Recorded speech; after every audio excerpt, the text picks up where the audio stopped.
Have you ever wondered why the ancients named their gods after the planets, or the planets got named after the ancient gods? I've wondered.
Difficulties you are experiencing is not the fault of your... What you are experiencing now is not the fault of your receiver, nor the internet. You have been specifically selected.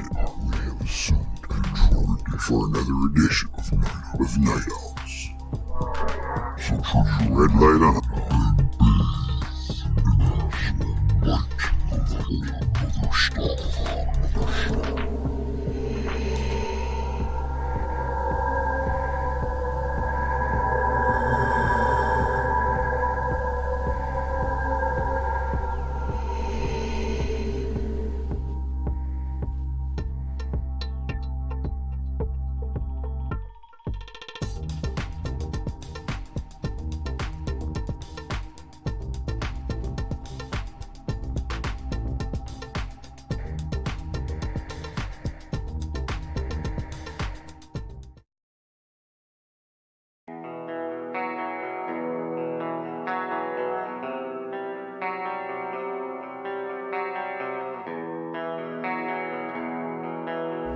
Get the shit. You get the shit with me.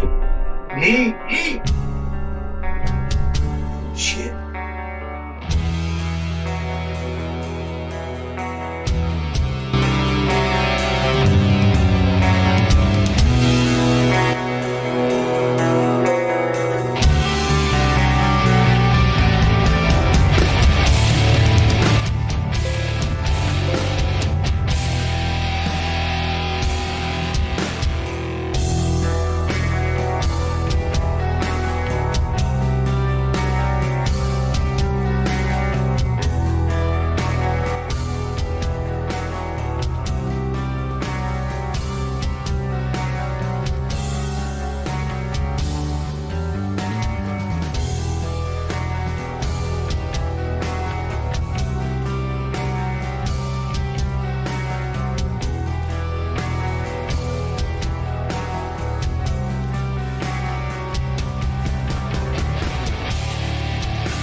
Mythological sources in ancient texts lead to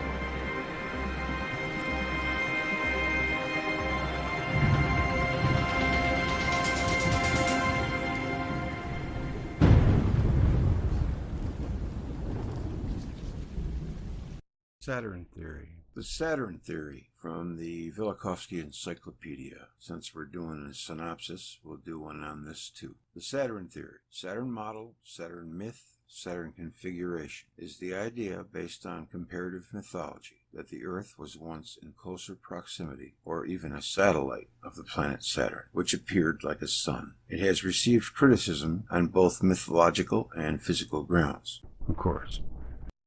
Saturn theory characteristics: Sun-like Saturn and nova-like. A number of researchers have suggested that in mythology, Saturn is sometimes referred to as a night sun, and having gone through a nova-like phase. In 1944, C.E.R. Bruce wrote, in fact, that both Jupiter and Saturn were at one time minor stars.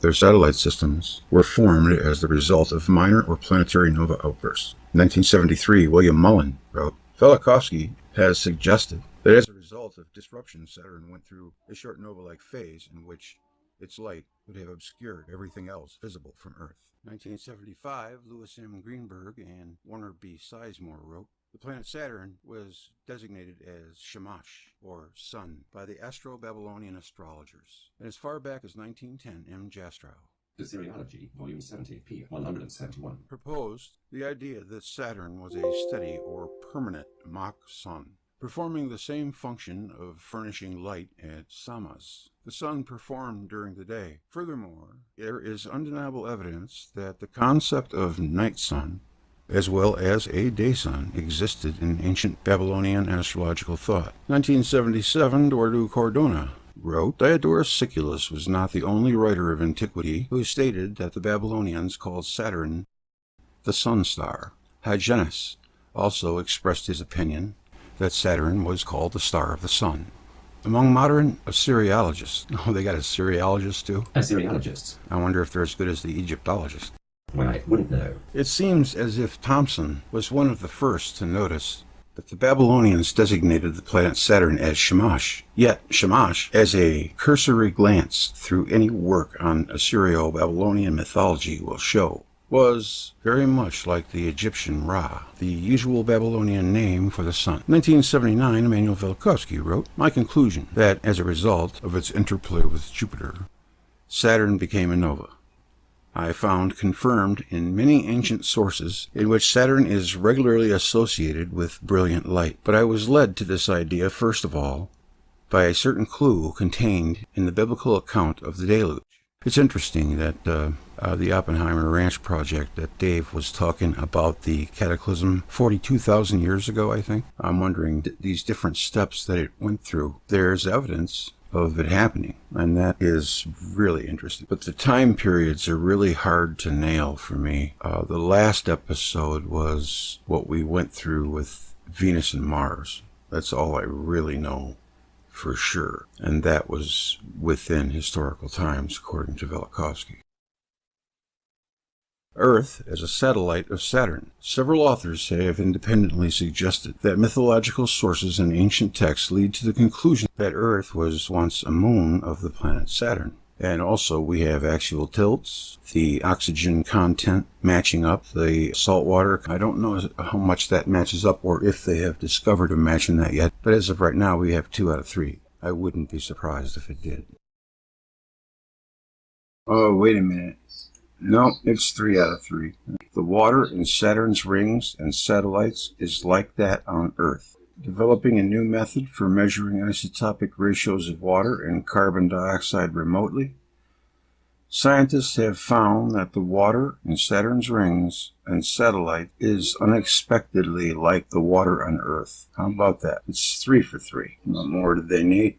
The thing here says, as surprising as this connection between Saturn and Earth is for planetary scientists, the connection was in fact explicitly predicted by one of the great scientific heretics of the 20th century, nearly 3/4 of a century ago, Dr. Emanuel Velikovsky. The textbooks, they hide a part of history. In one of the oldest texts that the Egyptians have, I believe it's the Ipuwer Papyrus, or perhaps it's the Coffin text. Osiris is already dead, and that dates back to, allegedly, the Old Kingdom. But I think it's a lot older than people think. There were people there, I don't know if it was Egyptians, but a lot older than that. Dordu Cordona again, independent of Velikovsky, but basing their work on his. Harold Tressman and Bernard Neugrosch, writer under the name of Brendan Ogiogan, also came to the conclusion that Earth must have once been a satellite of Saturn. B. Ogiogan. What a name. A topic to which Tressman has more recently returned, combining Velikovsky's postulate with that of David Talbot and others. Frederick Hall embraced the same idea, presenting it in a speculative scenario concerning the history of the solar system. I'd like to see that.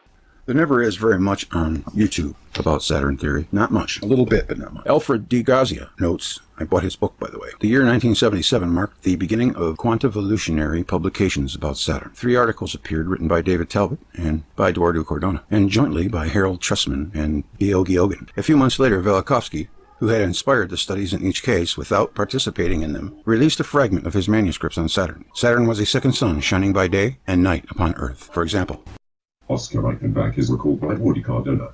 Actually, a similar, if more bizarre idea that proposes the Earth to be an offspring of Saturn was aired as long ago as 1884 by Oscar Reichenbach as part of a theory purporting to prove that land masses on Earth have rifted and moved northward. Thus, as wrong as he might have been, and I am not here concerned with defending Reichenbach, his ideas preceded the similar ones of Alfred Wegener. They hide a part of history. By some 33 years. 1974, Lynn E. Rose writes, still others may suppose that pre-flood year was indeed the period of Earth's revolution, but Earth was revolving around some other body other than the Sun. 1977, Harold Tressman and Bernard Neugrosch, writing as B. Ogiogan, wrote, what must have been the relationship between Earth and this great body, Proto-Saturn? There are 2 answers we consider. The first is that the Earth was indeed nearer to this body, but on an orbit about the Sun independent of the great body. Thus, there would be times when the aspect of the Proto-Saturn body would be large. However, there would also be times when its aspect would be quite small. As at present, neither does this explanation account for some of the satellitic descriptions. The alternative proposal is startling. It is that at one time, the Earth orbited as a satellite of Proto-Saturn. 1977 again, Ralph E. Jurgens wrote, Velikovsky has stated that Saturn was disrupted in a near collision with Jupiter. Knowing little or nothing of the details, I can most easily imagine such an encounter in terms of a Saturnian planetary system, which included Earth, being invaded, dismembered, and captured by an interloping system of relative giants consisting essentially of the present Sun and Jupiter. If nothing else, the actual inclinations of Jupiter and its offspring, Venus, argue for an ancestral relationship between Jupiter and the Sun. Now, even though Velikovsky points out that Saturn was once a much more massive body than it is today, it is hard to imagine that it could have been massive enough to be a star, in the context of the thermonuclear theory of stellar energy. But we know that's wrong. If, however, it is an electrically fueled star, its initial stellar state and its sudden demise seem readily explainable. In 1978, Cordona wrote, it is also possible that the planet Saturn was much closer to Earth than it is at present, or that the Earth itself was on an entirely different orbit and at a different distance from the Sun than it is now. They hide a part of history.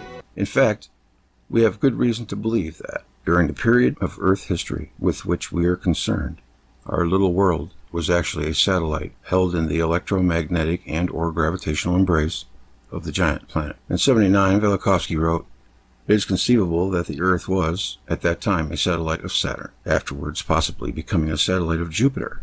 Yep. And 1979, Lynn E. Rose writes, Velikovsky has suggested that many thousands of years ago, but still within human memory, Earth might have been a satellite of Saturn. We are now supposing that the central fire was Saturn, that Earth was in orbit around Saturn, and always kept the same face toward Saturn, and that Saturn, with Earth, revolved around the Sun in 1 year. Day and night would be solar phenomena, but caused by the revolution of Earth around Saturn. Even at night, Saturn would provide illumination to the part of Earth that always faced Saturn. 1980, David Talbot wrote in his book, The Saturn Myth, Saturn did not move on its present remote orbit, but ruled as the central sun around which the other heavenly bodies visually revolved. 1984, David Talbot and E.V. Cochran wrote, "It is understood that Velikovsky believed the Earth and Saturn to have once moved in close proximity, with the Earth perhaps revolving as a Saturnian moon. The Saturn myth proposes that Saturn, fixed at the celestial pole, loomed massively overhead, a central sun venerated by all mankind. Evidence is presented there for a Saturnian polar configuration as the source of civilization's early dominant symbols." They hide a part of history. Talking about the fleur-de-lis, Dave was telling me that it's one of the oldest symbols on Earth. That's quite of an intricate design to be one of the oldest. But again, much like the buildings, the older it seems the better. The more intricate, kind of be in line with everything else that we see. Now, we have some different configurations. One of them is barbell model from Cordona, and there are criticisms. One thing that I know is the last god that was added to the Greek gods was Apollo, and he is, all the other Greek gods are old men with beards. He is a young man and clean-shaven, and if he's identifying with the sun, that would make sense, wouldn't it? That's pretty good. Now, I don't know about this one super Saturn idea. It's worth exploring. That's Solaria Binaria. So this is, I got this book, actually. This is from our friend, Alfred de Grazia. Writers as David Talbot and Eduardo Cordona and others have put several divergent versions of planetary reconstruction myth in which Saturn is situated at the Earth's north celestial. There's evidence. The latter seems quite preposterously at odds with gravitation. Well, there the reporter is he's showing his slip, which would not allow Saturn and the rotational pole of Earth to remain immobile with respect to each other.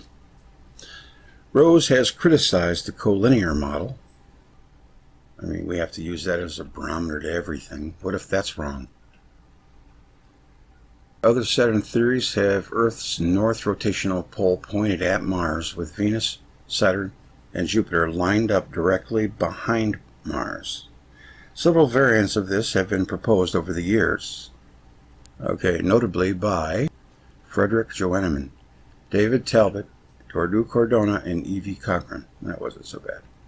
The last two of whom will be speaking tomorrow, as will Wal Thornhill, who along with Robert Driscoll, Emilio Spedicato, Robert Grabau, have given support to the theory from the technical side. I have several criticisms of this kind of Saturn theory. The key issue for me, nomenclature. Say that 10 times. Nomenclature. Stability, myth, and transference. I regret to say that there is a similar behavior in the field of Saturnian studies. The Saturn theory becomes whatever their theory is, and it excludes me. Well, at least he's honest. Even words like polar and actual are co-opted, as if those words characterize their theory, but not mine. Thus, the so-called Saturn theory, to this day, Philelos theory, is a stationary Saturn theory, and a pole theory, and a world mountain theory, and an axis mundi theory. So I cannot accept any names for the Saturn theory that utilize such words as those. Some have called it the abacus theory, or abacus, see that, which I could accept, but that has not caught on. Well, they think you're relating it to the god Bacchus. I once suggested the name Northernism. I like that, but that doesn't really have any kind of, you can't gain insight from looking at it. Northernism.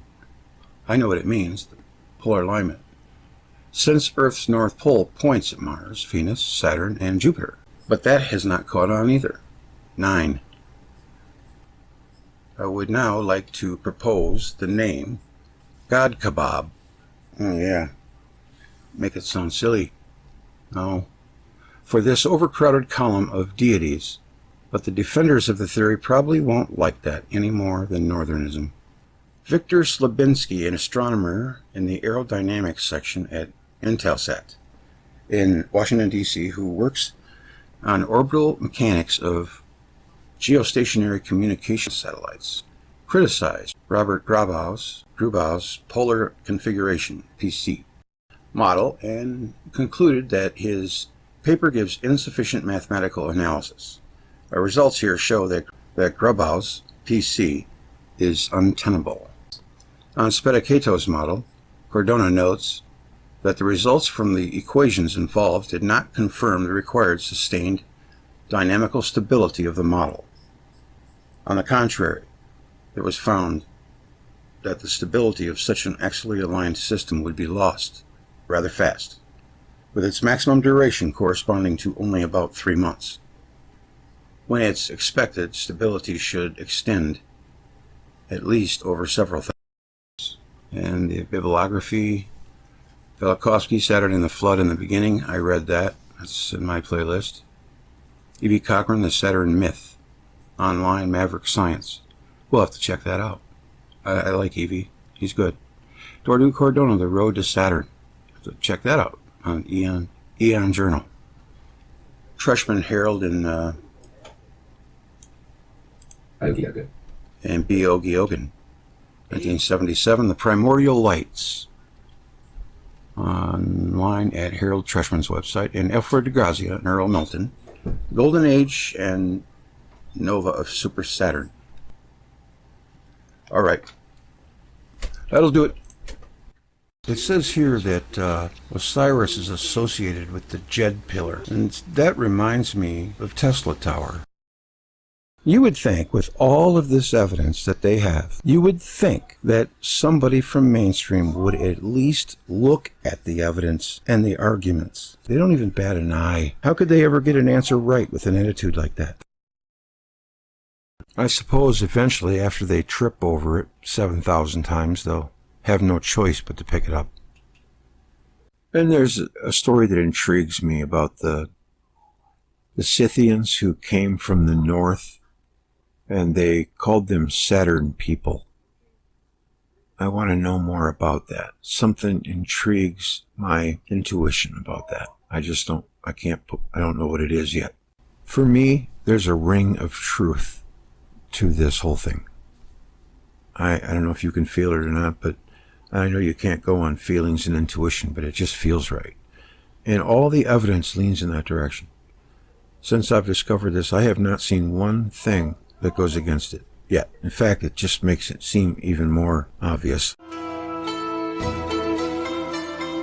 Stick it in and break it off, don't they? Yes, they did. So, to recap the progress, is Saturn was a free-floating brown dwarf star. This is about Saturn theory. So they're running along. The Earth is basically in the tail of the comet, but somehow, instead of everything getting all to destroying planets, flying into stars and stuff like that, the sun's electrical field pretty much took care of the whole thing, and first treated it like a comet, and it came in, and they had to go on walkabout for a while, as they say, and the sun sorted it out one planet at a time. And in that period was the polar configuration. That was during that period. And here are some of the things that point to a Saturn theory as being the answer. In an electric universe. Number 1, herbigerous objects. Number 2, lush vegetation at the North Pole that supports the polar configuration. There's evidence of lush vegetation at the North Pole. 3, the North Pole is magnetized. 4, planets are gods of myth. 5, the myths are the same story worldwide, basically. They have the same characters. 6, the circle of ice in the Ice Age. During the Ice Age, a circle of ice existed. This is why Siberia had mild weather. Could have been tropical. Number 7, the ubiquitous symbols all over the world. And number 8, the worldwide catastrophe recorded by every civilization. Those are 8. And of course you can add to that the axial tilts, the oxygen, and the sea water. That's 11 huge things to put on its side. And as of yet, I haven't been able to find one thing to put on the other side. If this was a court case, what do you think the verdict? And the Earth is Saturn's baby, so to speak, from a prior flare. Obviously, this is how the planets or stars, or whatever you want to call them, operate. They operate just like galaxies. They have their young, or just like people. They have their young and do their swinging from chandeliers, have their babies and do their fast living, and then they settle down to live a life. The stars that are under a lot of stress burn brighter and are more apt to blow up. Fortunately, we have a stable in that. The sun was receiving much more current at the time, and Saturn basically short-circuited. It blew a fuse and nova. It didn't destroy the planet. It didn't destroy the star. It damn near did. Don't they say that Saturn has no guts? It could float in a bathtub? Not only that, but at 23 centimeters, 90 degrees Fahrenheit. The core of Saturn is supposed to be 11,500 degrees. I'm trying to remember if that's Fahrenheit or Celsius. I'm going to say Fahrenheit. It could be hot, hotter than the surface of it. There's even mentioned by Velikovsky in Worlds in Collision that vegetation has been detected in Saturn's rings. And still, to this day, it puts out more energy than it receives from the sun.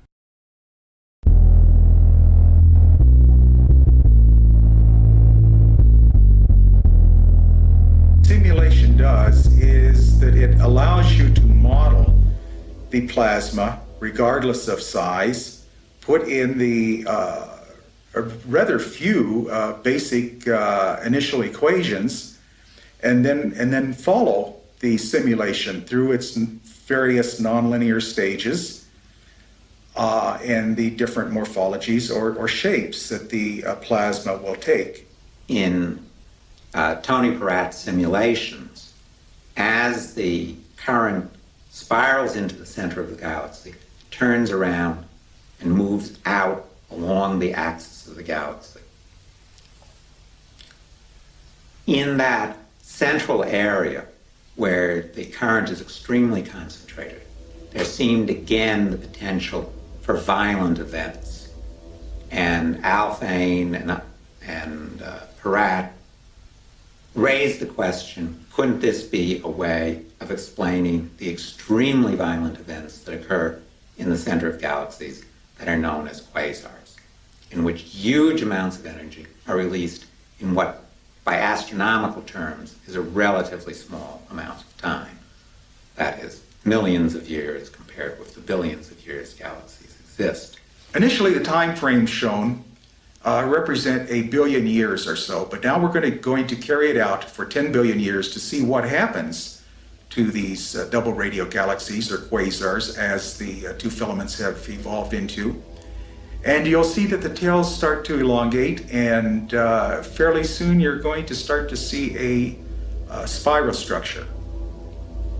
And as we get closer to 10 billion years, the end of the movie, you will see that we have formed the shape, the morphology, the shape of a spiral galaxy.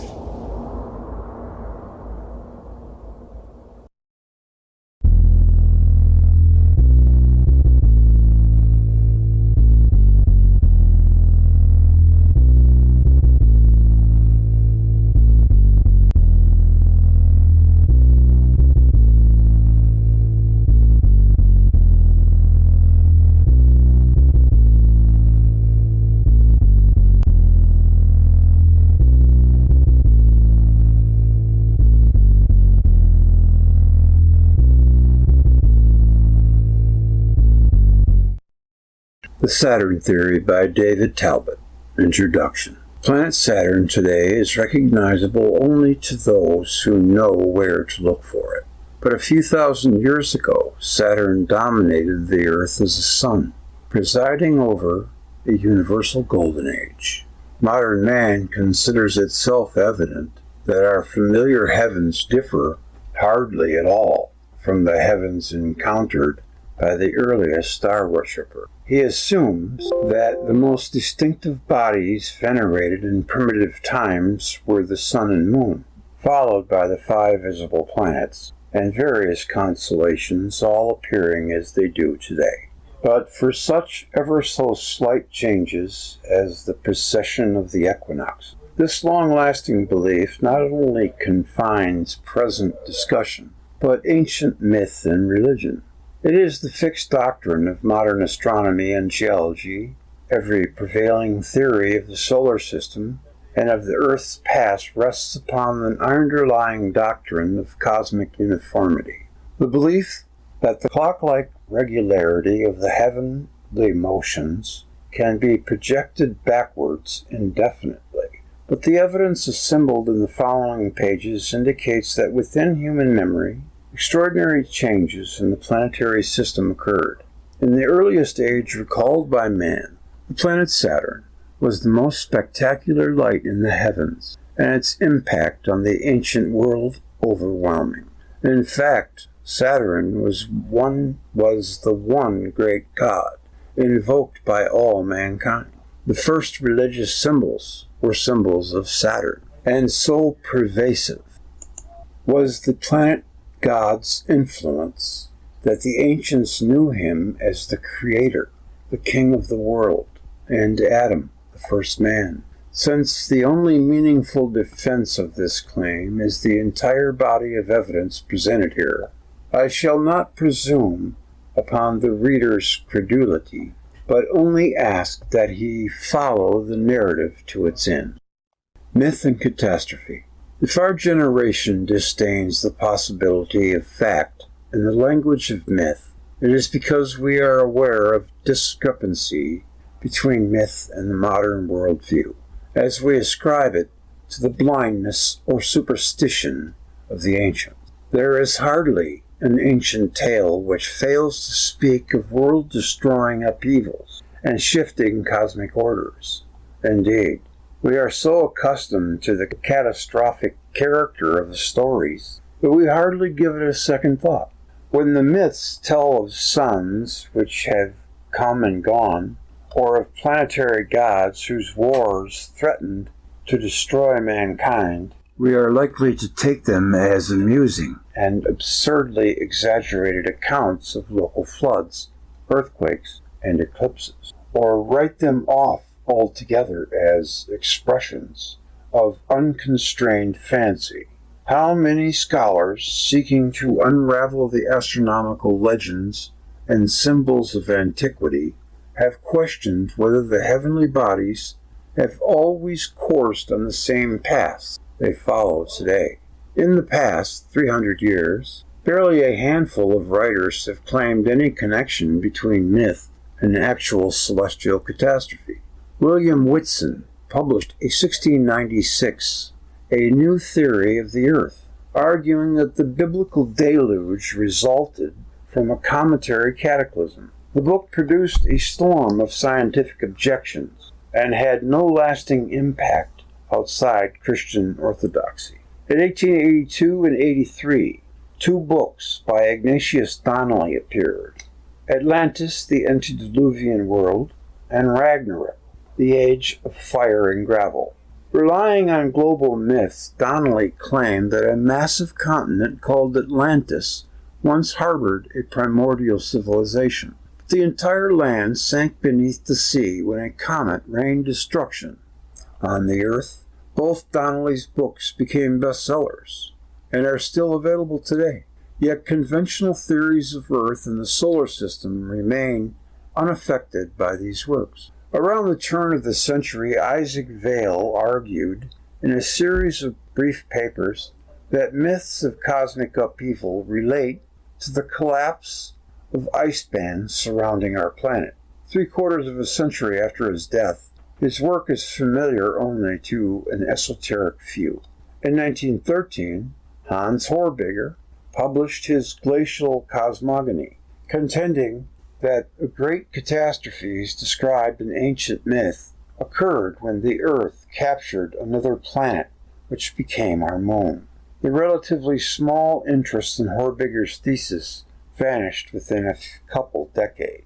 This was the extent of noteworthy research into myth and catastrophe. When Immanuel Velikovsky, in early 1940, first wondered whether a cosmic disturbance may have accompanied the Hebrew Exodus.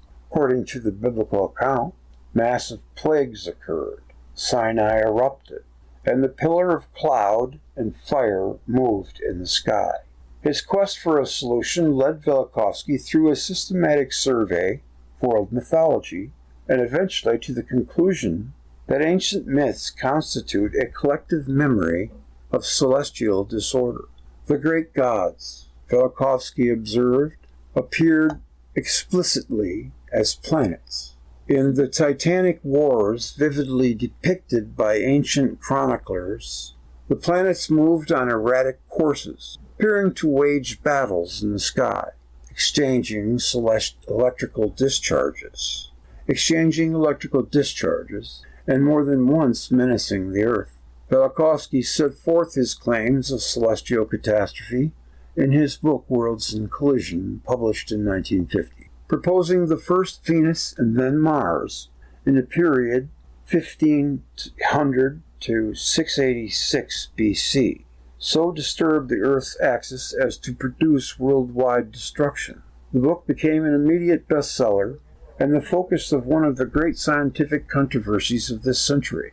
I mention Velikovsky not only because his work obviously relates to the thesis of this book, but because, as a matter of record, Velikovsky first directed my attention toward Saturn.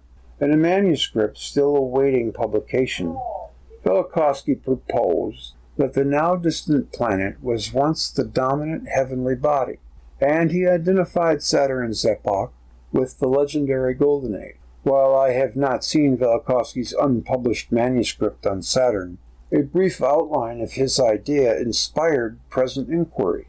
Was Saturn once the preeminent light in the heavens? Yet I possessed at the outset no conception of the broad thesis presented here, which fell into place with surprising rapidity once I set out to reconstruct the Saturn myth, while expecting to find at best only faint echoes of Saturn, or no hint at all. I found instead that the ancients, looking back to the beginnings, were obsessed with the planet god and strove in 1,000 ways to relive Saturn's epoch. The most common symbols of antiquity, which our age universally regards as solar emblems, were originally unrelated to our sun. They were literal pictures of Saturn, whom the entire ancient world invoked as the sun.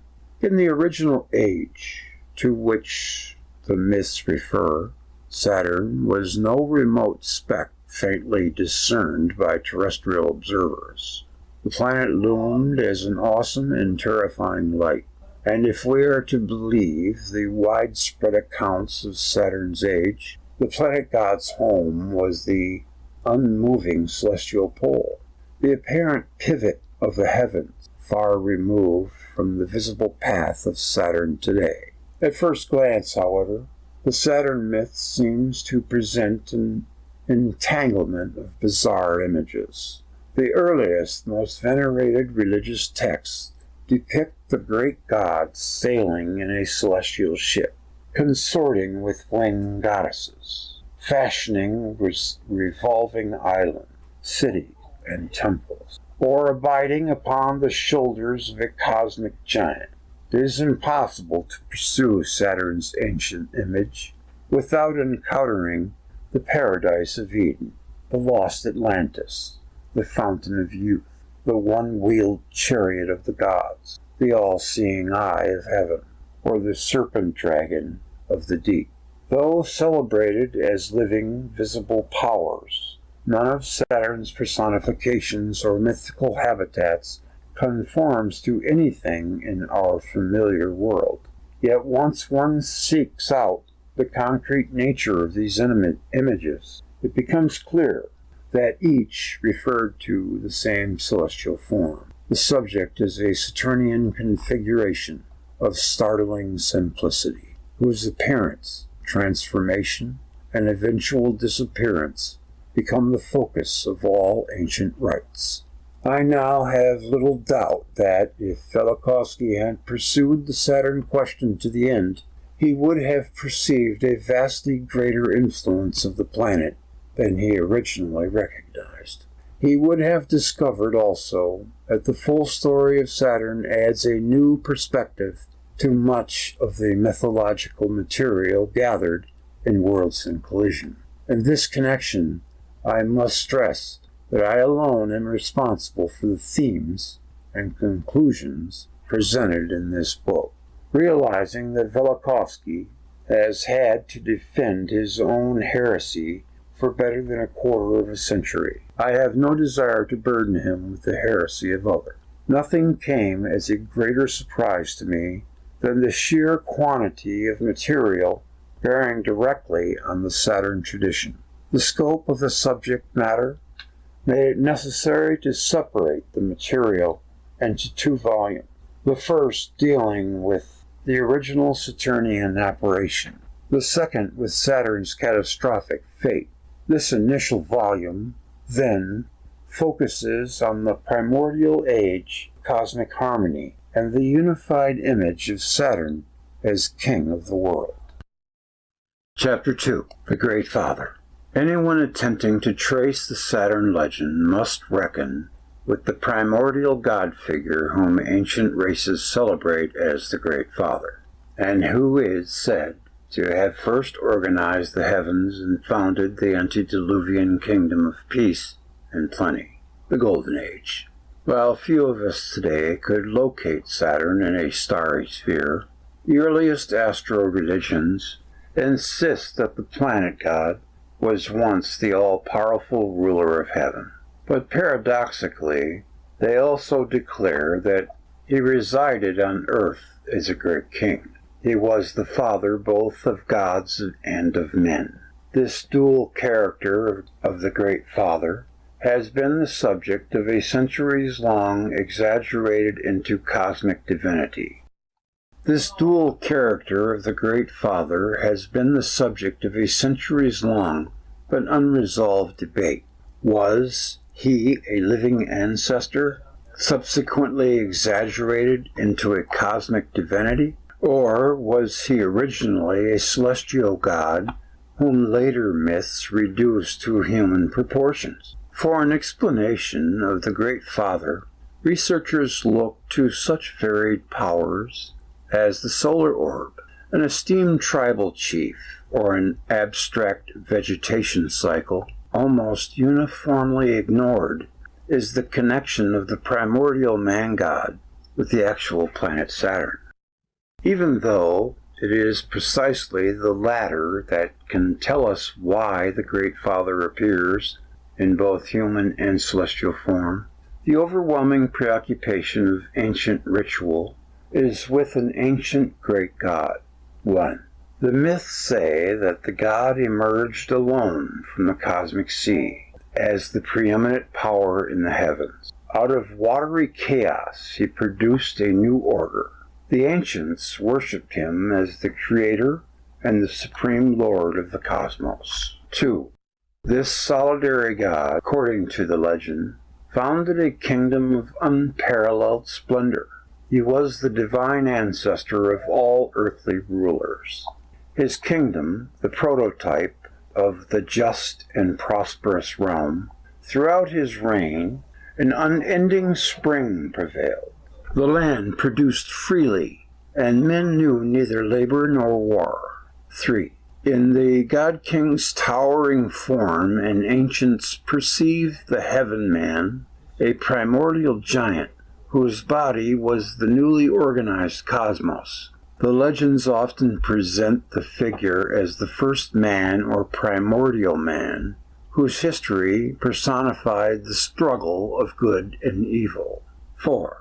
Whether emphasizing the Great Father's character as creator, first king, or heaven man, widespread traditions proclaim him to be the planet Saturn. In investigating the traits of the archaic god, we must give greatest weight to the oldest astral religions, those which are closest to the original experience. Yes, that's a great way of putting it. That's what I've always been searching for. The best material coming from ancient Egypt and Mesopotamia provides a remarkably coherent picture of the god and enables one to see the development and the distortions of the idea among later people. What is most surprising, however, is the enduring power of the root themes. The one God of archaic monotheism. In the beginning, the ancients knew one supreme God only, a divinity invoked as the creator and the father of all gods. According to a long-established school of thought, man's consciousness of a supreme being emerged slowly from a primitive fascination with petty spirits and demons. Adherents to this opinion tell us that human reason gradually modified capricious spirits of vegetation, spring, the ancestors, or sexual power into the great gods of global religion. Of such an evolutionary process, however, one finds little evidence.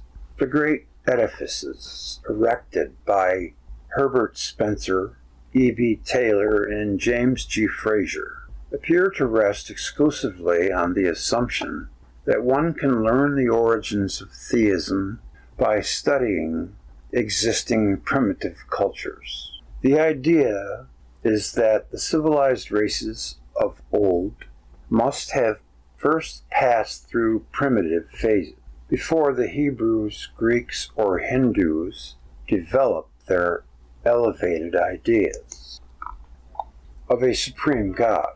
They must have possessed beliefs and customs similar to those of modern-day tribes of Africa, Australia, or Polynesia.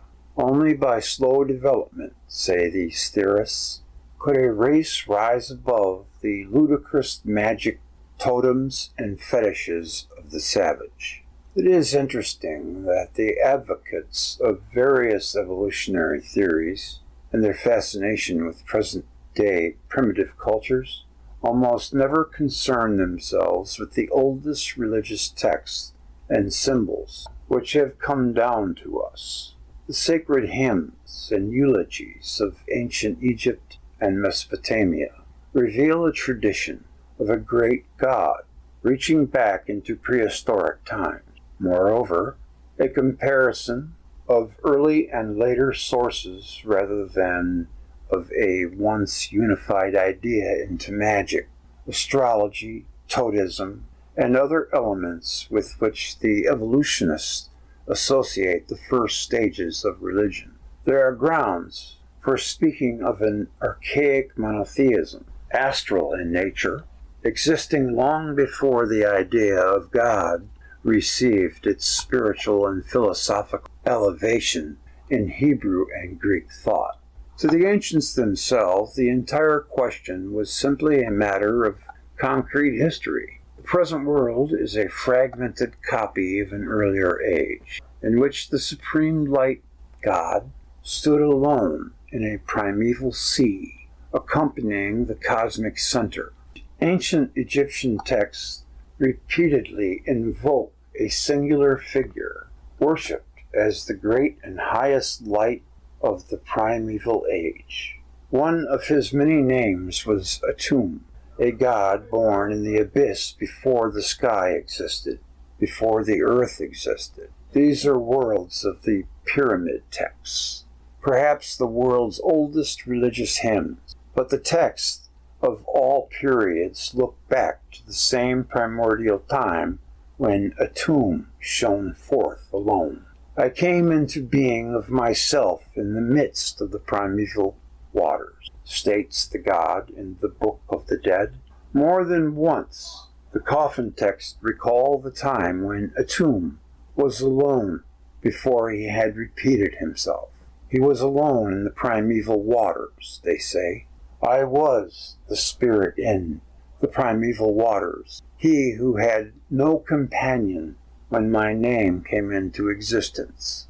Each locality in Egypt appears to have possessed its own special representative of the Father God. To some, he was Horus, the god who came first into being when no other god had yet come into existence, when no name of anything had yet been proclaimed. Other traditions knew him as Ra, the god one who came into being in the beginning of time. O thou who didst give thyself birth, O one mighty, one of myriad forms and aspects, King of the world. The followers of Amen proclaimed their God, the Ancient of Heaven, Father of the gods. Ptah was the splendid God who existed alone in the beginning. The different local names of the primeval deity, though adding complexity to Egyptian religion as a whole, do not cloud the underlying idea. He is the one God. He is the God one, and only one, the Father of beginnings, the Supreme Lord, the singular God, except whom at the beginning none other existed. Surveying Egyptian religion, one cannot fail to notice that the priests' obsession with the past and their vivid portrait of the great God in his first appearance, those who look for an unseen creator in early Egyptian religion will be disappointed. He is a visible and concrete power, the Lord of Terror, or the Great of Terror. The memory of this solidarity light, God and Creator, was as old as the most ancient Egyptian ritual. His appearance and even departure shaped every aspect of the Egyptian worldview. So also in Mesopotamia, about which Stephen Langdon raises the question of archaic monotheism. After a prolonged study of Semitic and Sumerian sources, Langdon concludes that veneration of spirits and demons had nothing to do with the origins of Mesopotamian religion. Rather, both in Sumerian and Semitic religions, monotheism preceded polytheism and belief in good and evil spirits. Langdon notes that on the pictographic tablets, on the painted pots of the prehistoric period, the picture of a star repeatedly appears. The sign, he claims, is virtually the only religious symbol in the primitive period. And in the early Sumerian language, this star symbol is the ideogram for writing God, high, heaven, and bright. It is also the ideogram of An, the oldest and loftiest of the Sumerian gods. An, or Anu, was the father of the gods and the central light at the universe summit, a god of terrifying splendor who governed heaven from his throne in the cosmic sea, Apsu. The Sumero-Babylonian pantheon is filled with competing figures of the primordial creator, Enki or Ea, Ningirsu, Ninurta, Tammuz. Each appears as a local formulation of the same great god. Each shares in the character of the singular An, ruling as universal Lord, fashioning his home above the radiating light in the midst of the celestial ocean. Here, as in Egypt, the god of archaic monotheism is not a transcendent spirit nor invisible power, but a central light. A Sumerian epic to Ninurta proclaims Anu in the midst of heaven gave him fearful splendor. Ninurta, according to the text, is like Anu and casts a shadow of glory over the land. All Mesopotamian figures of the primeval god possessed this tangible character, and accounts of the god's radiant appearance are more of a historical than a speculative nature. Egyptian and Mesopotamian tradition of the solitary creator find many parallels in later Hebrew, Greek, Persian, Hindu, and Chinese mysticism and philosophy. But it is the earlier imagery which illuminates the latter. And however unorthodox the idea may seem, the oldest records treat the great god's birth in the deep and his acts of creation as events experienced by the ancestor. Hearts were pervaded with fear. Hearts were pervaded with terror. When I was born in the abyss, proclaims the god of the pyramid text. The solitary god, in the presence of the ancestors, brought forth the primeval world, or earth. To understand the great God's creation, one must put aside modern philosophical and religious conception. The tradition has nothing to do with the origins of our planet or of the material universe. The subject of the original creation legend is the formation of the great God's visible dwelling above. The legend records that when the Creator rose from the cosmic sea, a great band or revolving island congealed around the god as his home. The band appeared as a well-defined, organized, and geometrically unified dwelling, a celestial land fashioned by the Great Father. All space outside this enclosure belonged to unorganized chaos.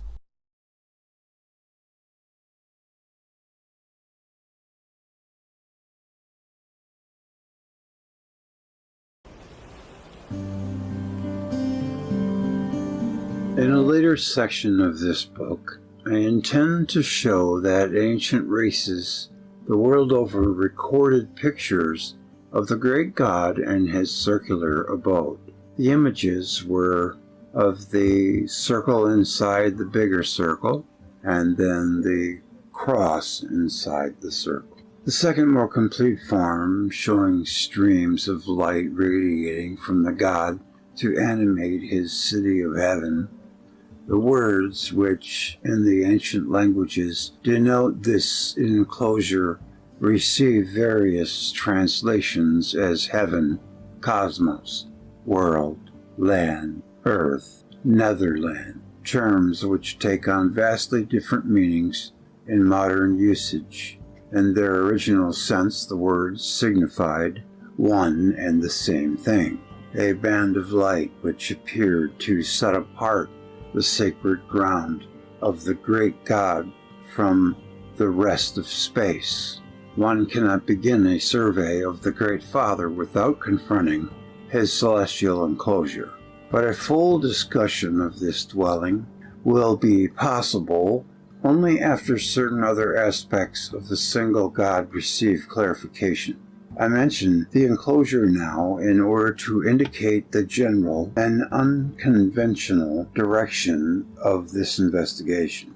When texts cited in the following pages employ the terms heaven, earth, or world, the reader should know that the usual interpretation will not be my interpretation. Of the Egyptian Atum or Ra, I note these special characteristics. 1. Primeval unity.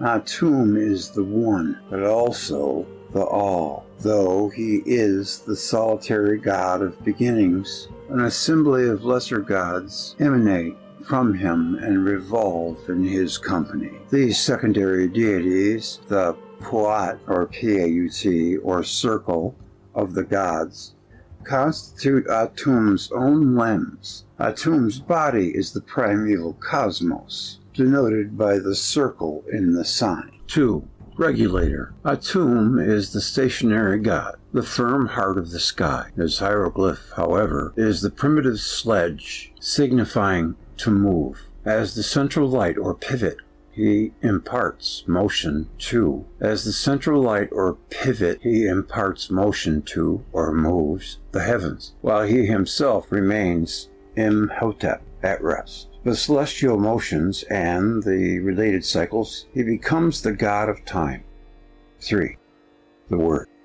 The Egyptians recall Atum as the ancient voice of heaven. The Word came into being. All things were mine when I was alone. I was Ra, Atum, in his final manifestation. The text described the god's first manifestations as the bringing forth of his companions, his limbs, which issue or explode from the god as his fiery speech. This circle of secondary divinities receives the name Ku, K-H-U, meaning words of power, but also brilliant lights or glorious lights.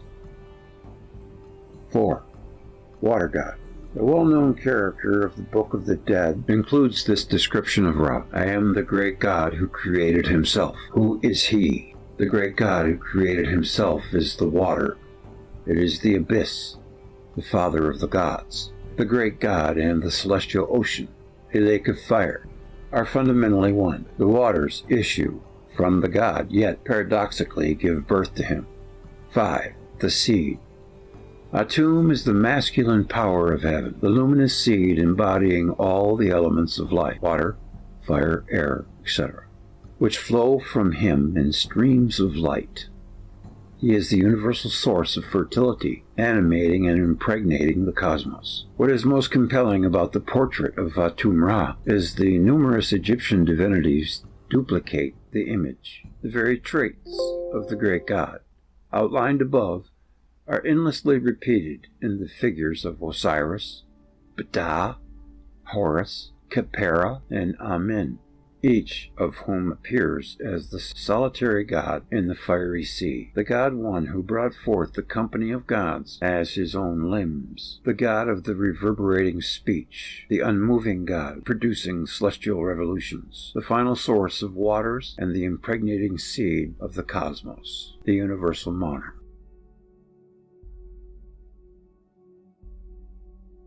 The same cosmic figure whom the oldest races knew as the creator and supreme God appears in the myths as a terrestrial king, reigning over the Golden Age. His rule was distinguished for its peace and abundance, and he governed not one land alone, but the entire world, becoming the model of the good king. Every terrestrial ruler, according to the kingship rights, received his charisma and authority from this divine predecessor.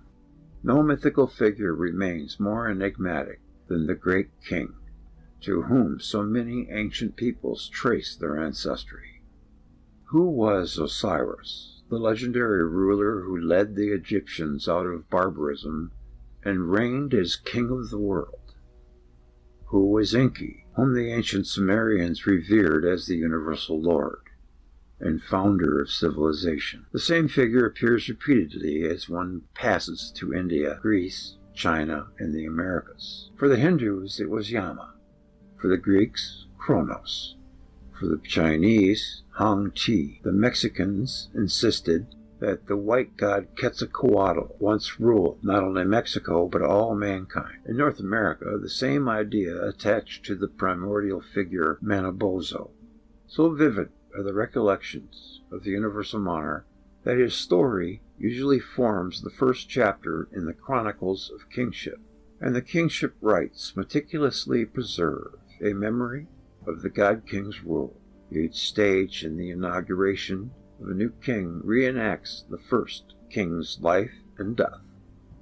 The rites take the initiated back to the beginning, to the mythical creation. An extraordinary theme emerges in the original age of cosmic harmony and human innocence.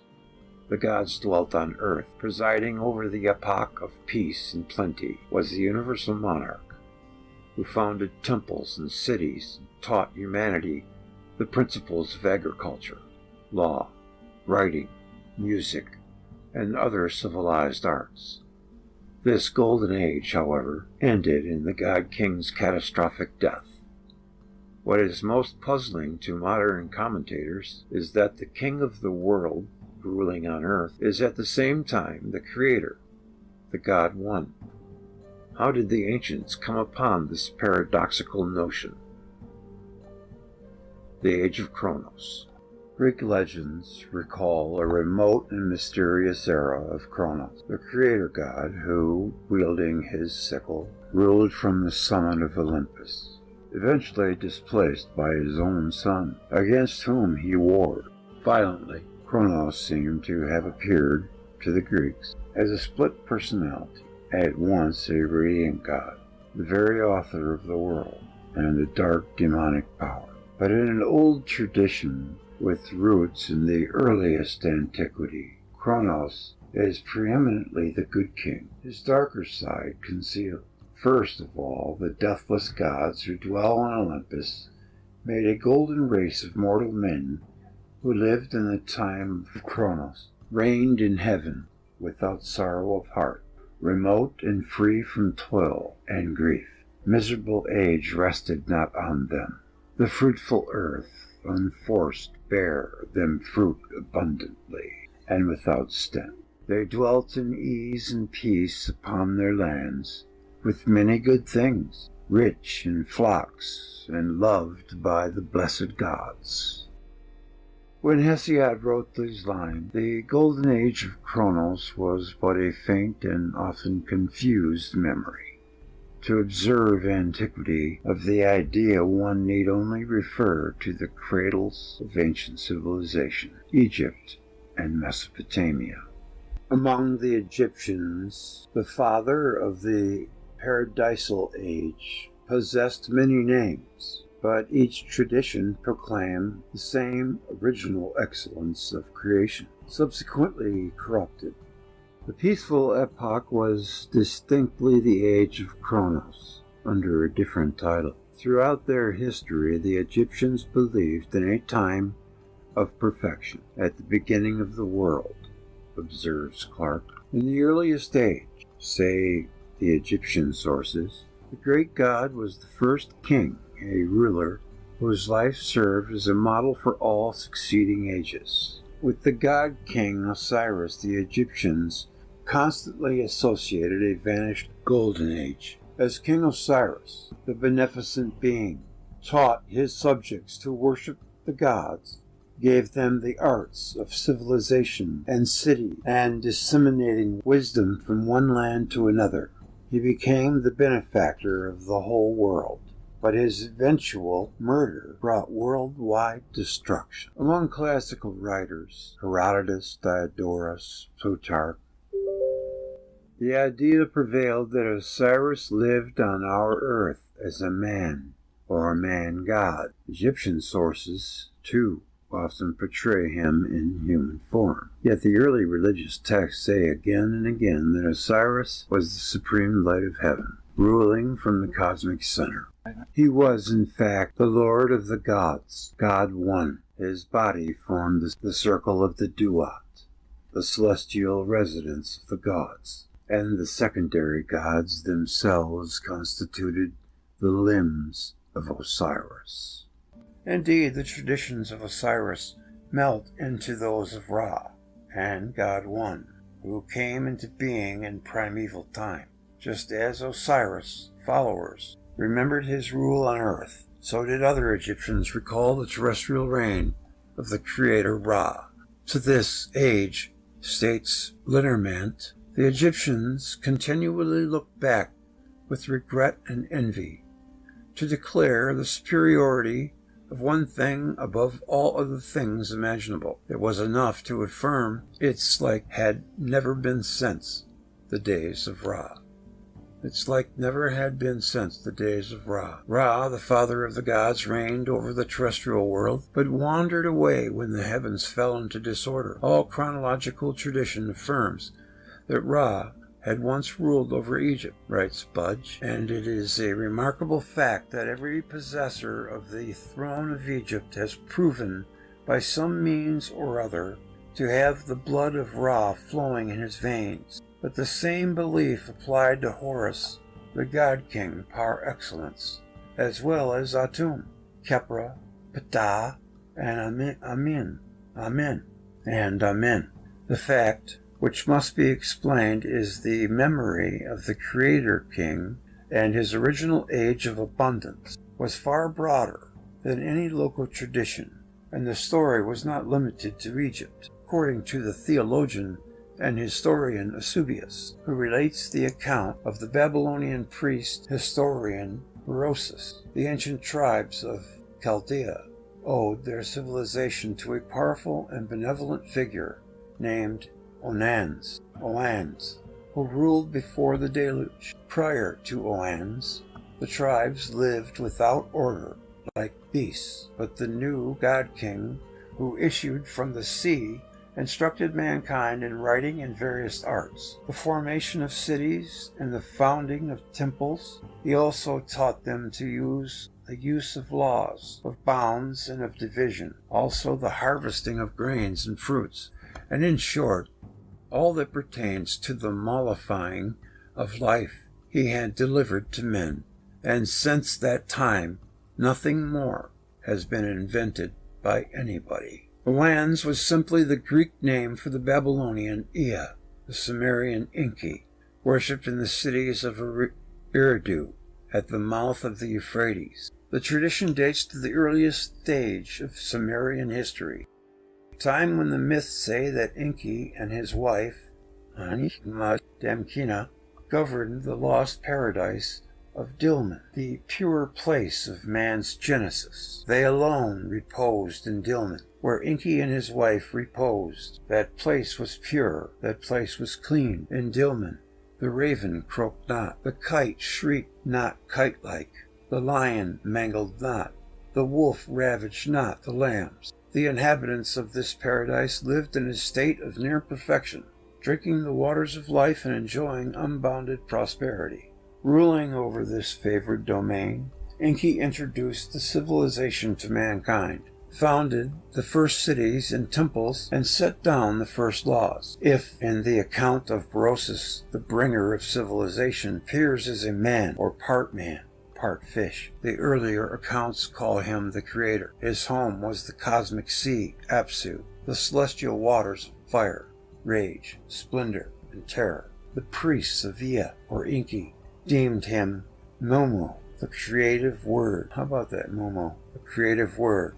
Like the Egyptian creator, Enki brought forth the second gods through his own speech. Diverse localities worshipped the same cosmic power under different names.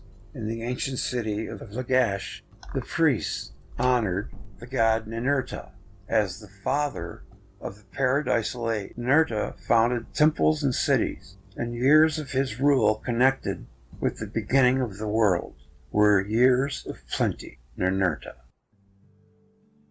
scaled the mountain and scattered seed far and wide, and the plants, with one accord, named him as their king. The Sumerians themselves knew that Ninurta was the same as the vegetation god, Dumuzi, or Tammuz, son of the Apsu, the shepherd of mankind, whom classical mythology knew as Adonis, and whose catastrophic departure, or death, became the focus of ritual lamentations for many hundreds of years. But Enki, Ninurta, and Dumuzi were only aspects of the creator An, whose ideogram, as previously noted, appears as the earliest Mesopotamian sign of divinity. In all the myths and temple hymns, the Sumerians distinguished the present age from that day, or the days of old, when the gods gave man abundance, the day when vegetation flourished, the supreme figure reigning over his remote age. This remote age was An, the central and highest light, whose foremost epithet was Lugal, king. The Sumerians claim that the very institution of kingship descended from the heaven of An. It was An who produced the beneficent age, which the destiny was fixed for everything that was engendered by An. When An engendered the year of abundance. How widespread was this memory of a golden age, founded and governed by the Creator himself. It appears that the tradition was either preserved in or migrated to every section of the world in Mexico. Legends recount the ancient rule of Quetzalcoatl, who appeared from the sea to become the good and wise ruler of the Tolan in the golden age of Anahuac. The legend describes the god as a lawgiver, teacher of arts, and founder of purified religion. He was the ancestral founding king, and all later Toltec kings considered themselves as direct descendants of Quetzalcoatl. The Toltecs sang. All the arts of the Toltecs, their knowledge, everything came from Quetzalcoatl. The Toltecs were wealthy. Their foodstuffs, their substance cost nothing. They say that the squash were big and heavy, and those Toltecs were very rich. They were very happy. There was no poverty or sadness. Nothing was lacking in their houses. There was no hunger among them. In the story of Quetzalcoatl, one finds the same confusion of man and God as in the legends of Egypt and Mesopotamia. The chronicler Sahagan writes, although this Quetzalcoatl had been a man, they respected him as a god. Indeed, he was the creator, for he made the heavens, the sun, the earth. The Toltecs claim that in the beginning their race knew only one God. Only one God did they have, and they held him as the only God. They invoked him. They supplicated him. His name was Quetzalcoatl. Not only was Quetzalcoatl the giver of life, the evidence proclaims that the first divine generation emanated directly from him. But eventually the god, like his counterparts around the world, suffered a violent fate, bringing to an end his golden age. To the Egyptian, Mesopotamian, and American Indian accounts of the remote epoch correspond numerous legends of India, Iran, China, and northern Europe. India, the Hindu Brahma, Yama, Vishnu, and Manu converge as representatives of a solitary supreme god and creator governing a lost paradise as the first king, setting forth the first moral codes and imparting to mankind the fundamentals of civilization. Yuma appears as universal lord, Manu as the king of the world, or universal legislator, to whom later monarchs traced their lineage. In the beginning, say the Upanishads, there arose the golden child. As soon as born, he alone was lord of all. That is, this was Brahma, the one God, the God one. His prosperous epoch, however, ended in his own death and world-destroying conflagration. Iran, Yima, the Iranian transcript of the Hindu Yama, is patriarchal lord of mankind, the brilliant Yima, who first introduced law and civilization to the world. His age knew neither cold nor heat, neither age nor death. So resplendent was his rule that the world assembled around his throne in wonder. Then, when Yima diverged from the path of justice, the glory fled from his kingdom, and he was put to death. Thereupon the eternal spring became a devastating winter. China, in the earliest age, according to the ancient Chinese lore, the purest pleasure and tranquility reigned throughout all nature. Mankind suffered neither hunger, nor pain, nor sorrow. The whole creation enjoyed a state of happiness. All things grew without labor, and a universal fertility prevailed. It was over just such a paradise that the Yellow Emperor, Huang Ti, ruled.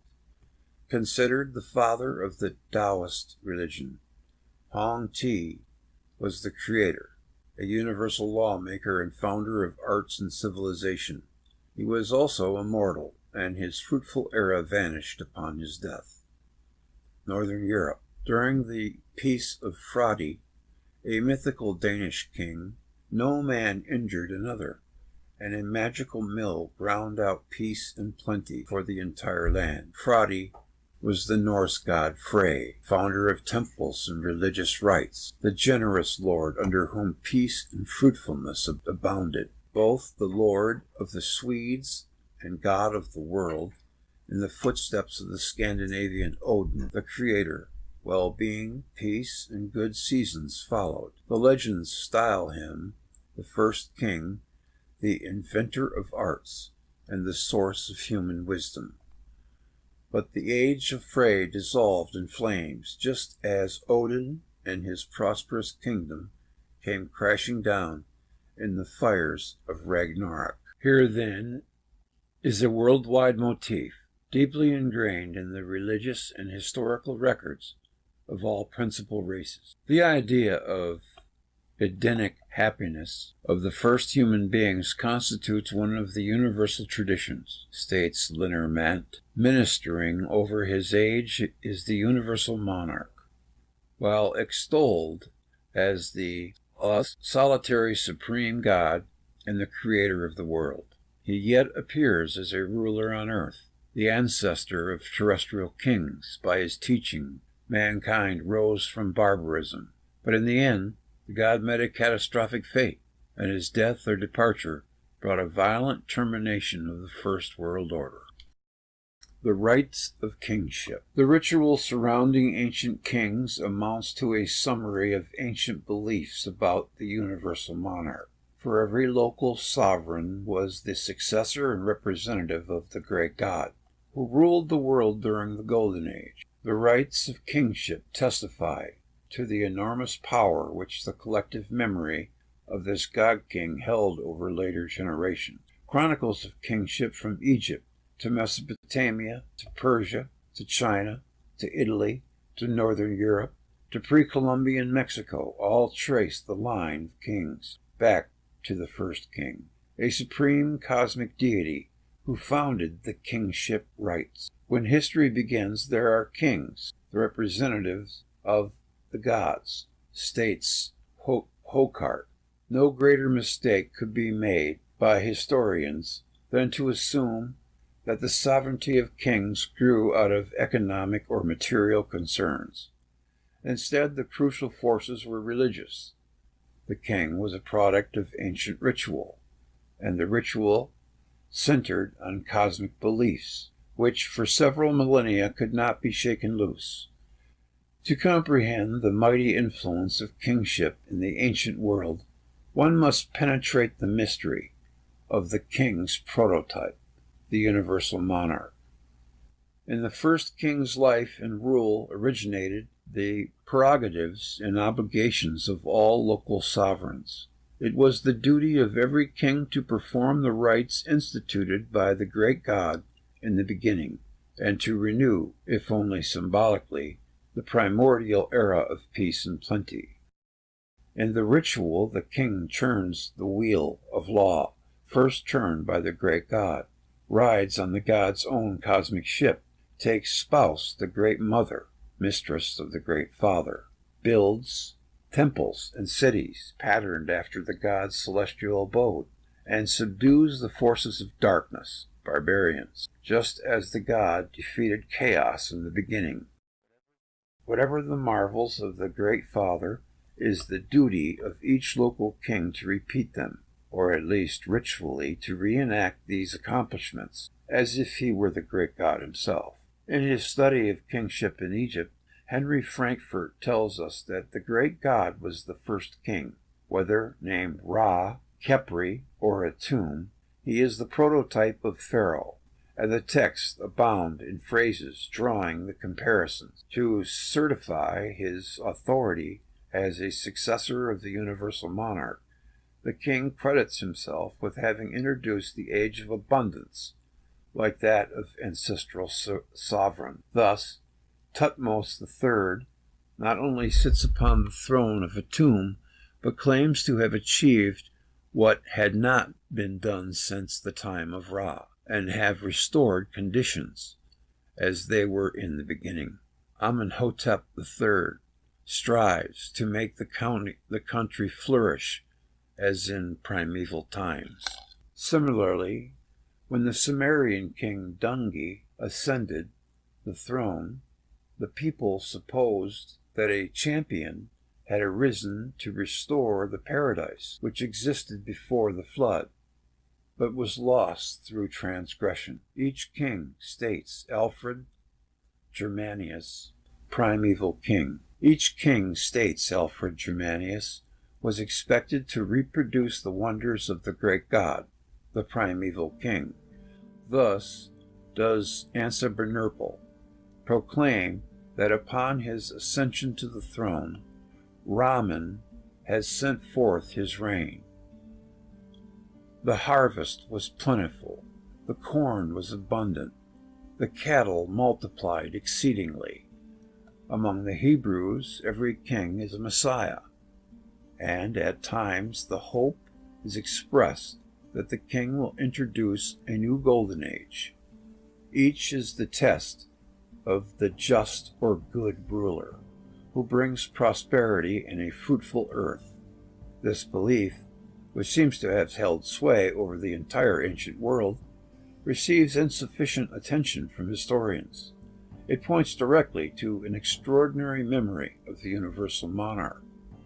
Consider Homer gives as the ideal a blameless king whose fame goes up to the wide heaven, maintaining right, and the black earth bears wheat and barley, and the trees are laden with fruit, and the sheep bring forth and fail not, and the sea gives store of fish, and all from his good guidance, and the people prosper. Can this be anything other than the lost age of Kronos? Why should a fertile soil confirm the righteousness of kings?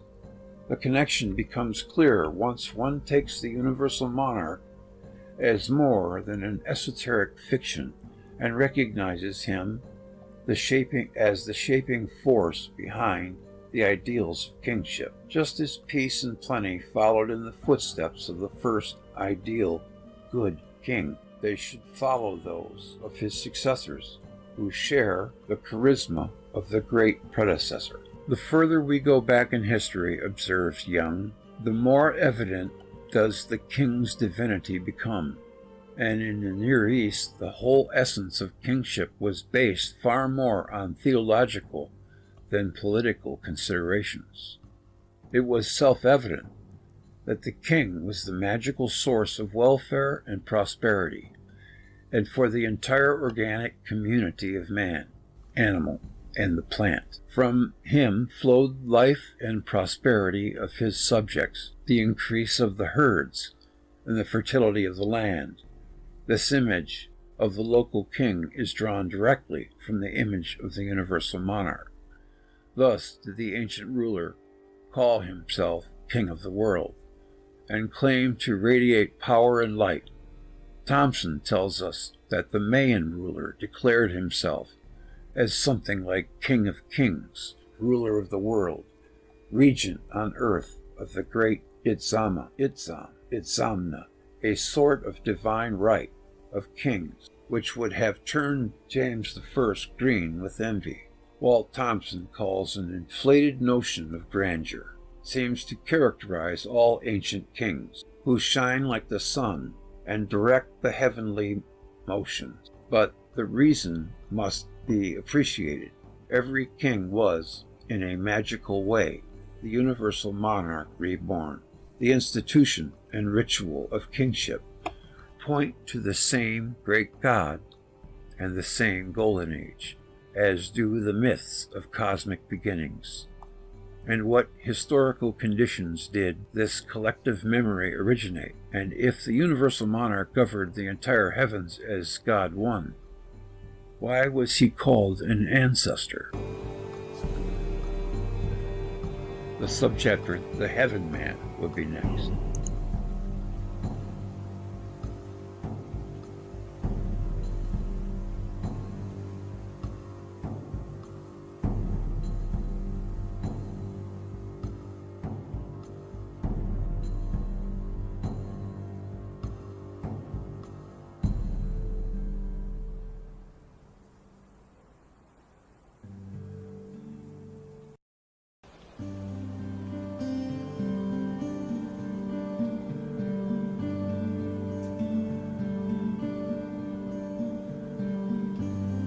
Heaven Man.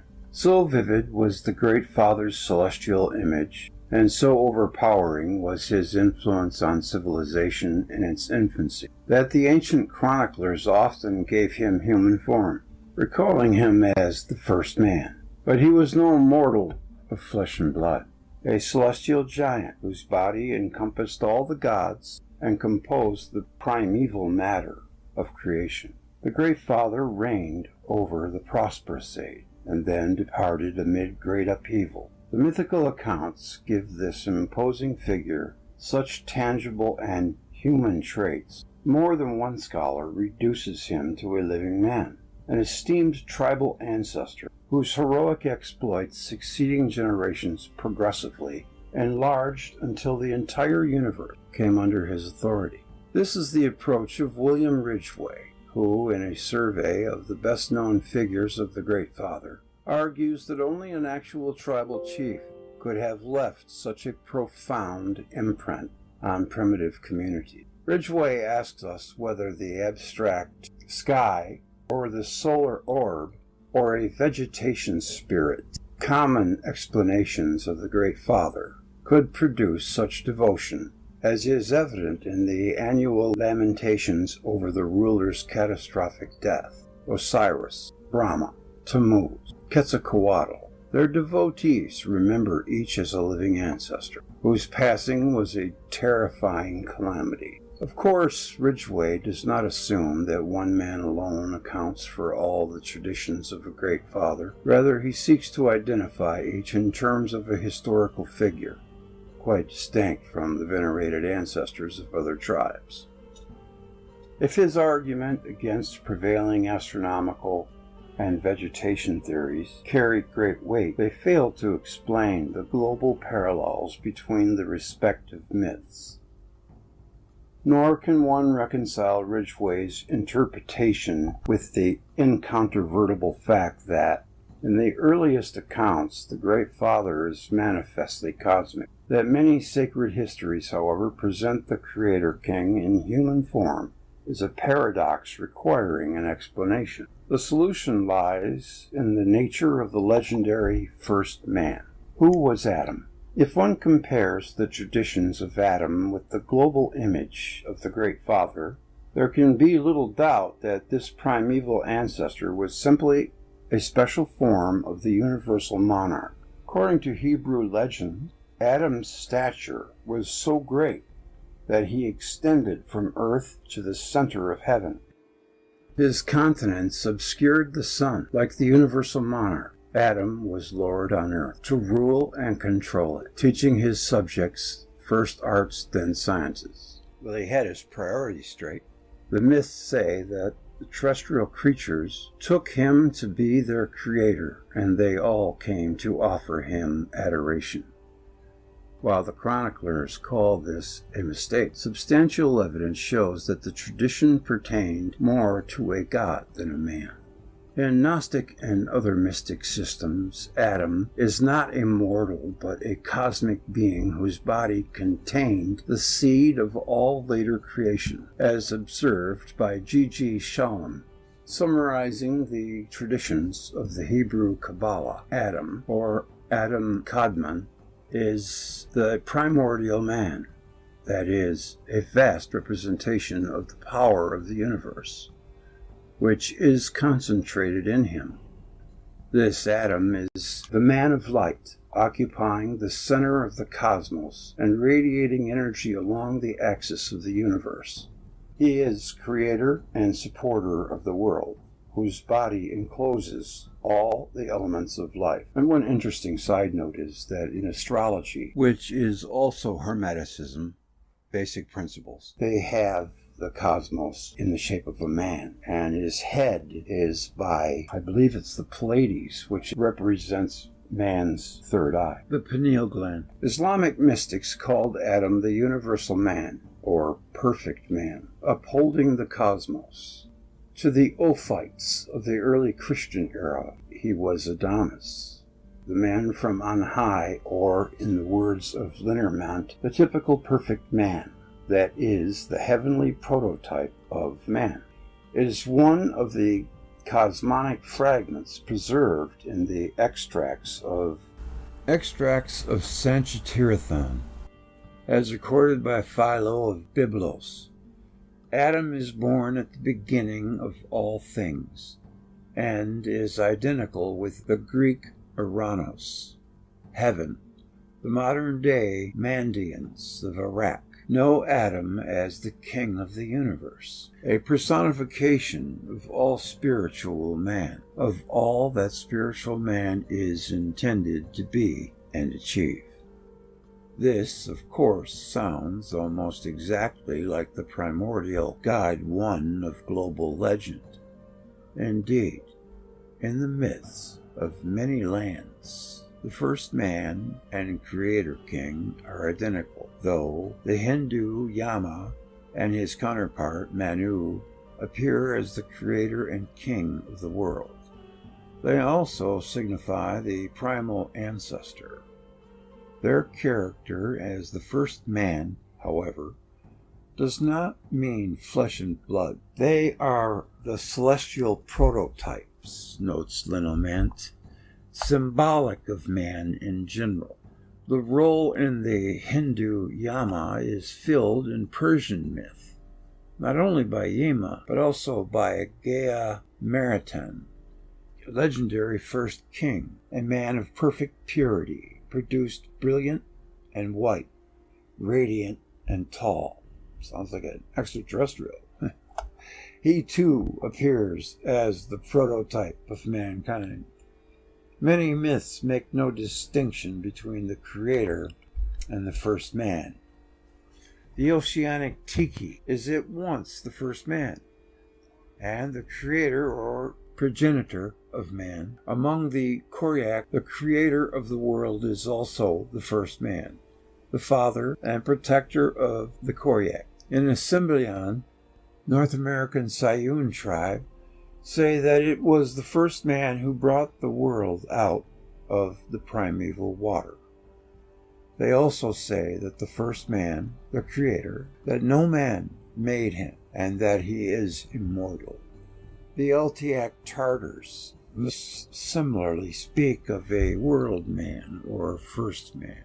In the creation myths, he doubles for God himself and raises with the world from the cosmic waters. Comparable is the world man of the Lapps, or the lonely man whom the Yakuts deem the first ancestor and whose dwelling pierced the summit of heaven. If the general tradition be our guide, Adam is the solitary god of beginnings, presented in human form.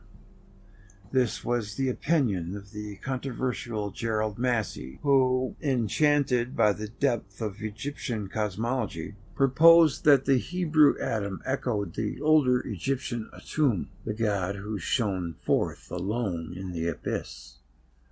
It matters little whether the relationship of the two figures is as direct as Massey suggested. Throughout the ancient world, the original god passed into the legendary first ancestor as the creative intelligence and voice, word of heaven. The Great Father came to be viewed as the thinking and speaking man, a towering giant whose body was the original cosmos. Both the tomb and later Adam possessed this distinctive character as heaven man, as in astrology too. But certain developments of the idea stand out. 1. The Egyptian version of the myth, the great god Atum-Ra, through tumultuous speech, brings forth a circle of subordinate gods as satellites, revolving in his company and forming his own limbs. The central god and his revolving members compose the primordial cosmos, heaven, world. The crucial term is Paut, P-A-U-T. It means primeval water, primeval matter, referring to the material emitted by Atum, which took form as the cosmos. Paut is equivalent to the Ku, or fiery words of power, uttered by the great god. The term signifies at once the circle of the gods and body of Atum-Ra, which is to say cosmos equals company of gods equals creator's limbs body.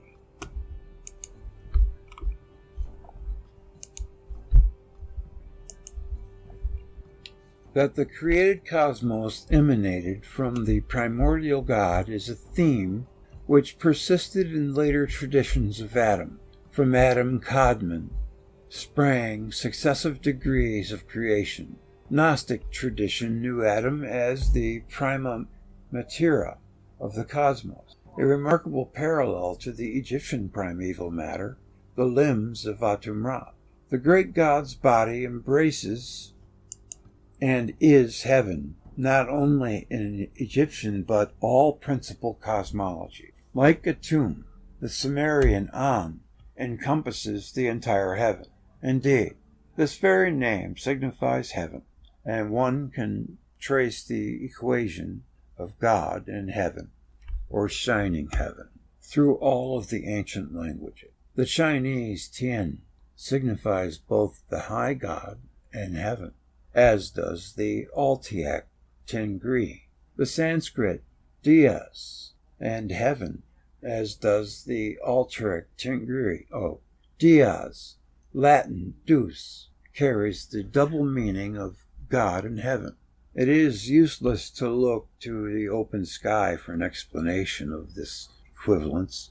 Originally, heaven meant the orchestrated cosmos, or body, of the God One, formed by the circle of lesser gods. The myths unanimously insist that this celestial order collapsed with the death of the great God, the Heaven Man. 2. All-embracing character of the Great Father facilitated an important development of the God's image at a time when cultural mixture could have destroyed the monotheistic theme. In ancient Egypt, almost every district seems to have had its favored representative of the God One, a fact which gives the great compendiums of Egypt, religion, pyramid texts, etc., a misleading appearance of confusion. How can we speak of a solitary God when Egyptian texts refer to an endless number of primary deities? 3. In a subsequent development of the myth, the Heaven Man passed into a mythical philosophical explanation of our earth and the material universe as a whole. Here the god appears as a primordial giant who existed before the deluge and gave his body to creation, not the creation of the primordial cosmos, but of our world with its mountains, seas, clouds, and surrounding heavenly bodies. A noteworthy example is the Scandinavian primeval giant, Ymir. In the prose, Edda, the gods fashioned the world from the giant's body. From his blood, the sea and lakes. From his flesh, the earth. From his bones, the mountains. His teeth become rocks and pebbles. His skull, the sky. And his brains, the clouds. The sparks and burning embers produced by his dismemberment became the stars. Compare the Hindu giant Purusha, whose body formed the world. His mouth was the Brahman, his 2 thighs the Vyase. From his 2 feet the Sudra was born. The moon was born from his mind. It's pretty crazy. From his eye the sun was born. From his navel was produced the air. From his head the sky was evolved. From his 2 feet the earth. From his ears the quarters. Purusha is the primal man. In Buddhist lore, this cosmic giant is Bodhisattva Manjukri. Elsewhere in China, the role belongs to the demiurge Panku, whose body provides the material for creation. Zoroastrians claim that the created world was the giant sphere, cosmos, the body of the great god Zervan. All such heaven-sustaining giants can be best understood by reference to the original cosmos of the God One, rather than the open expanse to which the term heaven normally refers to today. 4. If the giant myths emphasized the material form of the heaven man, an age of metaphysics stressed the god's character as universal intelligence, raising his image to a high degree of philosophical purity.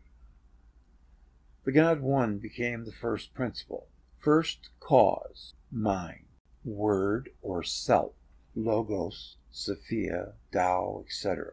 Yet, in none of these cases did detached philosophy succeed in creating a pure abstraction. The Greek nous, N-O-U-S, the animating mind or intelligent spirit, was never fully divorced from the antecedent tradition of the heaven man. Both Vesuvius and Syncellus tradition of heaven man. Both Vesuvius and Syncellus identify the great mind with Prometheus, the primordial man who lived before the deluge. In Orphic description of the universal mind, it is hardly distinguishable from the Hindu giant Purusha. All things were contained within the vast womb of the god. Heaven was his head. Bright beams of stars were his radiant locks, and all productive earth was his sacred womb. The circling ocean was his belt.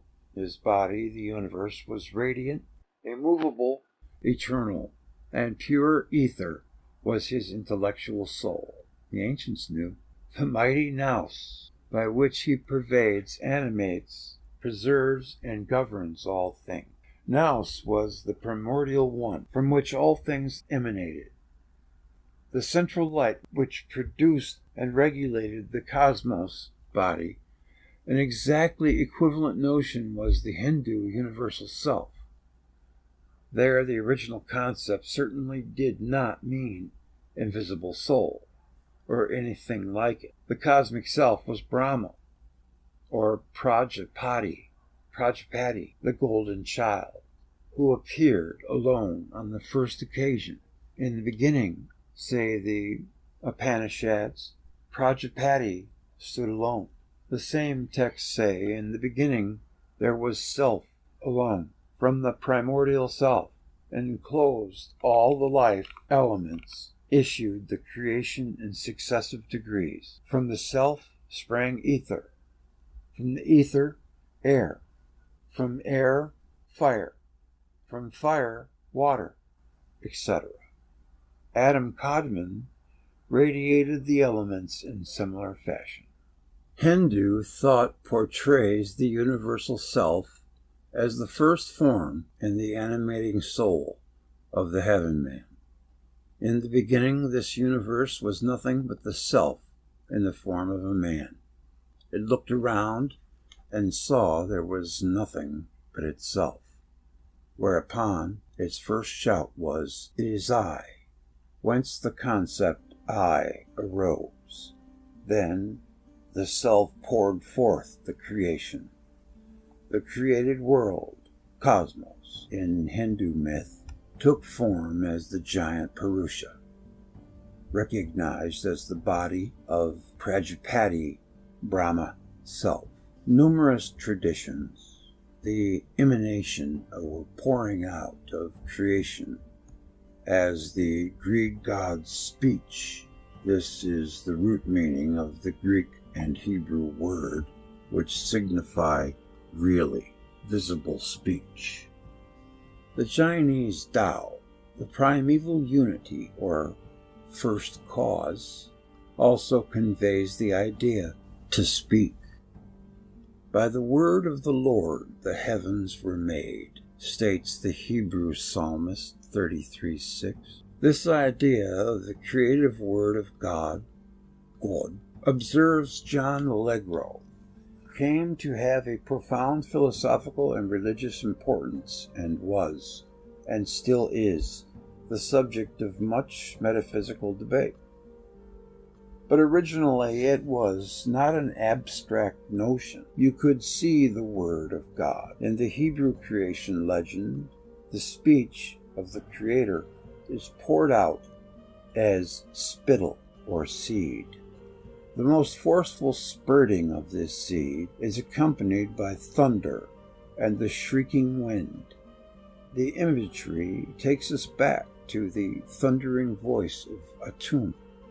In most creation myths, and certainly in the Egyptian and Sumerian prototypes, the Great Father, his life-bearing rays, his voice, word, and the company of gods, limbs, gods, limbs, all appear as powers seen and heard.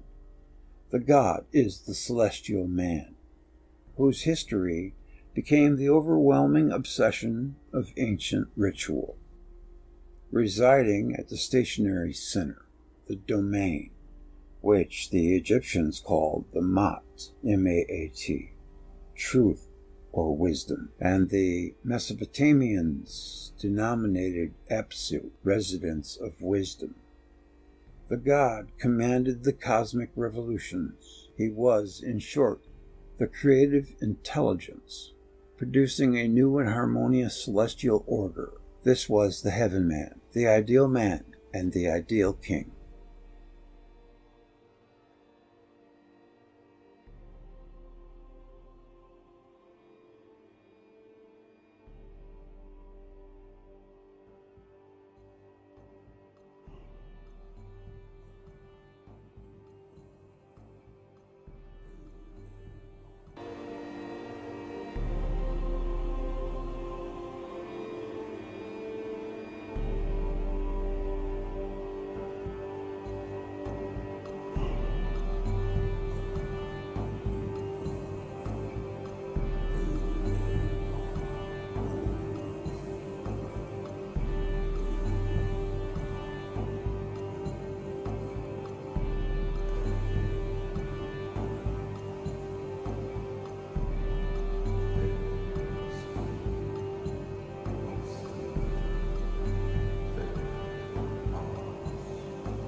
The Saturn myth, Saturn's cosmos. The ancients preserved more than mythical historical accounts of Saturn's rule. From one section of the world to another, the planet god's worshippers drew pictures of the Saturnian configuration, and these pictures became the universal signs and symbols of antiquity. In the global lexicon of symbols, the three most common images are the enclosed sun, the circle inside of the circle, the sun cross, which is a cross, and the enclosed sun cross. It appears that every ancient race revered these signs as images of the preeminent cosmic power. In Mesopotamia and Egypt, the signs occur in the earliest period. Prehistoric pottery and rock carvings from Crete, China, Scandinavia, Africa, Russia, Polynesia, and the Americas suggest that numerous accounts, rites centered on these simple forms, which became the most venerated images in the first hieroglyphic alphabets. But what did these signs signify to the ancients? With scarcely a dissenting voice, scholars routinely tag them as solar symbols. They tell us that such renderings of the sun are perfectly natural, that is, they must be natural ways of representing the sun, because one sees the signs everywhere. Though everyone seems to agree on the solar origins, many disagree as to what the signs depict. In the image of the circle inside the circle, does the outer band represent a perihelion, atmospherically caused halo, around the sun, or does it stand for the circle of the sky? Some commentators suggest that the outer circle is itself the sun, leaving open the question of the meaning of the enclosed dot.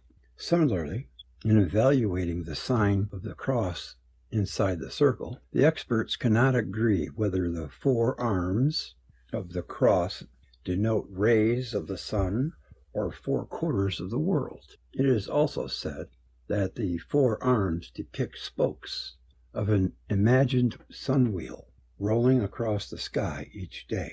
Is it necessary to point out that these differences of opinion immediately throw into question the common claim that the signs are natural solar emblems? So long as the meaning is uncertain, one can hardly state that a symbol is a natural expression of anything. Yet surely those experts who debate the significance of the sun symbols must wonder why the ancients, with one accord, inscribed the same images the world over. Consider the relatively complex sign of the cross inside the circle. The basic form occurs along with many variants on every continent. Whatever it may signify, it is more than a simple drawing of the sun. If it is a solar image, then one must assume not only that sun worshippers around the world instinctively adopted the sun to a more complicated abstract form, but that every ancient sun cult drew upon the same abstraction. Why? The enclosed sun cross is not an abstraction. It simply records what the ancients originally saw. It is a literal drawing of the polar sun, passed down from earliest antiquity. The image of Saturn, the universal monarch, rarely do archaeologists seeking to interpret the widespread sun symbols consult ancient mythology. Yet the myths explain the symbols, and the symbols illuminate the myths. Largely overlooked by archaeologists are the hundreds upon hundreds of myths and liturgies focusing on the cosmic images, and ancient sources reveal a worldwide concern with a concrete celestial form, an ideal configuration, identified as the great God and his heavenly dwelling. The subject is not the present world order, but the former. The symbols, legends, and sacred hymns attempt to preserve a memory of Saturn and the primeval cosmos. The enclosed sun. When Saturn appeared alone in the cosmic waters, a brilliant band congealed around the god and his celestial island. This band was the original cosmos, often portrayed as a revolving egg, a coil of rope, a belt, or a shield enclosing the central sun. The sacred hymns and creation legends of ancient Egypt say that the Creator arose from the cosmic sea. A vast circle appeared around the god, forming the original place, the place of the primeval time, or the province of the beginning. The primeval dwelling was the island of Hetep, H-E-T-E-P, a steadfast revolving enclosure. Egyptian texts of all periods offer vivid images of this enclosure on the waters, called the Golden Pie-land, P-A-I, Pie-land, the island of fire, the divine emerging primeval island, or the island emerging in Nun, the cosmic waters. Diverse sources agree that the island of creation stood at the cosmic center and that it was the residence of the Creator himself, the central sun. Thus, while Osiris is the motionless heart in the island of fire, Atum, the stationary heart of heaven, is the sole one who is alone, who made his heart in the island of fire. In the following pages I shall attempt to show that Egyptian sources depict a band as something seen, the god's visible dwelling in heaven. Indeed, the Egyptians, and all other ancient races, were so preoccupied with the Saturnian band that they elaborated a vast symbolism presenting the same enclosure under wide-ranging mythical forms. Yet standard treatments of ancient myth and religion say little or nothing of the enclosure, and even less do writers on the subject seem aware that the pictograph of the enclosed sun, the dot inside the circle, is a straightforward portrait of Saturn and his legendary home. It is not for want of evidence that the experts have missed this connection. The only obstacle is the priori worldview of the researchers themselves, who presuppose that all references to the primordial light god can only signify the solar orb in connection with our sun today. The ancient language of the enclosure will either appear esoteric or meaningless. Of Ra, the coffin texts say, "We honor him in the sacred enclosure. Ra is the sender forth of light into his circle. I am the one who is in his circle." He announces. What could this terminology signify in relationship to the solar orb, since our sun possesses no perceptible relationship to an enclosure or circle? The translators will likely ignore the terms or contrive a complicated metaphysical concept to explain them. Through the Egyptian hieroglyph for Ra is the circle with the dot in the middle. And though this sign, taken literally, immediately illuminates the foregoing references, no one seems inclined to take the sign or the text literally. To the enclosure around the sun, the Egyptians gave the name Aten, a term familiar to every student of Egyptian religion. "Spacious is your seat within the Aten," reads the coffin text. One of Ra's titles is Am-Atenef, the dweller in his Aten. Both Atum and Horus possess the same title. Similarly, the Book of the Dead invokes Osiris, "O great God who livest in thine divine Aten." Since the Egyptian pictograph of the Aten is the dot with the circle or just the circle, it should be clear that the term refers to a circle enclosed housing the sun god. But from the beginning, Egyptologists have attempted to explain the Aten as the sun itself, translating the word as the solar disk, rather than clarify the Egyptian concept. Such a translation only confuses the sun god with his celestial dwelling.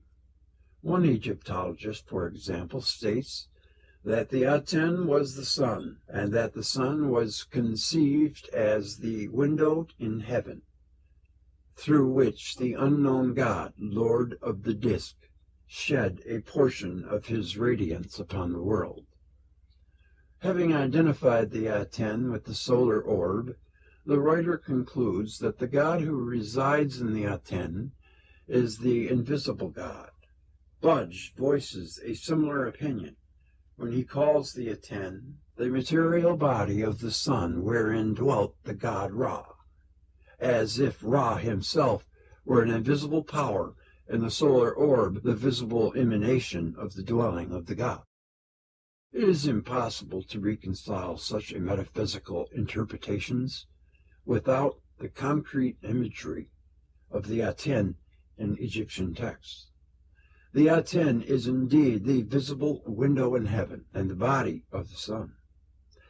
But this window or body is surely not the solar orb. It is, as the Aten sign, which is the dot with the circle, indicates, a band housing the sun, and the primeval sun is Saturn. The same misunderstanding occurs in the case of the Egyptian term Ku and Kut. That's K-H-U and K-H-U-T, Kahut. The terms refer to the circle of glory, or the brilliant circle, conceived as a fixed place, the place where the primeval sun shines forth through. The Egyptians regarded this circle as the visible emanation of the Creator. Standard translations render Ku as spirit or soul, implying an unseen power, and Kahut, K-H-U-T, as horizon, suggesting the place of the solar sunrise. Both translations violate the literal sense of the words. Literally, the Kahat, written with this sign, is the Mount of Glory. The circle of the Ku, or Kahat, was the glory, halo, nimbus, or oro, of the Creator, what the Hebrews called the Shekinah, the encircling glory of God, and the Greeks, Stephanos, circle or crown of glory. Indeed, every figure of the Creator stands within the luminous ring, always considered as his own emanation. The band is not only the god's halo, his dwelling at the cosmic center. In diagrams of the cosmos, observes J.C. Surlett, the circle space is always reserved for the Creator, so that he appears as if surrounded by a circular or almond-shaped halo. If one accepts the immediate sense of the archaic terminology, the enclosure was no abstraction. It was Saturn's shining band. The Babylonian Anu, Saturn, was the high one of the enclosure of life, his dwelling the brilliant enclosure. Here, too, the enclosure becomes the place of the primeval sunrise. The Maori of New Zealand know the planet Saturn as Perkaru, whose name conveys the meaning circlet, or surrounding band.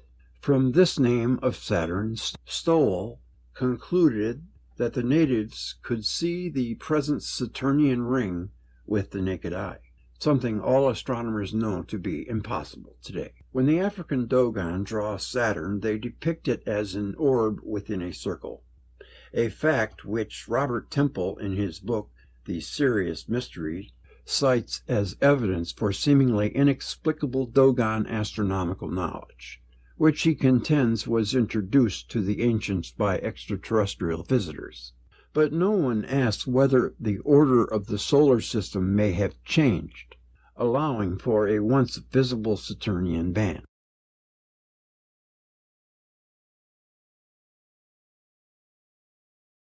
The Lost Island.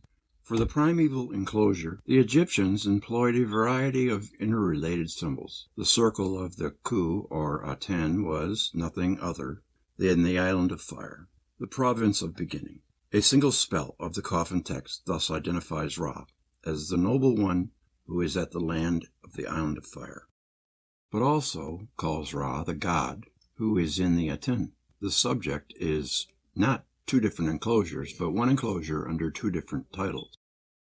And this identification of the central sun as the enclosed or encircled god appears to throw the light on endlessly repeated myth of the Lost Island, which the Greeks called Ogygia, one of the two.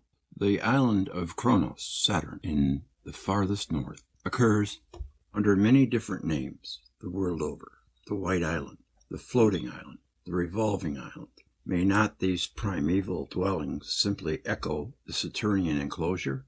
One recalls the words of Dionysius of Halicarnassus: "Haste to the realms, rings of Saturn, shape your course, where Catoil's famed island wandering floats on the broad surface of a sacred lake, the abyss.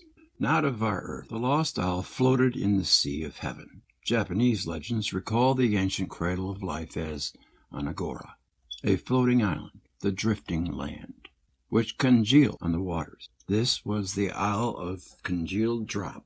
Its location, states a native commentator, was originally the North Pole, which it eventually moved to its present position. Not of our earth, the lost isle floated in the sea of heaven. Japanese legends recall the ancient cradle of life as Anagora, a floating island, the drifting island, which congealed on the waters. This was the Isle of Congealed Drop. Its location, states a native commentator, was originally the North Pole, from which it eventually moved to its present position. O'Neill properly relates the Japanese isle to the floating island of Delos, raised from the sea by Poseidon. Another name for this island was Ortigia, which O'Neill connects with the Latin virto, Sanskrit vart, to churn. Answering to the same tradition are the floating islands of the Argonautica, called the Strophades, or the Isle of Churning. In the voyages of the Celtic divine hero Meldian, the adventurer encounters a fabulous isle in the midst of the sea. Around the island was a fiery rampart, and it was ever wont to churn around and about us. Examples are too numerous to receive elaborate treatment here. The primeval revolving island of Rhodes and the Corcyra wheel, which gave its name to the Cyclades, the white island of Zeus in the midst of the sea.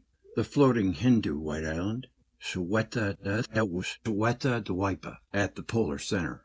The lost Toltec white island of Tula in the center of the world.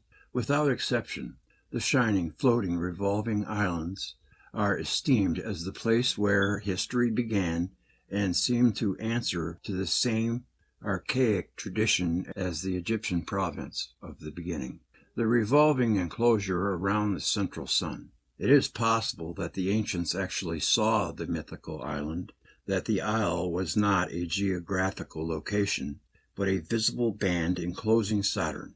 One must consider several closely related images, which also imply a visible band around the ancient sun planet. The egg. A hymn from the Egyptian coffin text reads, "I was he who came into existence as a circle, he who was the dweller in his egg. I was the one who began everything, the dweller of the primeval waters." Here the reference is to Atum as the creator of the egg. But other traditions say of the great god Ptah, he had created the egg which proceeded from Nun, the cosmic waters. That is, in the Book of the Dead, the light god shines as the mighty one within the egg. Homage to thee, O thou holy God, who dwellest in thine egg. As the stationary light god turns round about, his egg revolves around him. I am the god who keepeth opposition in the equipoise, and his egg circleth around. O thou who circlest round within thine egg, Atum, as governor of the revolving egg, is the lord of time, for time is regulated by the motion around the egg, Clark tells us. Similar to the egg of Atum is the revolving sphere produced by the Orphic Chronos, time, who is Chronos, Saturn. The great Chronos fashioned in the divine. Ether, the fiery sea, a silver egg, and it removed without slackening in a vast circle. To his revolving egg compares that of the Society Islands, creator Taora, the ancestor of all the gods, who sat in his shell in an egg revolving in endless space. The same egg appears in Hindu myth, set in motion by the central sun. Prajapata, Mircea Eliade finds recollections of the cosmic egg in Indonesia, Iran, Phoenicia, Lativa, Estonia, West Africa, Central America, and the west coast of South America as well. Certainly none of the later traditions improve upon the Egyptian texts which describe the egg as the enclosure round Atum-Ra, but one can hardly fail to be impressed by the consistency of the tradition, and even the alchemists, much of whose teachings descended from Egypt, remember the connection of the egg with Saturn. They recall the egg as a fiery enclosure on the primordial sea, a circle within a sun point in the center, circle with the dot. This world egg is the ancient Saturn, they say. Is not this cosmic egg the band which the Egyptians called Aten? O thou who art thine egg, who shinest from thy Aten, reads the Book of the Dead. Just as the Egyptian god-king is the ruler of all that the Aten encircles, so also is he powerful in the egg, or ruling in the egg. In celebrating the primeval egg, the priest commemorated the island of beginnings. Budge summarizes the Egyptian tradition. The first act of creation began with the formation out of the primordial watery mass of an egg, wherefrom issued the light of the day, i.e. Ra. Concerning the identity of this egg and the island or province of the beginning, the text from the temple of Edfu, removes all doubt. Another name, or the province of the beginning, was the island of the egg. Egyptian sources thus suggest this equation. Aten, enclosure of the central sun, cosmic egg, primeval island. The bond to reside within the Aten is to reside in the coil or in the cord. The hieroglyphics depict the Aten as a cosmic bond or knot, indicated by an enclosure of rope with the ends tied together. Shin, coil or bond, may be written with the determinative circle with the dot, the Aten sign. The bond signifies both a boundary distinguishing the unified domain of the universal monarch from the rest of space in order marked by ceaseless, stable revolution round the central sun. It is the bond of regularity, Shi's Mat, protecting the God King from the surrounding waters of chaos. Interesting. Accordingly, the Egyptian king considered it as the incarnation of the universal monarch, takes up symbolic residence within the celestial cord, acquiring the great god's power as ruler of all that the Aten encircles. The priests indicate this power of the Shin coil, and in order to accommodate longer names, they eventually expanded the coil to an ovoid form, which yielded the familiar royal cartouche, in which the names of all later kings were inscribed. Of this cosmic bond or knot, the hieroglyphics offer many signs. Among them are these symbols, but each possess the same root meaning as a protective boundary defining the original dwelling of the Creator in heaven. The symbols convey the sense to circumscribe, to set the bounds. The Creator, as the measurer, prescribes the limits and measures out the sacred enclosure by stretching the cord round about, produced a unified dwelling, the primeval island, protected from the evils of chaos and darkness. But the ancient mythmakers conceived Saturn's enclosure as a cord binding together the gods' dwelling. Will explain why the Babylonian Inerta, Saturn, holds the Markasu, or bond of the cosmos. Langdon writes, the word Markasu, band, or rope, is employed in Babylonian philosophy for the cosmic principle which unites all things, and is used also in the sense of support, the divine power and law which hold the universe together. The Orphic poet thus celebrates Saturn, Kronos, as the father of the blessed gods, as well as of a man. You who hold the indestructible bond. It is easy for contemporary writers to speak of Saturn's bond as an invisible principle holding the universe together. But in the original symbolism, one sees the bond as the shining boundary of Saturn's dwelling, the true cosmos. It was not in Egypt alone that the cord signified the edge or border. What the Greeks called, here's another one, Peratt, rope or bond, possesses the additional meaning boundary. The Latin ora, cord, means also edge. A similar meaning attaches to the noose of the Hindu Varuna or Yarna. The bond delimited and protected the sacred space occupied by the universal monarch, and its connection with the sign, circle with the dot, links it directly with Saturn's island egg. The garment, myth-making imagination also appears to have conceived the Saturnian band as God's girdle, collar, or belt. I am the girdle of the garment of new, shedding light, states a hymn from the Egyptian Book of the Dead. The great God is the girdled and mighty one, coming forth triumphantly. A common hieroglyphic determinative of the girdle or collar is the cord sign. The shield all creation legends involve a struggle between the light god and the destructive powers of the abyss, chaos. The mythic enclosure provides the god's defense against the turbulent waters which originally prevailed. The Egyptian enclosure, states Raymond, had the function of protecting the sacred area from the evil coming from outside. Aten was one of the numerous Egyptian names for this defensive rampart in heaven. The Aten makes thy protection, states the Litany of Ra. The cosmic egg serves as the same fortress. I am Horus, whose protection was made within the egg, the fiery blast of your mouths. The fiery water of chaos does not attack me. The band of Aten, circle with a dot, as the protective boundary, was the great god's shield, defending off what the texts call the fiends of disorder. It is this mythic history of the band which explains why the hieroglyphics, the shield sign, signified sacred space in general. All who reside within the shield's enclosure occupied the safe and stable ground, cord belt, and shield coverage. The Great Father wears the cord as a girdle. It protects him as a shield, not merely in Egyptian symbolism, but in the international language of symbols. Why, for example, did divine figures from Babylonia to Greece to Mexico wear a sacred belt of rope? And why was the belt conceived as an impenetrable defense? Mexican illustrations of the divine shield show it to be nothing more than a circle of rope. It was certainly not practical experience which suggested the magical powers of a shield so conceived, but the mythical imagery of the enclosed sun is quite sufficient to explain such anomalies.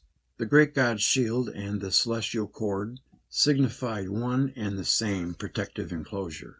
If the ancients actually saw a band around Saturn, it is clear that the enclosure fostered diverse but interrelated mythical interpretations. A literal reading of Egyptian and other texts will confirm an extraordinary equation. Enclosure of the central sun equals, circle with the dot, primeval island, cosmic egg, cord, girdle, belt, collar, and shield.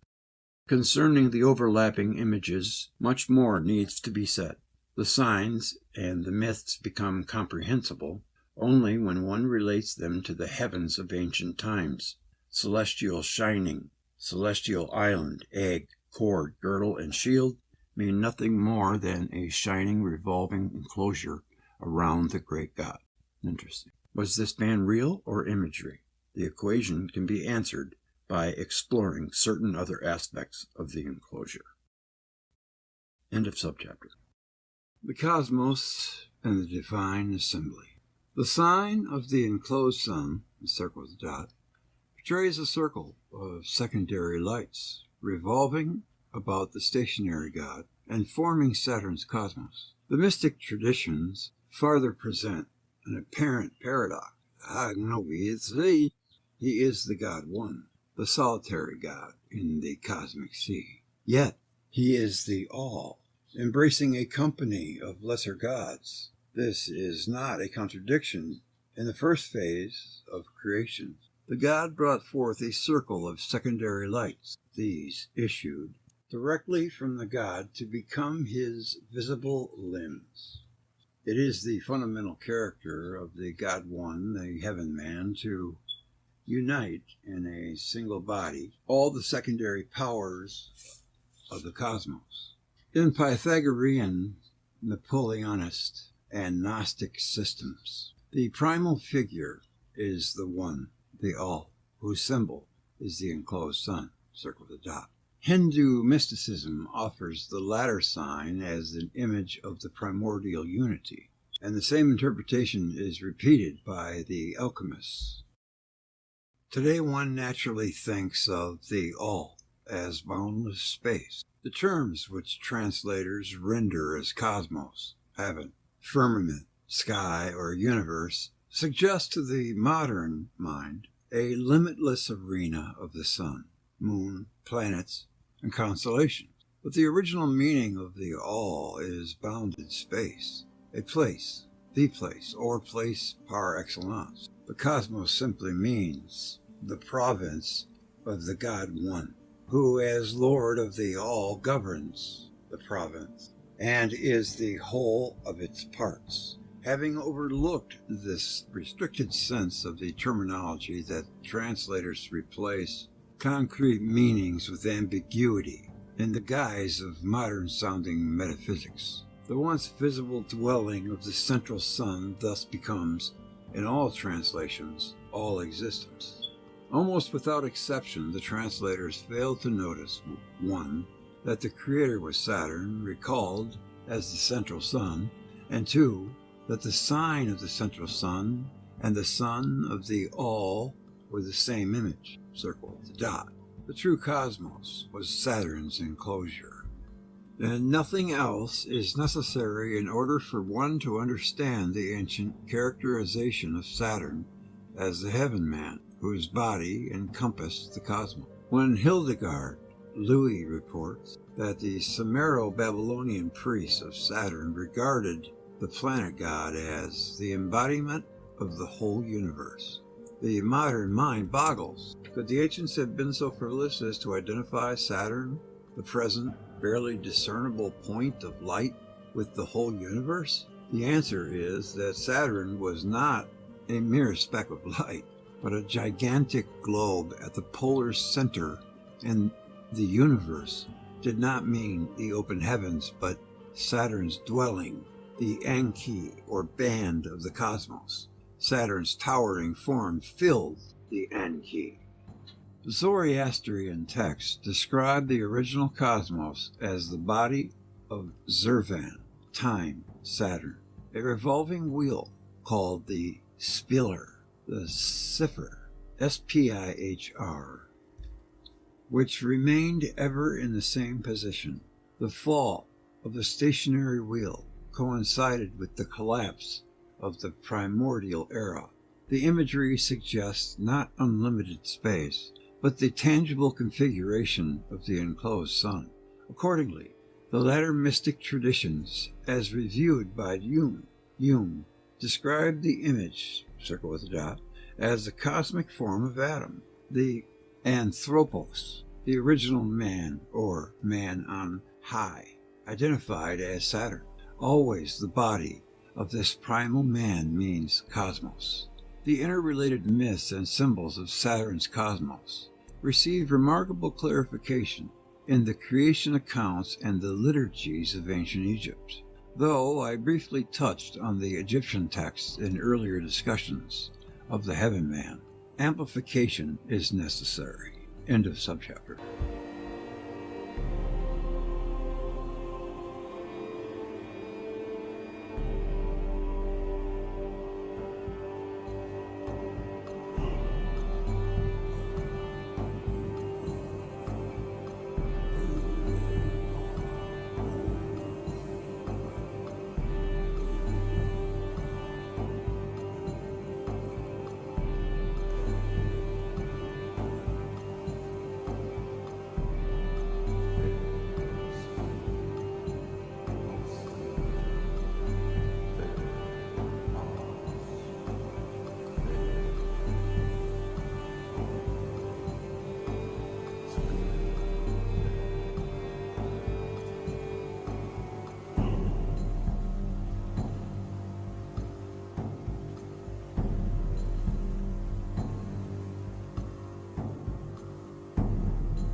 Kima.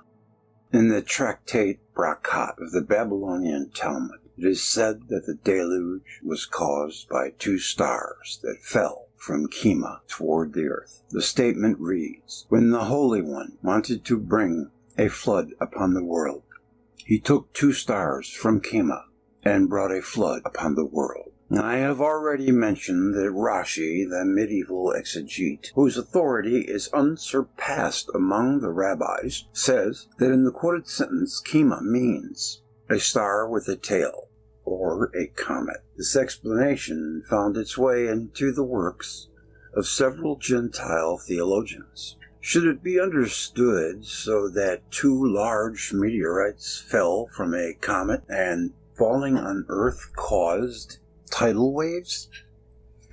Instances when meteorites fell while a comet was glowing in the sky are known, And the classic case is found in Aristotle.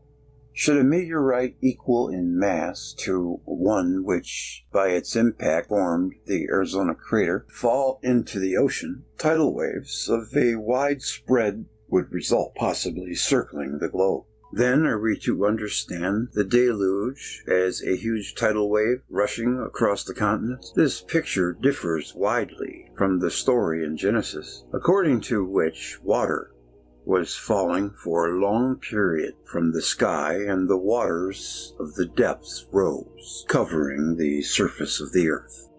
And the tractate Peratt so explicitly points to the cause of the deluge that before classifying the narrative in Genesis in its entirety as folkloristic imagery, which in part it most certainly is, and also before following Rashi's idea any further, we ought to inquire which celestial body is Kima. Is it correctly explained as a comet? It is mentioned in several instances. In Job chapter 9, the Lord is he who removes the mountains and overturns them, and shakes the earth out of her place, which commands the sun, and it rises not, which alone spreads the heaven, which makes Aish and Kessel, and Kima, and the chambers of the south. In the King James Version, these names are translated as Arcturus, Orion, and Pleiades. Chambers of the south are usually explained as constellations of the south. Kima and Kessel are also named in Job chapter 38. Here again, in the text that deals with the violent acts to which the earth was once subjected. Who shut up the sea with doors, barriers, in parentheses, when it brake forth as if had issued out of the womb? Who might take hold of the ends of the earth, that the wicked might be shaken out of it? The Lord asked Job, Canst thou bind the chains, fetters, of Kima, and loosen the reins of Kessel? Canst thou lead forth the Mazzaroth in its season? Davidson and Lancaster wonder at the meaning of this passage. Like the King James Version, they translate Pleiades for Kima and Orion for Kessel. Mazzaroth is left untranslated. In Amos chapter 5, once more, Kima and Kessel are mentioned in a verse that reveals the great acts of the Lord, who makes Kima and Kessel, and turns the shadow of death into morning, and makes the day dark with night, that calls for the waters of the sea, and pours them upon the face of the earth. Hieronymus, also known as Saint Jerome, the 4th century author of the Vulgate, the Latin version of the Old Testament, translates Kima as Arcturus. In one instance, Amos 5, as Pleiades, in another, Job 38, and as Hyades in the third, Job 9. Similarly, Kessel was translated by the Septuagint, the Greek version of the Old Testament that dates back to the 3rd century before the present era. I didn't realize there were so many versions. As Hesperus.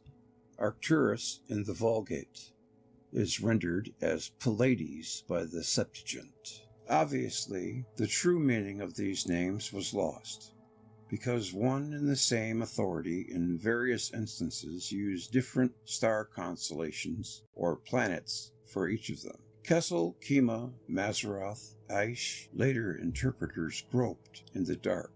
So Calmet, the eminent French commenter and exegete in the early 18th century, translated Kima as Great Bearer. Others rendered it as Sirius, Canis Major. The interpreters were especially intrigued by the description in Job 38. The Lord asks Job whether he can bind the chains of Kima or loosen the reins of Kessel.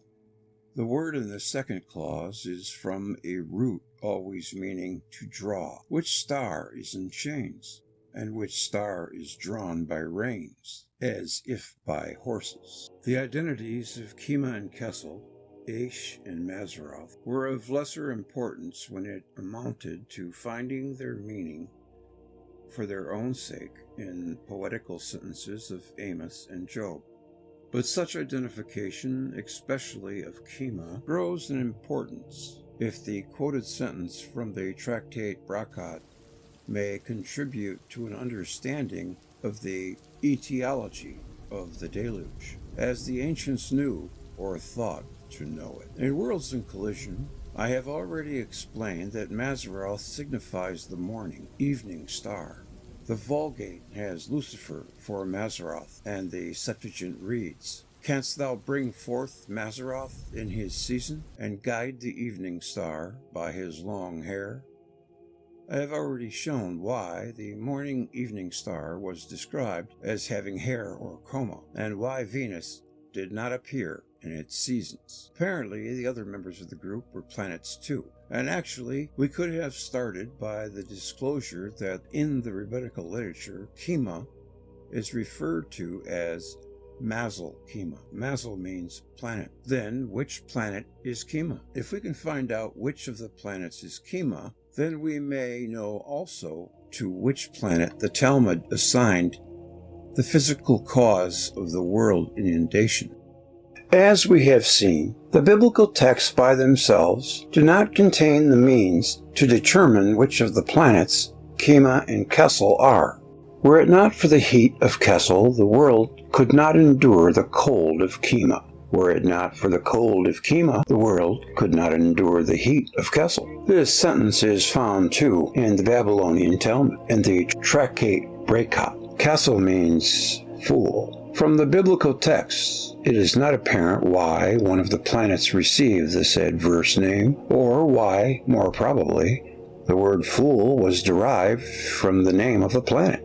In the Iliad, Ares Mars is called fool. Pallas Athena said to him, "Fool, not even yet hast thou learned how much mightier than thou I avow me to be, that thou matchest thy strength with mine."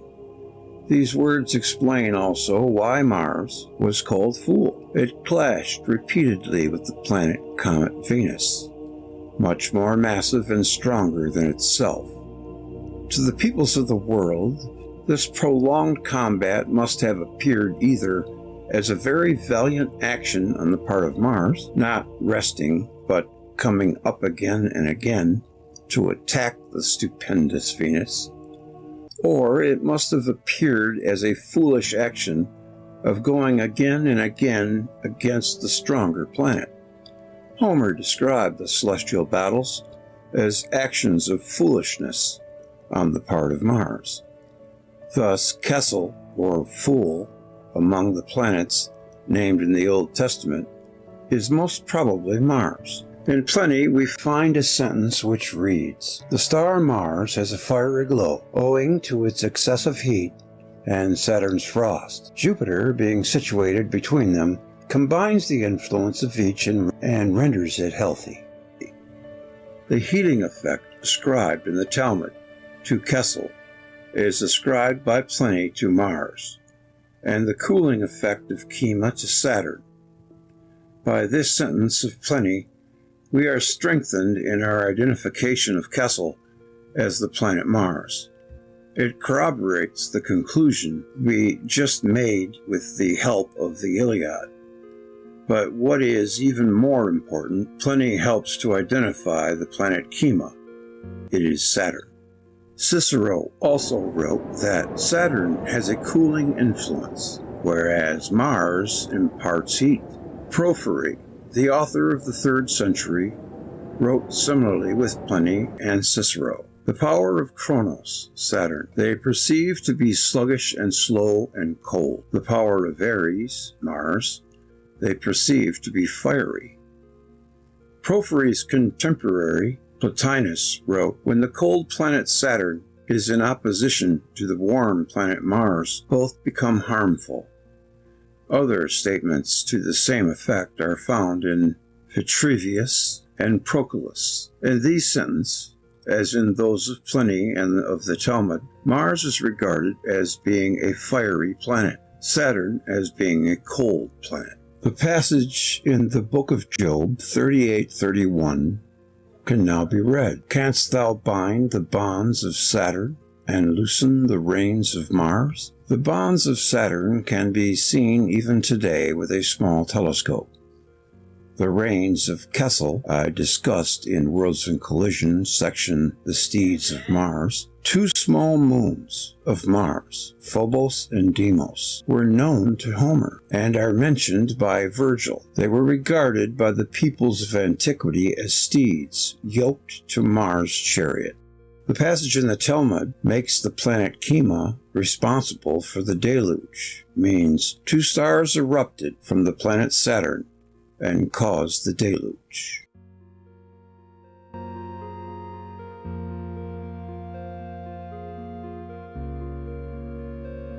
And there are your references.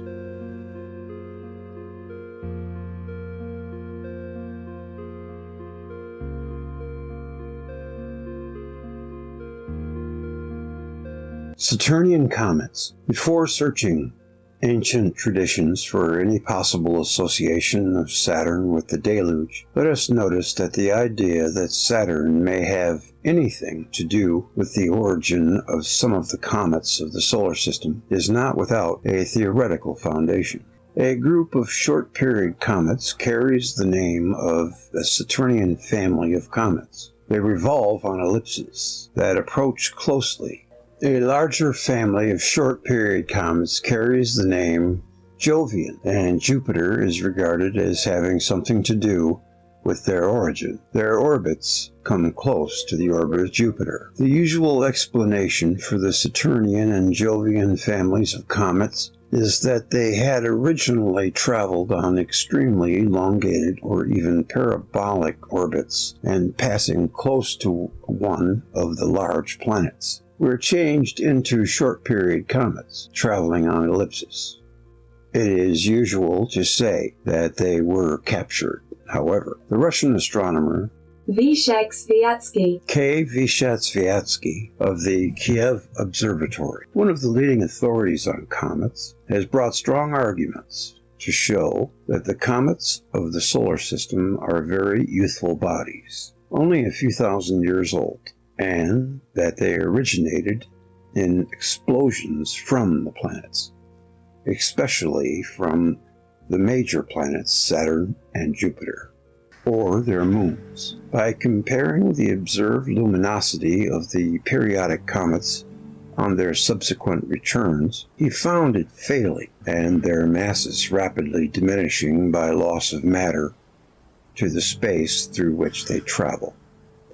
The head of the comet emits tails on each passage close to the sun, and then dissipates the matter of the tails without recovery. Thus, Vishatsviatsky concluded that comets of short duration originated in the solar system, were not captured from outside of that system, a point to which the majority of astronomers still adhere, and that they came into existence by explosion from Jupiter and Saturn, and to a smaller extent by explosion from the smaller planets like Venus and Mars. In order to originate in this manner from a planet, the exploded mass must overcome the gravitational pull of the parent body. The larger the mass of the planet, the greater must be the initial velocity of the exploding matter, the velocity of escape. For this reason, the idea of explosion of comets from the planets is preferred to the idea of their explosion from the sun. Due to the great mass of the sun, the velocity of escape from there must be in the approximation of xxx kilometers in the first second, and from Saturn, only 35 kilometers. But even these velocities are rather high, so that Professor Vishatsviatsky acknowledged there must have been unusual circumstances, which he did not try to determine, but the existence of which he claimed on a basis of the effects produced, namely the short-lived comets reaching to the orbits of Jupiter and Saturn. Every time these comets recede from the Sun to their furthest points, Ophelia. The sentence in the Tractate Peratt that ascribes the cause of the deluge to the cometary bodies that erupted from the planet Saturn no longer appears as fantastic as when we first understood the meaning of Kima in that sentence. The explosion of cometary bodies from Saturn and Jupiter is claimed on the basis of purely astronomical observations and calculations. The circumstances of such explosions must have been admittingly extraordinary. The time when this happened must be measured in thousands of years, not tens of thousands or millions. Will we also be able to establish, with the help of collective human memory, what were the extraordinary conditions? But should we not first, as intended, place ourselves on firmer ground by showing that the statement in the Tractate Peratt is not a lone testimony unsupported in the traditions and beliefs of the ancient races of the world?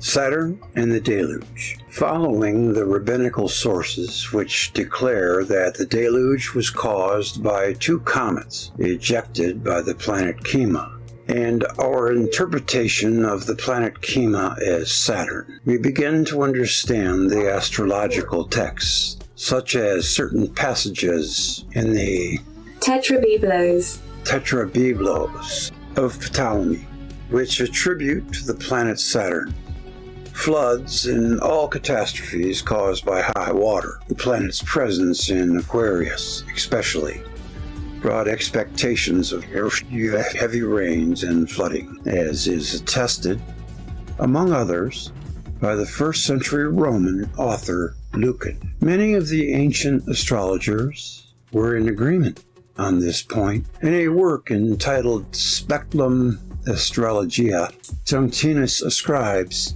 inundations to the action of Saturn's comets. Cuneiform texts contain prophecies of a deluge taking place when a comet assumes a direction with its head towards the Earth. Philosophers of antiquity who were not astrologers also expressed their belief that Saturn is in some way related to moisture. Among them, the pre-Socratics Philolaus and Philodemus, and somewhat later, Plato. The elder Pliny wrote in his natural history that is well known. Heavy rains follow transitions of Saturn. Servius asserted that Saturn is a god of rains. When in the sign of Capricorn, he causes very heavy rains, especially in Italy. And again, Saturn is the god of all that is humid and cold. Proclus recorded the beliefs of the Pythagoreans. Again, in the heavens, Aries is fire, Jupiter air, Kronos water. Nonos referred to the heavens. Aries is fire, Jupiter air, Kronos water. Ancient Kronos, heavy need, pouring rain. Hippolytus wrote of the beliefs of a member of the Peratt sect. But water, he says, is destruction. Nor did the world, he says, perish by any other thing quicker than by water. Water, however, they assert it to be Kronos. We recognize that the astrological connection between Saturn and catastrophes created by high water has a very ancient origin. In the Chaldean story of the deluge, as told by Berosus, Kronos, Saturn disclosed to the king Xisuthros that a universal flood would begin on the 15th of the month. Dacios Abydos says Kronos announced to Xisuthros that a flood would pour from above.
on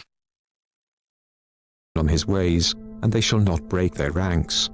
Vedic hymns. Your conquest is violent, splendid, terrible, full and crushing.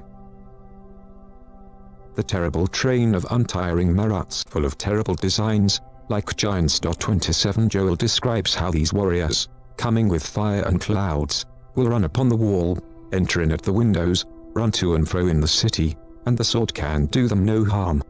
In similar terms the Vedic hymns describe the conquest by this terrible host. If there is any doubt as to the nature of the terrible ones, the following words should dissipate it. Joel 2:10 The earth shall quake before them, the heavens shall tremble, the sun and the moon shall be dark, and the stars shall withdraw their shining. Marats are often called shakers of heaven and earth. Vedic hymns. You shake the sky. The terrible ones. Even what is firm and unshakable is being shaken. When they whose march is terrible have caused the rocks to tremble, or when the manly Marats have shaken the back of heaven. Hide the hideous darkness, make the light which we long for! 28 The earth groaned, the meteorites high.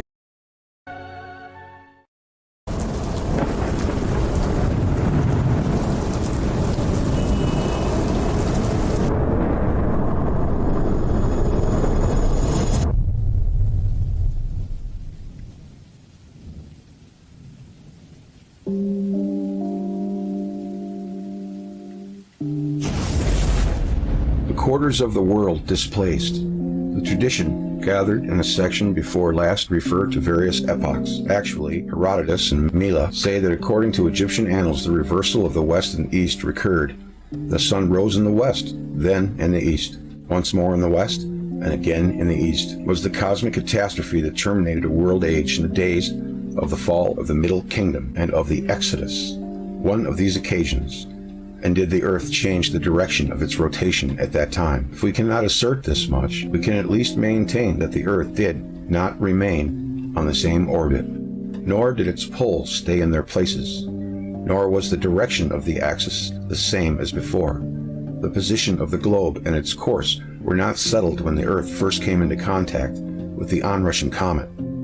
In Plato's terms, already partly quoted, the motion of the Earth was changed by blocking of the course, and went through shaking of the revolutions and the disruptures of every possible kind, so that the position of the Earth became at one time reversed, at another oblique, and again upside down, and it wandered every way in all 6 directions.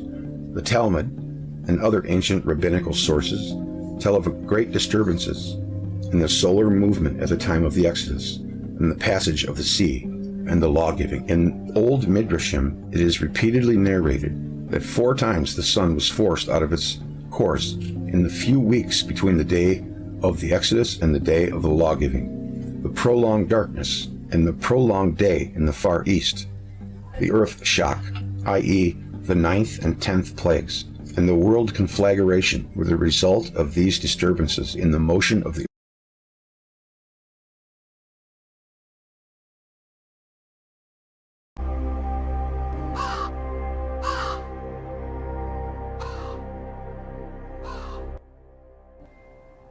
The origin of the planetary system.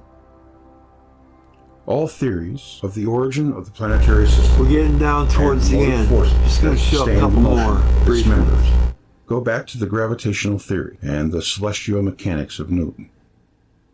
The sun attracts the planets, and if it were not for a second urge, they would fall into the sun.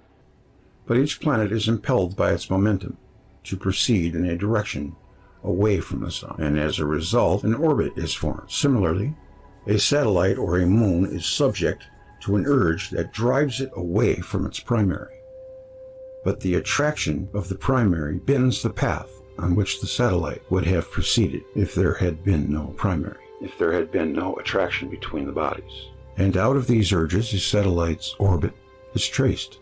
The inertia or persistence of motion implanted in planets and satellites was postulated by Newton, but he did not explain how or when the initial pull or push occurred. The theory of the origin of the planetary system, which dominated the entire 19th century, was proposed by Swedenborg, the theologian, and Kant, the philosopher. It was put into scientific terms by Laplace, although not explored by him quantitatively, and in brief is as follows. Hundreds of millions of years ago, the Sun was nebulous and very large, and had a form approaching that of a disk. This disk was as wide as the whole orbit of the furthest of the planets. It rotated around its center, owing to the process of compression caused by gravitation. A globular sun shaped itself in the center of the disk. Because of the rotating motion of the whole nebula, a centrifugal force was in action. Parts of matter, more on the periphery, resisted the attracting action directed toward the center and broke up into rings, which balled into globes. These were planets in the process of shaping. In other words, as a result of the shrinkage of the rotating sun, matter broke away and portions of this solar material developed into planets. The plane in which the planets revolve is the equatorial plane of the sun. This theory is now regarded as unsatisfactory. Three objections stand out above others. First, the velocity of the axial rotation of the sun at the time the planetary system was built could not have been sufficient to enable bands of matter to break away. But even if they had broken away, they would not have balled into globes. Second, the Laplace theory does not explain why planets have larger angular velocity of daily rotation and yearly revolution than the sun could have imparted to them.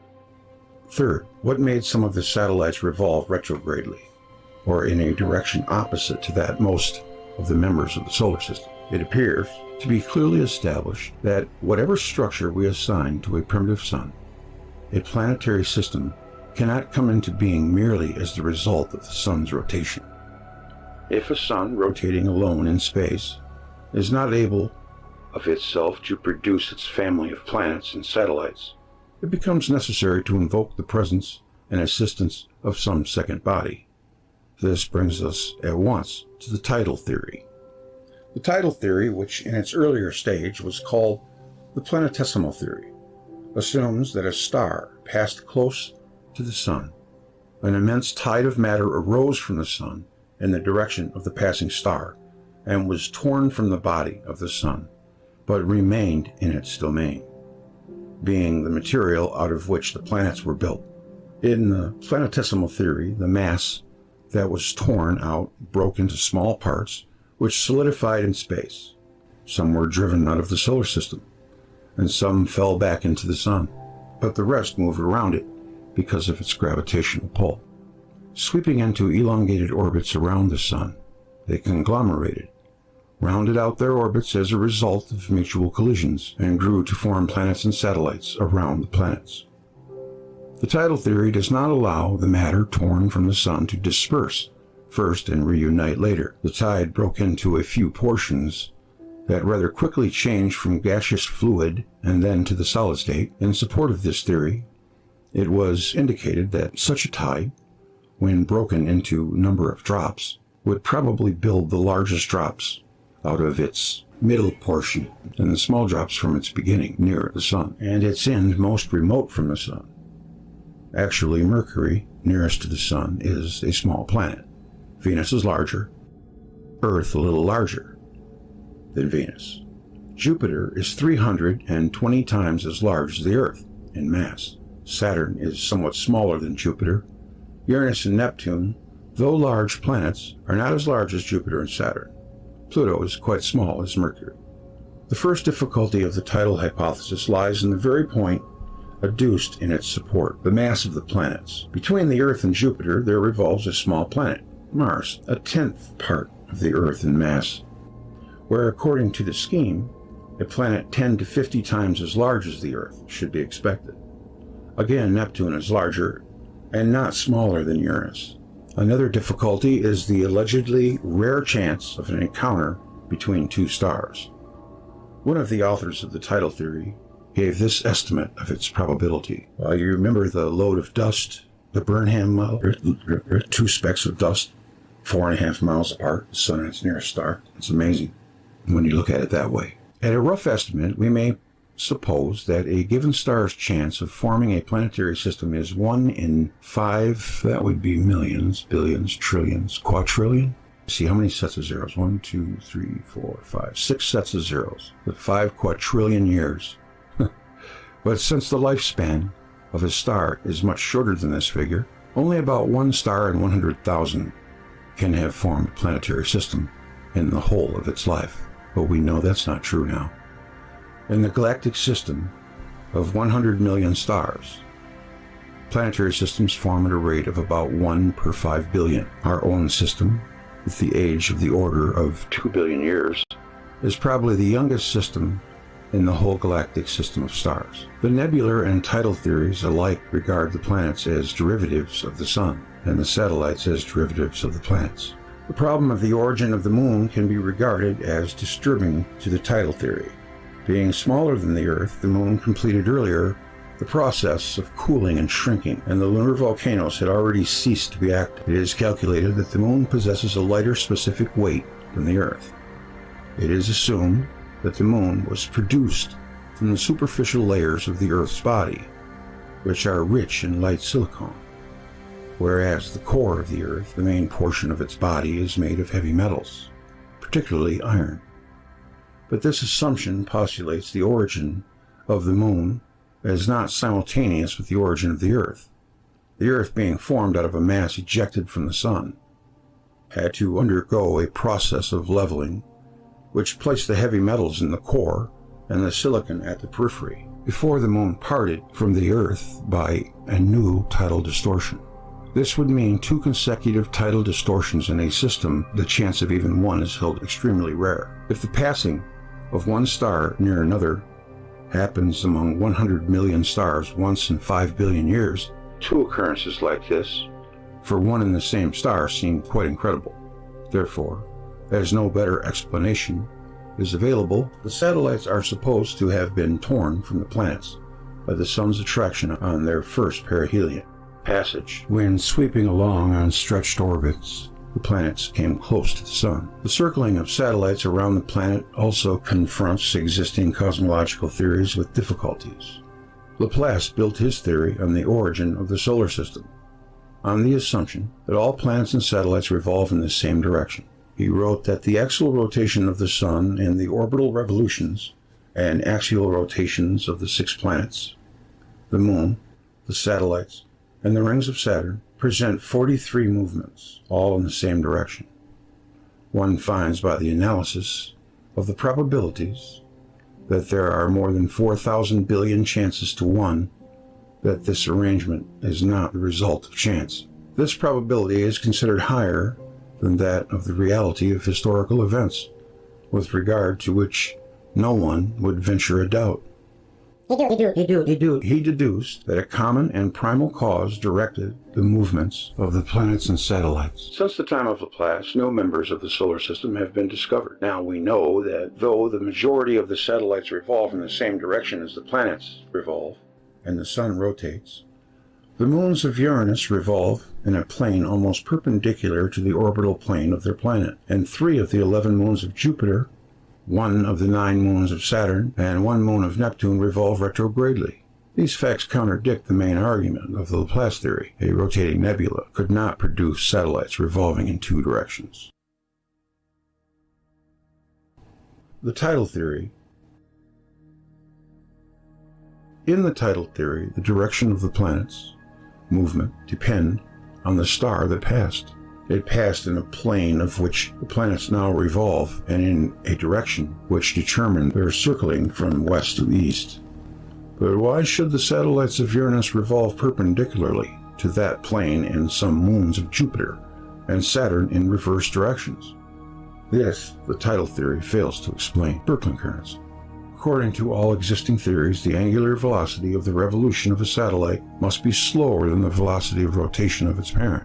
But the inner satellite of Mars revolves more rapidly than Mars rotates. Some of the difficulties that confront the nebular and tidal theories also confront another theory that has been proposed in recent years. According to it, the Sun is supposed to have been a member of a double star system. A passing star crushed the companion of the Sun. and out of its debris planets were formed. In further development of this hypothesis, it is maintained that the larger planets were built out of the debris, and the smaller ones, the so-called terrestrial planets, were formed from the larger ones by a process of cleavage. The birth of smaller, solid planets out of the larger gaseous ones is conjectured in order to explain the difference in the relation of weight to the volume in the larger and smaller planets. But this theory is unable to explain the difference in the specific weights of the smaller planets and their satellites. By a process of cleavage, the moon was born of the Earth. But since the specific weight of the moon is greater than that of the larger planets and smaller than that of the Earth, it would seem to be more in accord with the theory that the Earth was born of the moon, despite its smallness. This confuses the argument. The origin of the planets and their satellites remains unsolved. The theories not only contradict one another, but each of them bears within itself its own contradictions. If the sun had been unattended by planets, its origin and evolution would have presented no difficulties.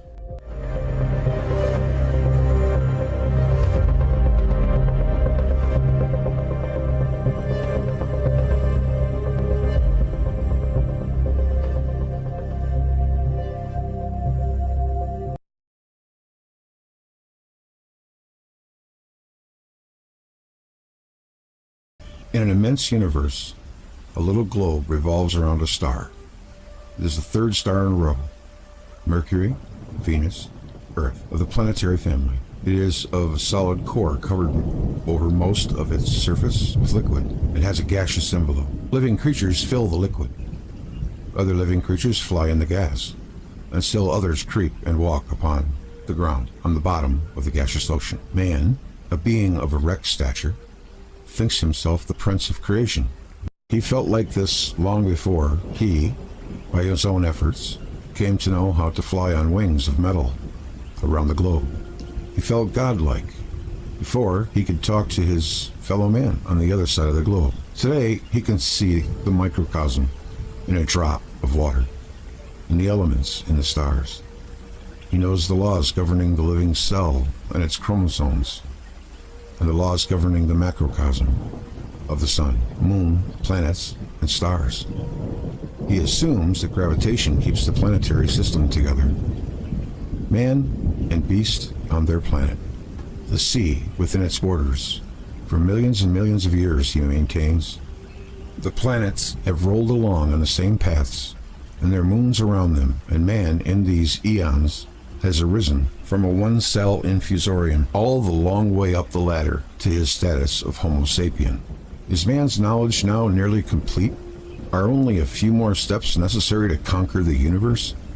To extract the energy of the atom? Since these pages were written, this has already been done.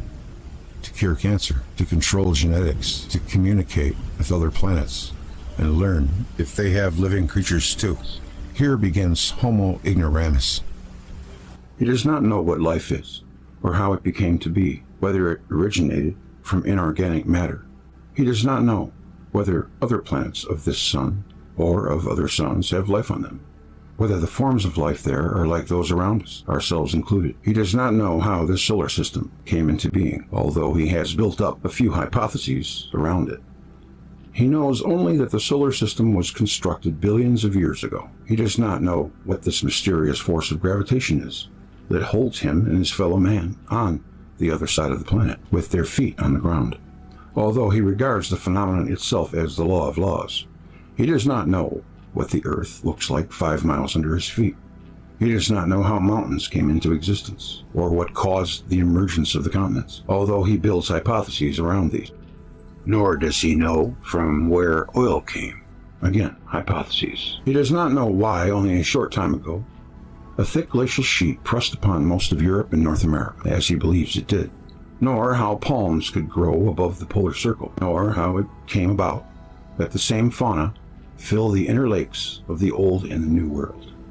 He does not know where the salt in the sea came from. Although man knows that he has lived on this planet for millions of years, he finds a recorded history of only a few thousand years, and even these few thousand years are not sufficiently well known. Why did the Bronze Age precede the Iron Age, even though iron is more widely distributed over the world, and its manufacture is simpler than that of the alloy of copper and tin? But what mechanical means were structures of immense blocks built on high mountains of the Andes? It is a mystery. Why did brass come before iron if iron is so much easier to make and stronger? What caused the legend of the flood to originate in all countries of the world? Is there any adequate meaning to the term antediluvian? From what experiences grew the eschatological pictures of the end of the world? In this work, of which the present book is the first, of these questions will be answered, but only at the cost of giving up certain notions now regarded as sacred laws in science. The millions of years of the present constitution of the solar system and the harmonious revolution of the Earth, with all their implication as regards to the theory of evolution.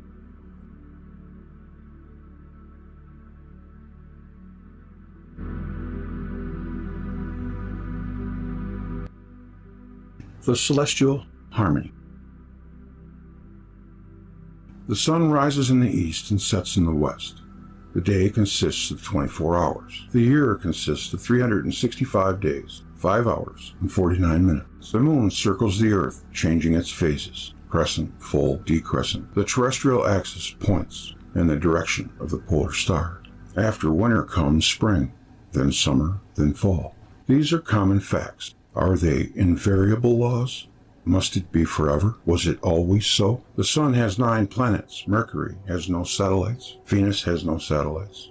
The Earth has the moon. Mars has 2 small trabants, mere pieces of rock, and one of them completes its month before Mars ends its day. Jupiter has 11 moons. This was back in the 1940s when he wrote this, the pre-space age, and 11 different kinds of months to count. Saturn has, Jupiter has 79 moons. Saturn has 82. That's the last current. Uranus has 5 moons here. That was what was known by science at the time. I'll just leave it at that. Neptune 1, Pluto none. The sun rotates in an easterly direction. All planets revolve in their orbits in the same direction, counterclockwise if seen from the north, around the sun. Most of their moons revolve counterclockwise in direct motion, but there are a few that revolve in the opposite direction, in retrograde motion. No orbit is an exact circle. There is no regularity to the eccentrical shapes of the planetary orbits. Each elliptical curve verges in a different direction. It is not known for certain, but it is assumed that Mercury permanently shows the same face to the sun, as our moon does with respect to the Earth. Information obtained by different methods of observation of Venus is contradictory. It is not known whether Venus rotates so slowly that its day equals its year, or so rapidly that the night side is never sufficiently cooled. Mars rotates in 24 hours, 37 minutes, 22.6 mean period, a period comparable to the terrestrial day. Jupiter, which in volume is 1,300 times larger than the Earth, completes a rotation in the short space of 9 hours and 50 minutes. It's spinning. What causes this variability? Is it not a law that planets should rotate, or have days and nights? Still less that its day and night must return every 24 hours. If Pluto rotates from east to west, it has the sun rising in the west. Uranus has the sun rising and setting neither in the east nor the west, so it is not a law that a planet of the solar system must rotate from west to east, and that the sun must rise in the east. The equator of the Earth is inclined to the plane of its ecliptic at an angle of 23.5 degrees. This causes the change of seasons during the annual revolution of the sun. The axes of the other planets point in other directions, of seemingly deliberate choice. It is not a general law for all planets that winter must follow fall and summer into spring. The axis of Uranus is placed almost in the plane of its orbit. For about 20 years, one of its polar regions is the hottest place on the planet. Then night gradually descends, and 20 years later, the other pole enters the tropics for an equal length of time. The moon has no atmosphere. It is not known whether Mercury has any atmosphere. Venus is covered with dense clouds, but not of water vapor. Mars has a transparent atmosphere, but almost without oxygen or water vapor. Its composition is unknown. Jupiter and Saturn have gaseous envelopes. It is not known whether they have solid cores. It is not a general law that a planet have an atmosphere or water. Mars is 0.15 the volume of the Earth. The next planet, Jupiter, is about 8,750 times as large as Mars. There is no regularity of or relation between the size of the planets and their position in the system. On Mars are seen canals and polar caps. On the Moon, craters. The Earth has reflecting oceans. Venus has brilliant clouds. Jupiter has belts and a red spot. Saturn has rings. The celestial harmony is composed of bodies different in size, different in form, different in the velocity of rotation, with differently directed axis of rotation, with different directions of rotation, with differently composed atmospheres, or without atmospheres, with a varying number of moons or without moons, and with satellites revolving in either direction. It appears then to be by chance that the Earth has a moon, that we have day and night, and that their combined length is equal to 24 hours. That we have a sequence of seasons. We have oceans and water, atmosphere and oxygen, and probably also that our planet is placed between Venus at our left and Mars at our right.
In fact, he broke it 2 or 3 times.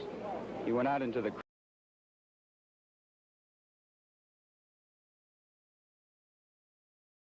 In Babylon of the 8th century, the planet Mars became a great and feared god, to whom many prayers were composed, and hymns and invocation were sung, and magic formulas were whispered.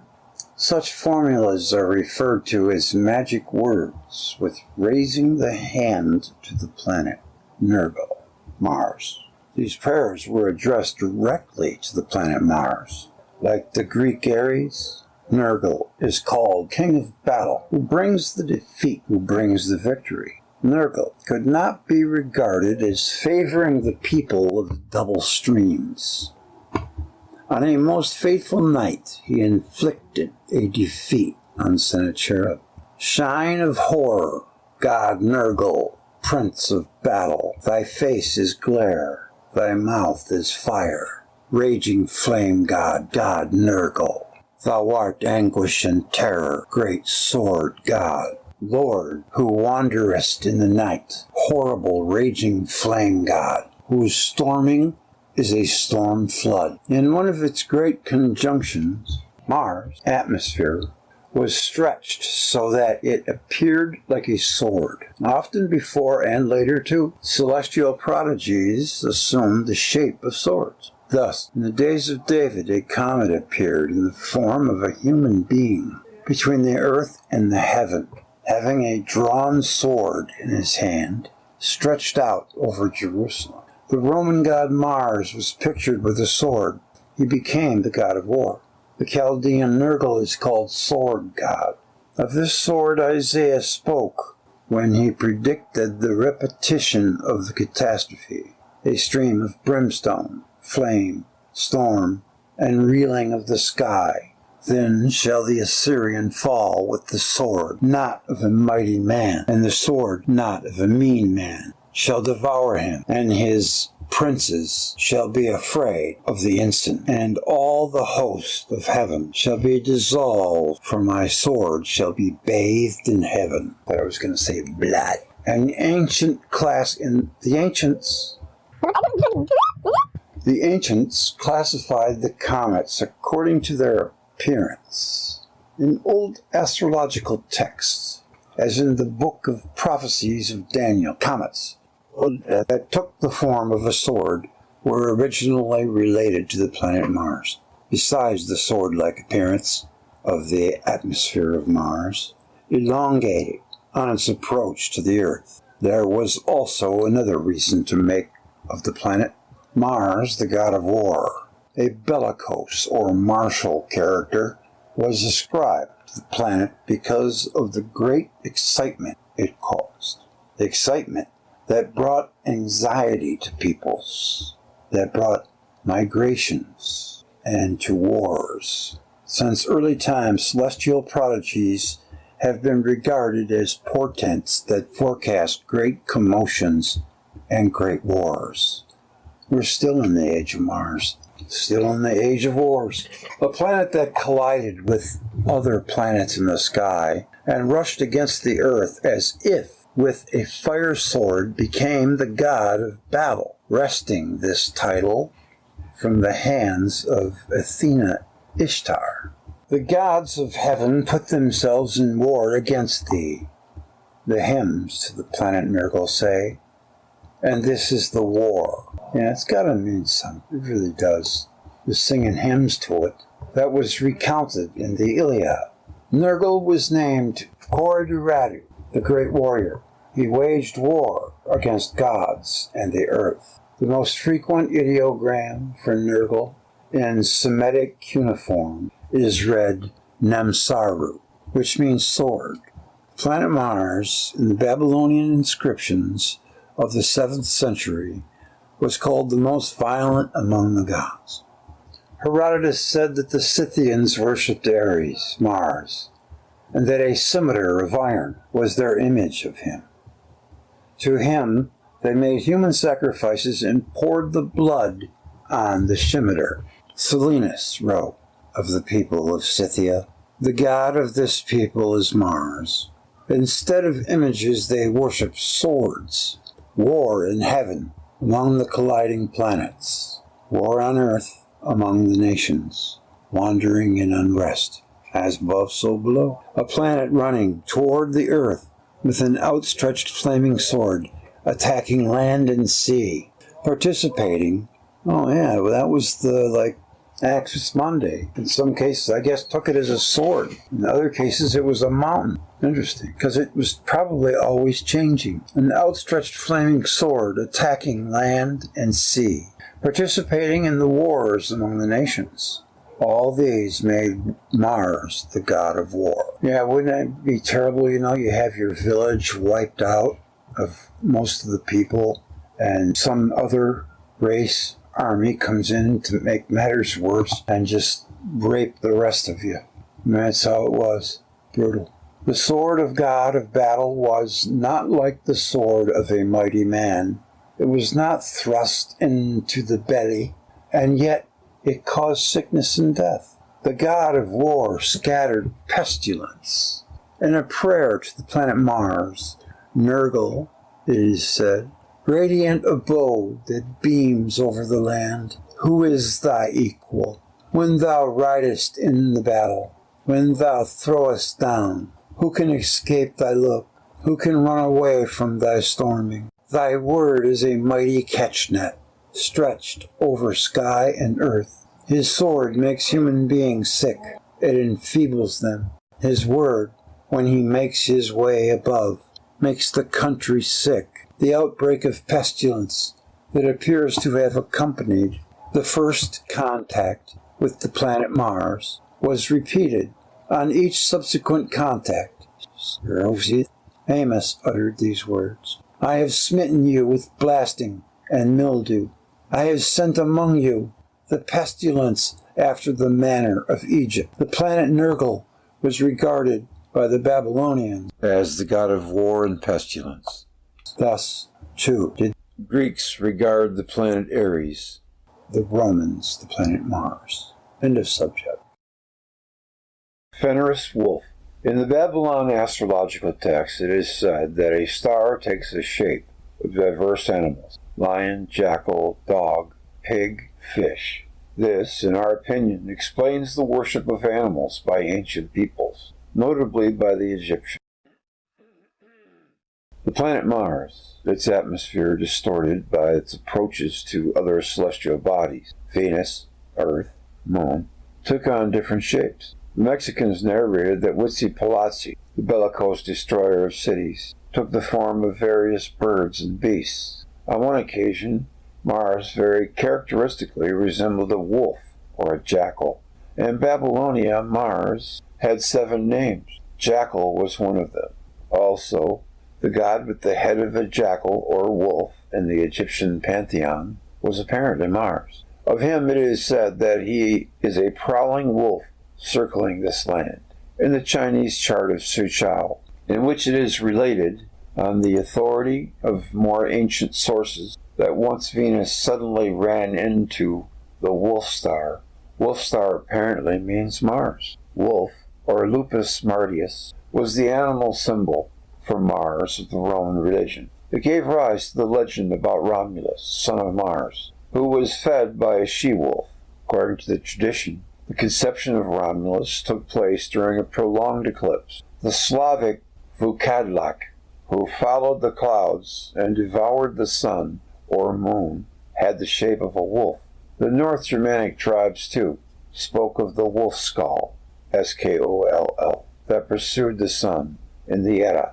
The planetary god that darkened the sun is called Fenris Wolf, whence comes the sun to the smooth sky back, when Fenris has swallowed it forth. The battle of Mars and Venus is presented in the Icelandic epos as a fight between the Fenris wolf and the serpent Midgard, the bright snake gaping in the heaven above, and the foaming wolf battle in the sky. Storms come in summer, then comes the day, and dark grows the sun. In a great upheaval, the heaven is cloven. In anger smites the warden of earth. Forth from their homes must all men flee. The sun turns black, earth sinks in the sea. The hot stars drown from the heaven. Our world fierce grows the stream, till fire high above heaven itself.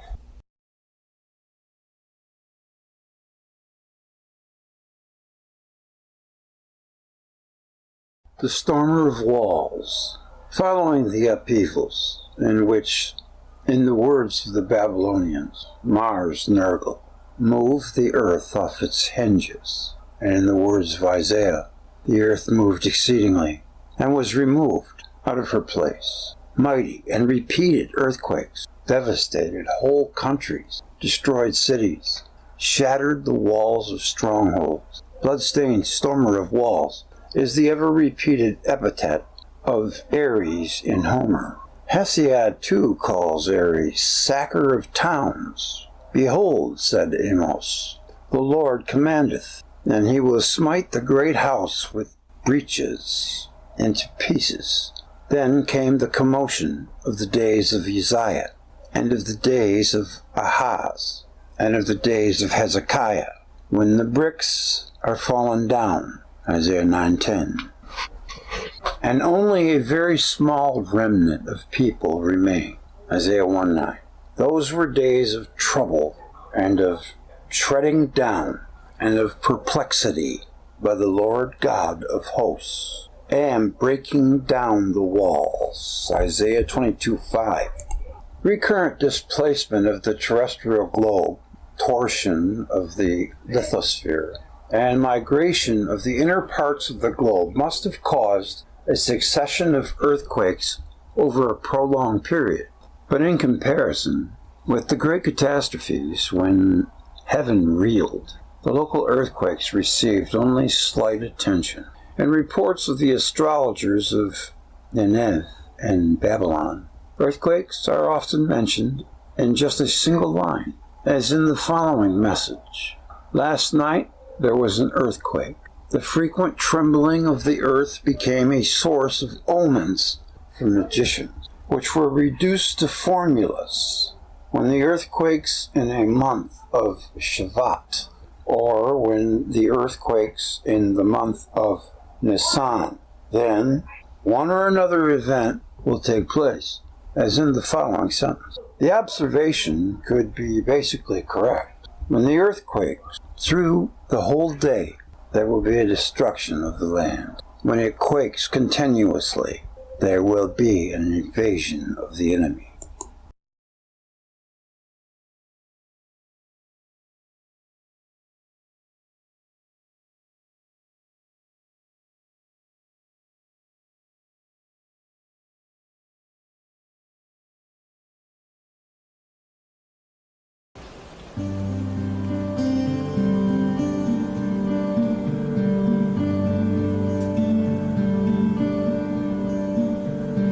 For centuries now, man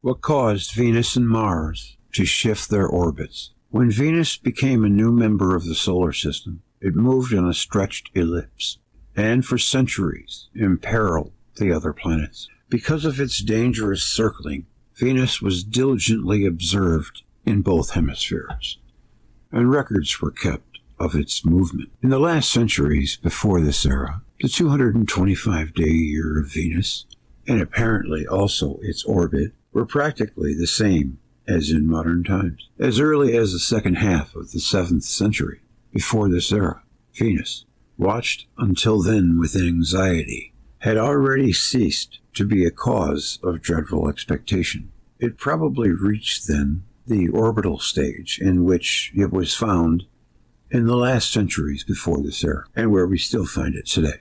What caused the change in the orbit of Venus? I shall pose another problem besides the first. Mars did not arouse any fears in the hearts of the ancient astrologers, and its name was seldom mentioned in the second millennium. In Assyrio-Babylonia, in inscriptions made before the 9th century, the name of Nergal is found only on rare occasions. On the astronomical ceiling of Sinmut, Mars does not appear among the planets. It did not play any conspicuous part in the early mythology of the celestial gods. But in the 9th or 8th century before this era, the situation changed radically. Mars became the dreaded planet. Accordingly, Mars Nergal rose to the position of the frightful storm and war god. The question must then present itself. Why, previous to the time, did Mars signify no danger to the Earth? And what caused Mars to shift its orbit nearer to the Earth? The planets of the solar system move in nearly the same plane, and if one planet were to revolve along a stretched ellipse, it would endanger the other planets. The two problems, what caused Venus to change its orbit, and what caused Mars to change its orbit, may have a common explanation. The common cause may have been some comet which changed the orbits of Venus and Mars, but it is simpler to suppose that the two planets, one of which had a greatly elongated orbit, collided, and that no third agent was necessary to bring about that result. A conflict between Venus and Mars, if it occurred, might well have been a spectacle observable from the Earth. It is not impossible that the two planets came repeatedly into contact, each time with different results.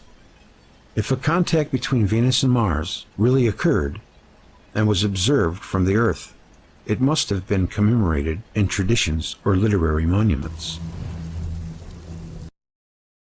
When was the Iliad created? A mighty strife had waxen great within the members of the sphere.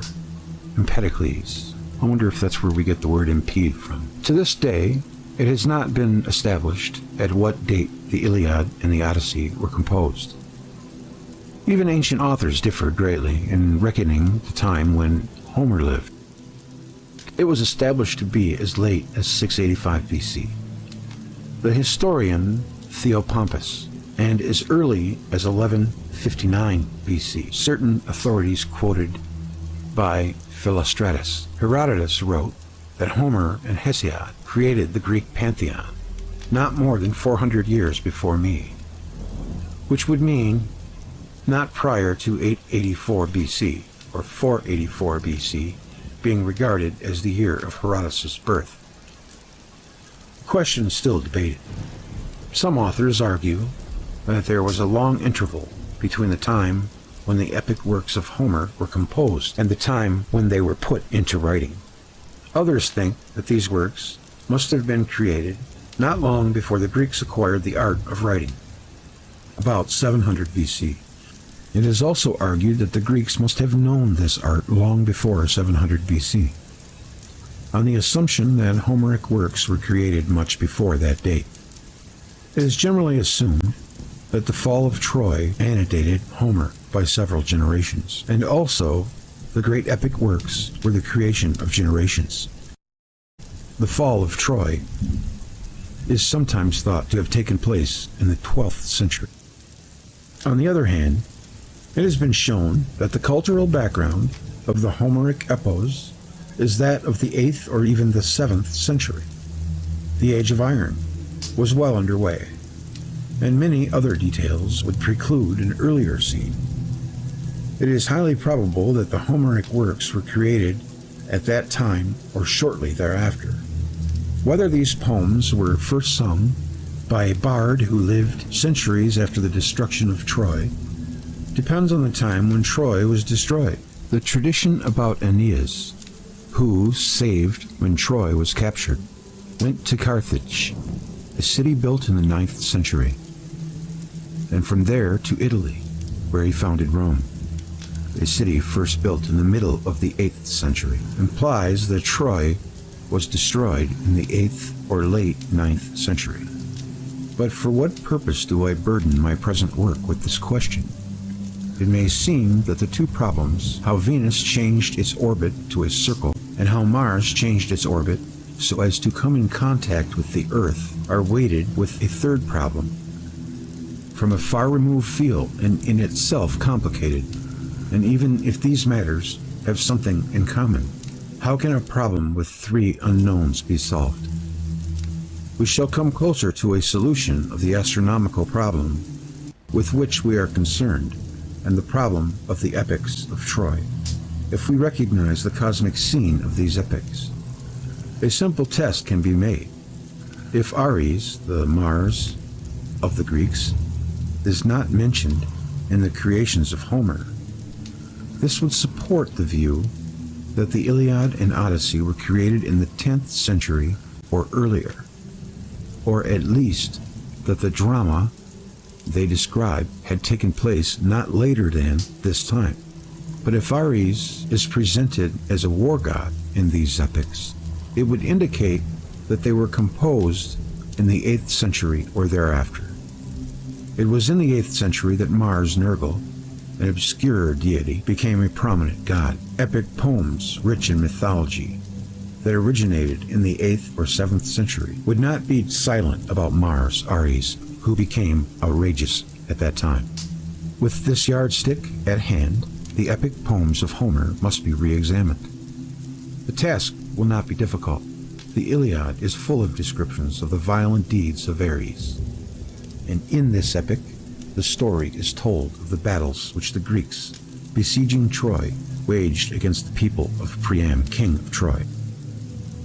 Deities took a prominent part in these battles and skirmishes. Two of them, Athene and Ares, were by far the most active.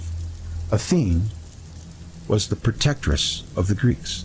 Ares was on the side of the Trojans. They were the chief antagonists throughout the epopee.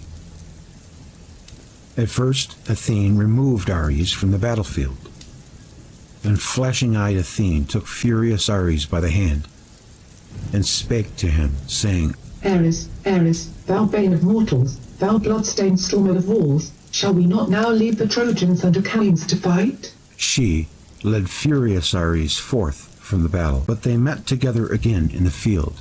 Furious Ares was abiding on the left of the battle. Aphrodite, the goddess of the moon, wished to participate in the war also, but Zeus, presiding in heavenly Olympus, told her, "Not unto thee, my child, are given works of war. Nay, follow thou after the lovely works of marriage.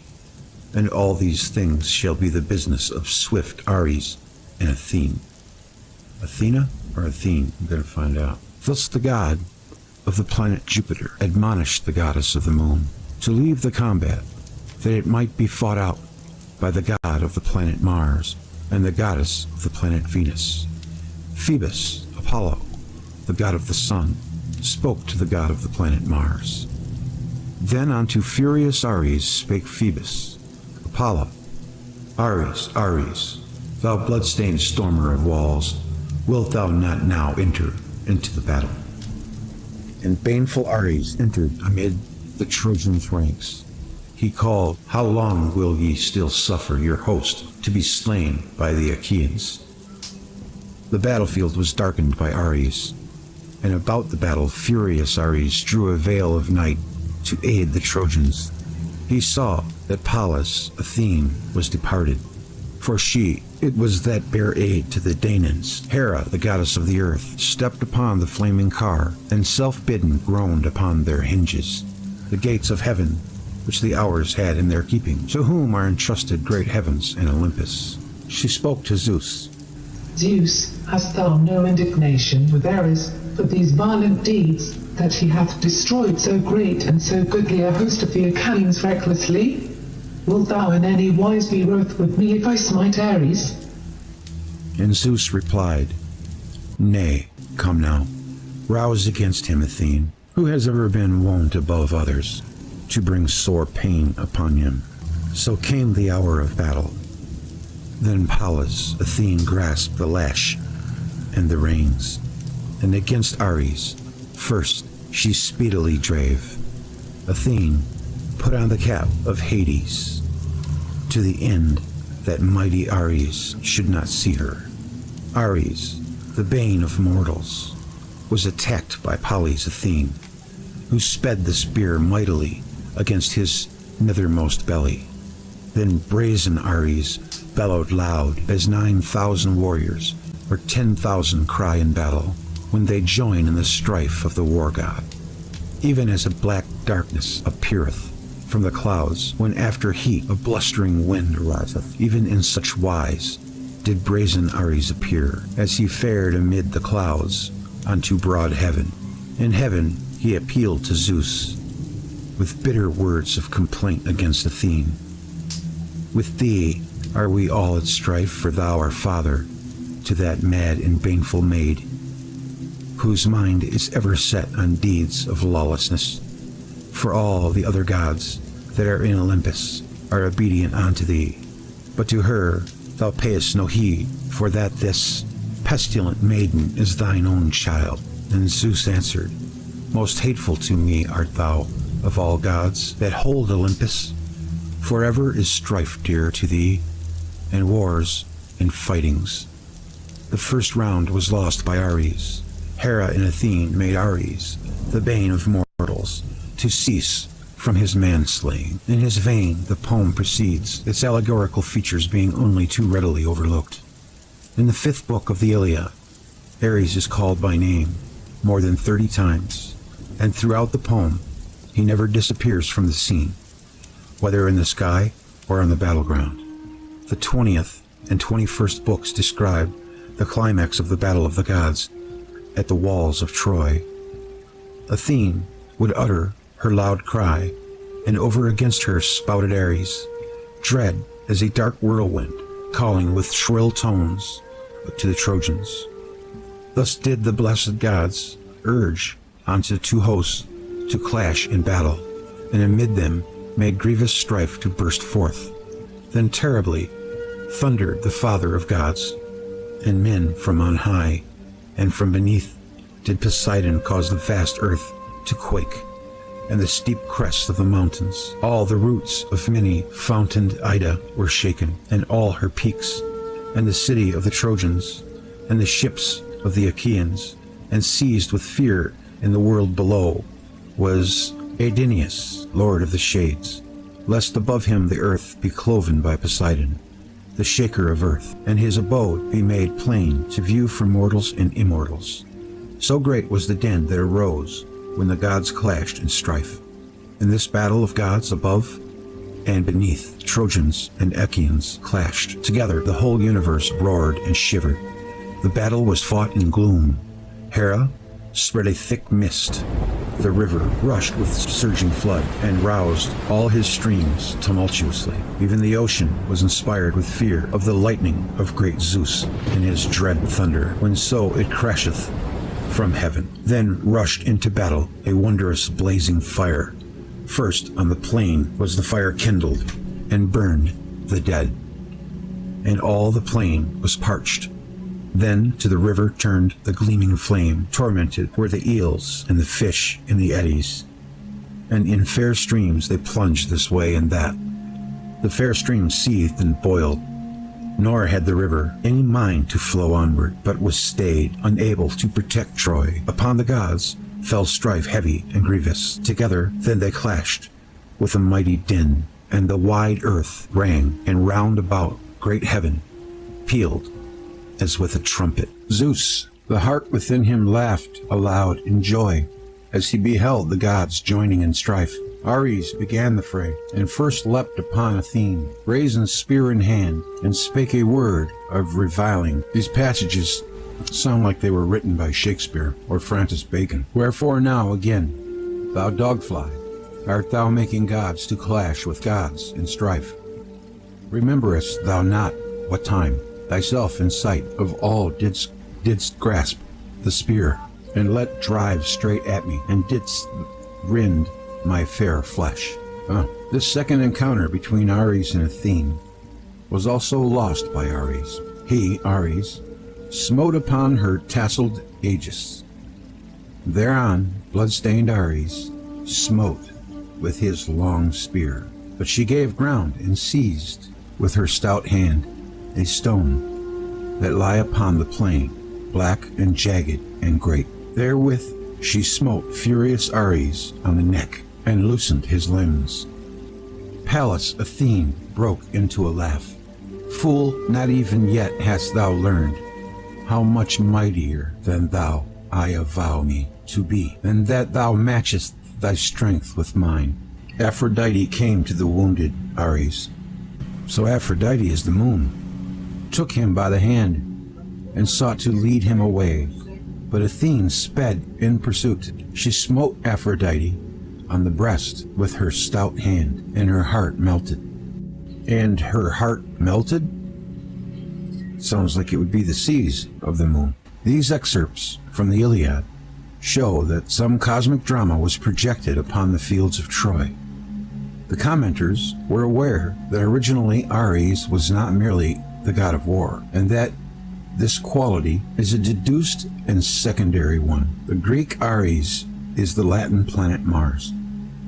It is so stated in classic literature a multitude of times. In the so-called Homeric poems, too, it is said that Ares is a planet. The Homeric hymn to Ares reads, "Most mighty Ares, chieftain of valor, revolving thy fiery circle in ether among the 7 wandering stars, planets, where thy flaming steeds ever uplift thee above the 3rd chariot."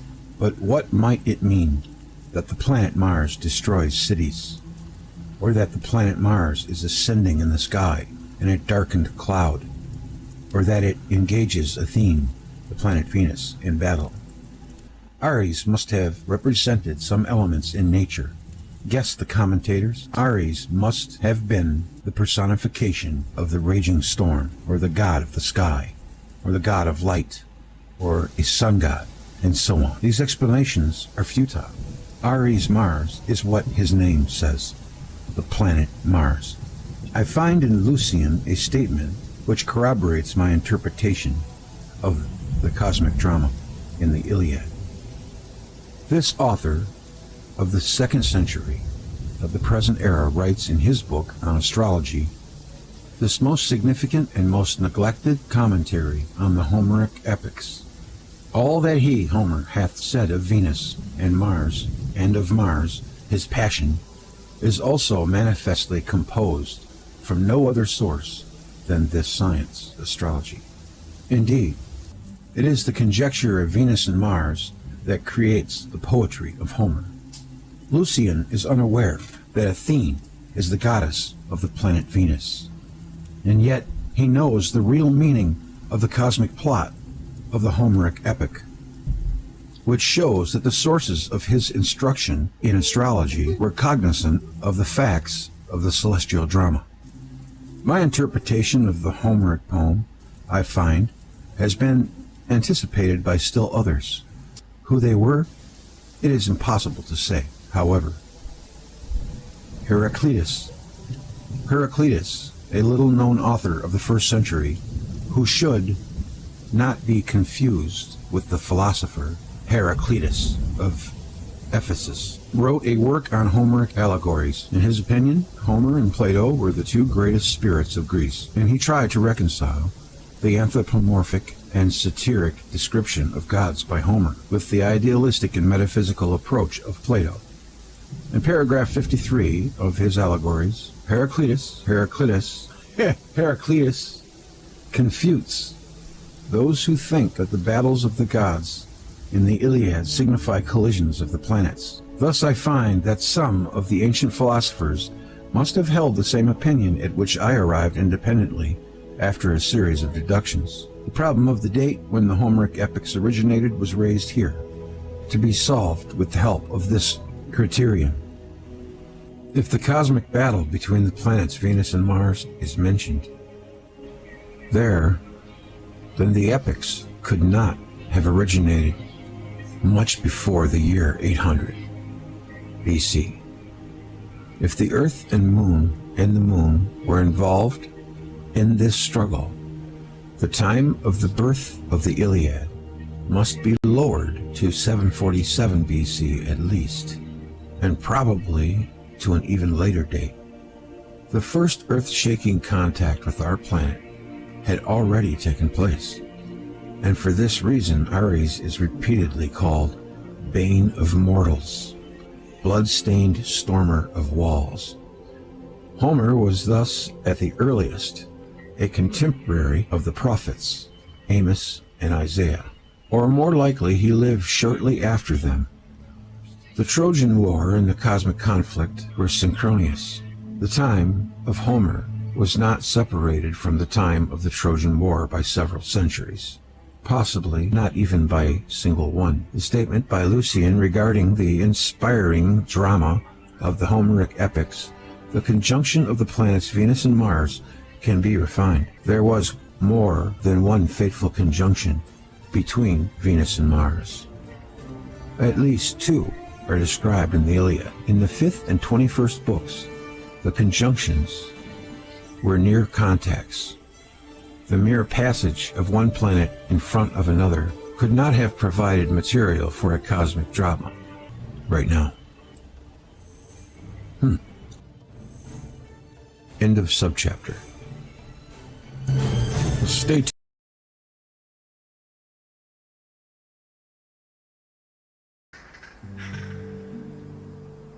Joining us, wanted to discuss the recent loss, shocking loss, of Wallace Thornhill, which, first, welcome to the show, Neil. And second, I felt Wall was going to be one of them guys that lived to be 100, He just seemed to have so much energy.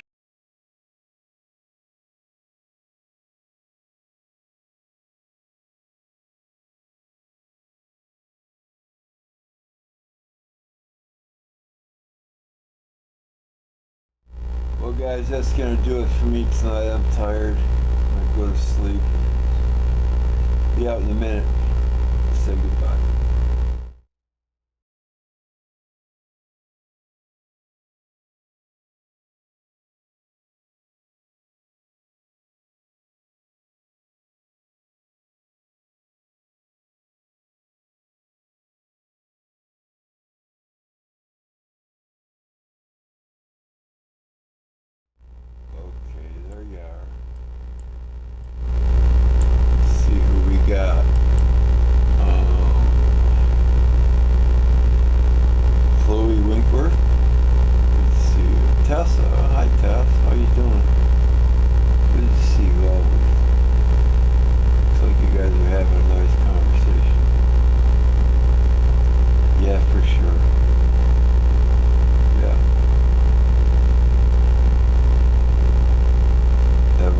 Yeah, great car. Good to see you, buddy.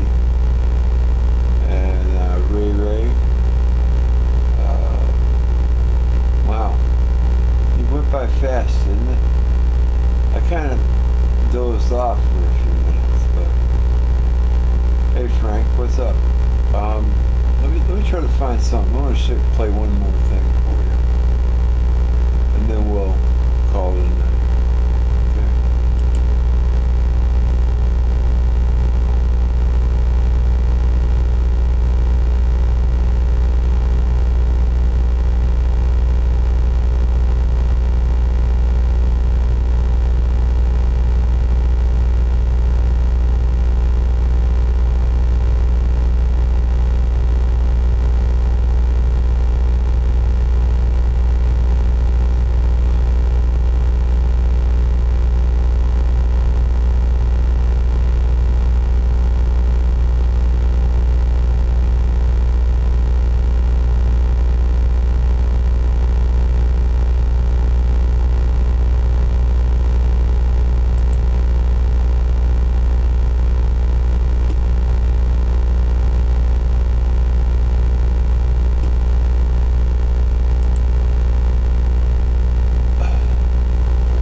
Saturn, the ocean, and the flood.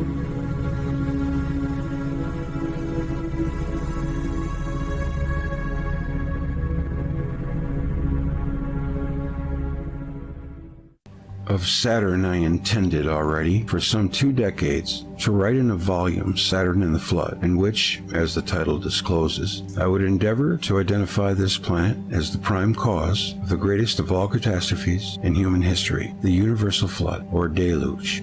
This part of Worlds in Collision was conceived and drafted together with the parts dealing with Venus and Mars. But the elaboration of details was postponed, and other labors claimed my attention. I am still before work unfinished. I will, however, disclose in a few sentences what is the subject of that part of reconstruction of world history. The age that man later called the Age of Kronos, Saturn, was remembered with nostalgia as the Age of Bliss. It was the earliest age of which man retained some, however dim, memories, but farther into the past, the dimness amounts almost to darkness. Saturn was also a more massive body than it is now, possibly of the volume of Jupiter, whereas now proportion is approximately 7 to 13. At a date that I would be hard put to task to identify, even with about then 10,000 years ago, Saturn was disturbed by Jupiter and exploded.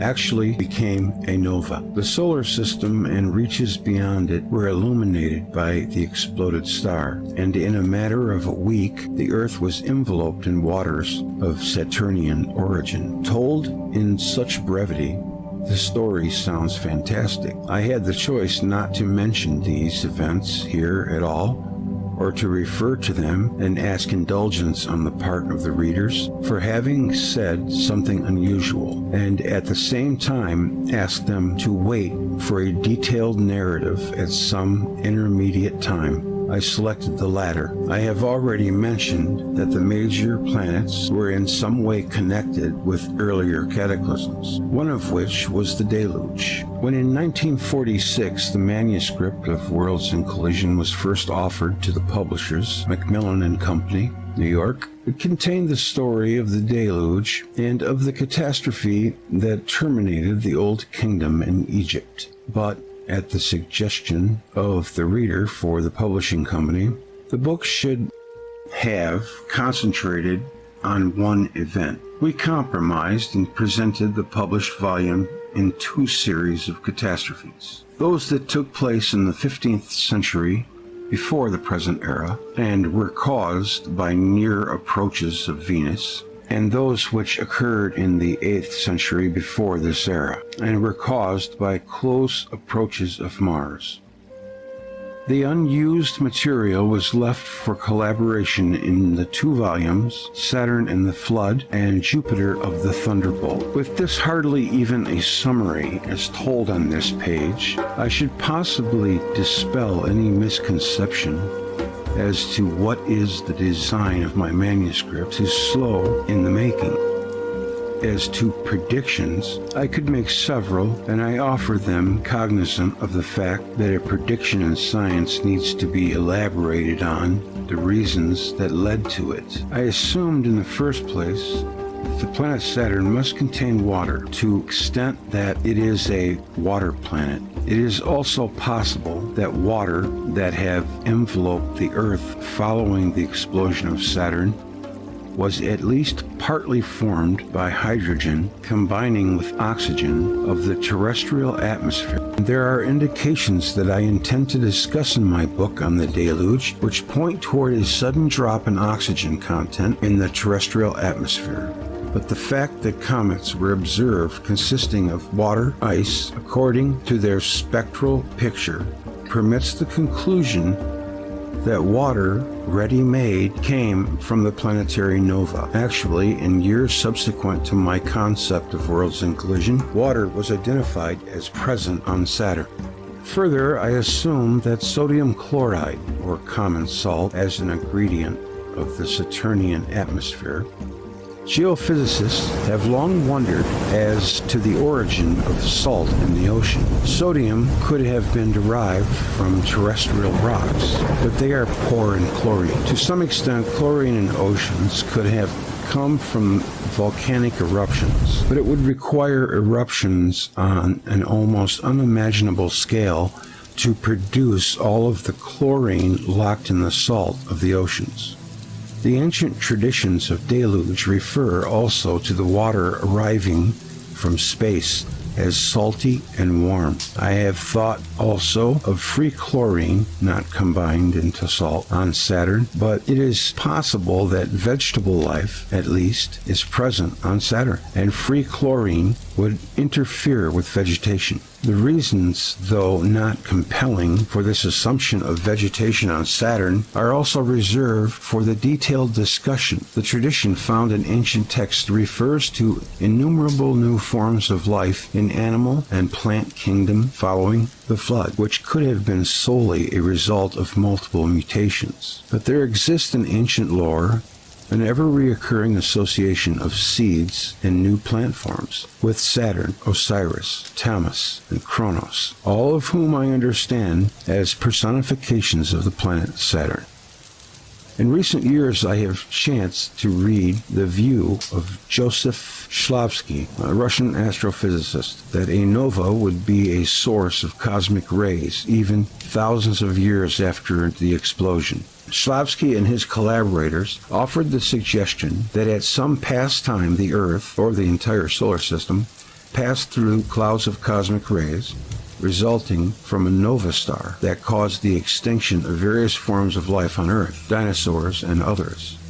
This thought found an echo in me because the same thoughts had been put on paper by me 2 decades earlier, but their assumption that cosmic rays may be discharged by a nova thousands of years after the explosion led me to think that if such is the case, Saturn may still emit cosmic rays, if by now only of low energy. Therefore, when asked at some college gatherings what new prediction I would make, and desirous to tell something that, in case of detection, could not be ascribed to a lucky guess, I volunteered to suggest that there is a good chance that Saturn emits low-energy cosmic rays. This on the assumption that the Russians were right in saying that a nova would still be sending out such radiation after so long a period.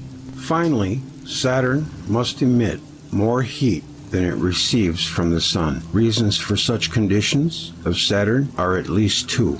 First, the residual heat of the catastrophe in which Saturn was derailed from its orbit. Second, the radioactivity that resulted from the catastrophe must still be pronounced on Saturn. In addition, Saturn can be regarded as a star and may have some mechanisms that make our sun burn with intense light. Because the surface clouds of Saturn are cold and the distance of Saturn from the sun renders the heat from this source very limited, the conclusion was drawn that Saturn must be very cold, frozen to its core. We came to a different conclusion, also concerning the temperature of Saturn below the surface cloud layer.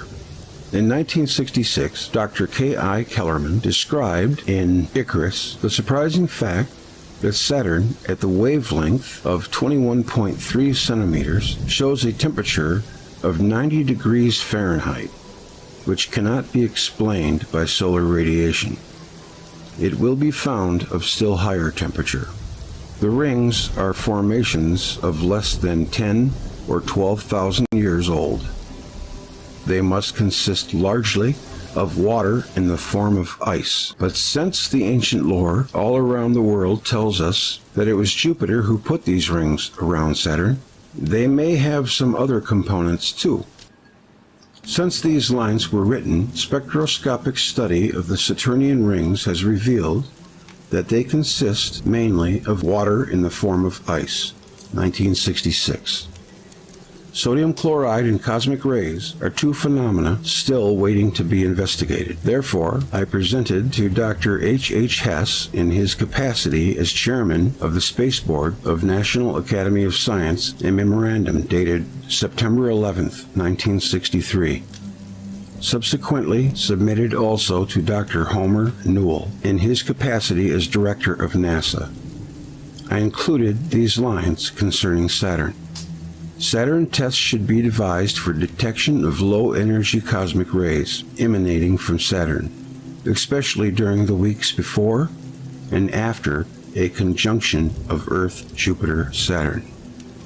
Chlorine should be looked for in the Saturnian spectrum of absorption. His reference here is, interestingly, for certain reasons, G. Kuiper assumed in recent years that Saturn originally was of a mass equal to that of Jupiter. Sky and Telescope, March 1959.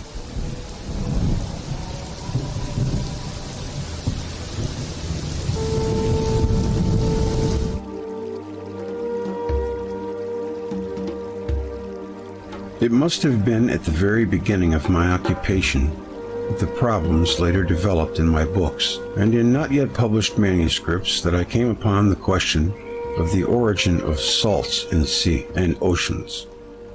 The common salt is a substantial ingredient of oceanic content, or, said differently, the water of the oceans and the seas contains a substantial solution of NaC1, or sodium chloride, even though our blood and tissues abound in sodium chloride. Man and animals are not adapted to drink salty water, and life on land could develop only thanks to the evaporation of the water from the surface of the seas and the oceans, or to distillation. The evaporating water is free from its salts, falling as rain or snow or dew. It feeds underground sources and also glaciers, and through them the brooks and the rivers and lakes is delivered to our use, usually through concrete tubes and metal pipes. Of the salts of the sea, sodium chloride is by far the most abundant. The provenance of it is, however, a riddle. It was, and still is, assumed that the salts in the ocean originated mainly through the importation from land, having been dissolved from rocks by flowing rivulets and rivers, themselves fed by underground sources, and the same process working on the rocks of the seabed. Terrestrial formations are rich in sodium, and in eons of time, it is assumed, the sodium washed out of the rocks supplied its content to the oceans. The seas evaporate, and the concentration of these salts grows, but the rocks are by far not so rich in chlorine, and hence the problem. From where did chlorine come to contribute its abundance to oceanic water? There is chlorine in source water, but usually not in significant amounts. The proportion of salts in the rivers is very different from their population in the seas. River water has many carbonates, 80% of the salts, fewer sulfates, 13%, and still fewer chlorides, 7%. Seawater has many chlorides, 89%, fewer sulfides, 10%, and only a few carbonates, 0.2%. The comparison of these figures makes it clear that rivers cannot be made responsible for most of the salts of the seas. Therefore, it is also obvious that there is no proper way of calculating the age of the Earth. By comparing the amount of salts in the seas with the annual discharge by the rivers, the most that can be done in this respect is to calculate the rich amount of carbonates in the rivers and in relation to the relatively poor concentration to these salts in the seas. But then there will be no explanation for the rich amount of chlorides in the seas in comparison with their poor concentration in the rivers. Part of the salts could be traced to the washing of lands and the floor of the seas. Chlorine is also known to be discharged by volcanoes, but to account for the chlorine locked in the seas, volcanic eruptions, whether on land or under the surface of the seas, needed to have taken place on an unimaginable scale. Actually, it was figured out on an impossible scale. Thus, it was acknowledged that the provenance of chlorine salts in the seas is a problem unsolved. Paleontological research makes it rather apparent that marine animals, in some early age, were more closely related to freshwater fauna. In other words, the salinity of the oceans increased markedly at some age in the past. The most obvious and permanent effect of a deluge of extraterrestrial origin on the Earth would be the increase in its water volume and of the place occupied by the seas. Presently, 4/5 of the Earth are covered with water. A stupendous addition of water to the Earth should have decreased, not increased, its salinity, if the water came down in a pure state. But if the Earth was showered by torrents of hydrogen and water, some other ingredients of the Saturnian atmosphere could also have swept across the Earth's orbit. In the Buddhist book on the world cycles, the Visuddhimagga, where the catastrophes that terminated the world ages are described, it is said, "But when a world cycle perishes by water, there arises a cycle-destroying great cloud of salt water. At first it rains with a very fine rain, which gradually increases to great torrents, which fill 100,000 times 10 million worlds. And then the mountain peaks of the earth become flooded with saltish water and hidden from view, and the water is buoyed up on all sides by the wind and rises upward from the earth until it engulfs the heavens." Volcanoes, which were active during the cataclysm of the deluge and during other cosmic upheavals, vomited sulfur, chlorine, and carbonates, and contributed to the composition of the salts of the oceans. Carbonates fell on Earth in large quantities. In some of the upheavals, certainly in one which took place in the middle of the second millennium before the present era, at the very end of the Middle Kingdom in Egypt, an upheaval described in detail in Worlds in Collision. But a major portion of the chlorine in which the oceans are so rich must have come from an extraterrestrial source. My explanation for the origin of a large portion of the salts of the seas suggests that Saturn is rich not only in water, but also in chlorine, either in the form of sodium chloride or in some other combination, or even atomic-free. The last solution of atomic-free chlorine appeared chemically and biologically somewhat difficult to contemplate, because chlorine is a very active element, seeking ties with other elements. Biologically, because it would be damaging to any plant life. Yet there are other indications which point to the possibility of plant life on Saturn. As references, Visuddhimagga, the knowledge that the water of the oceans came from the most part from Saturn, and that the waters were salty, was combined by the Greeks into a metaphor which has the sea being the tear of Kronos. This tradition originated with the Pythagorean school and may derive ultimately from Egypt. Plutarch. According to what the Pythagoreans say, the sea is the tear of Kronos. Clement of Alexandria. This the Pythagoreans believe, comparing the sea to a tear of Kronos.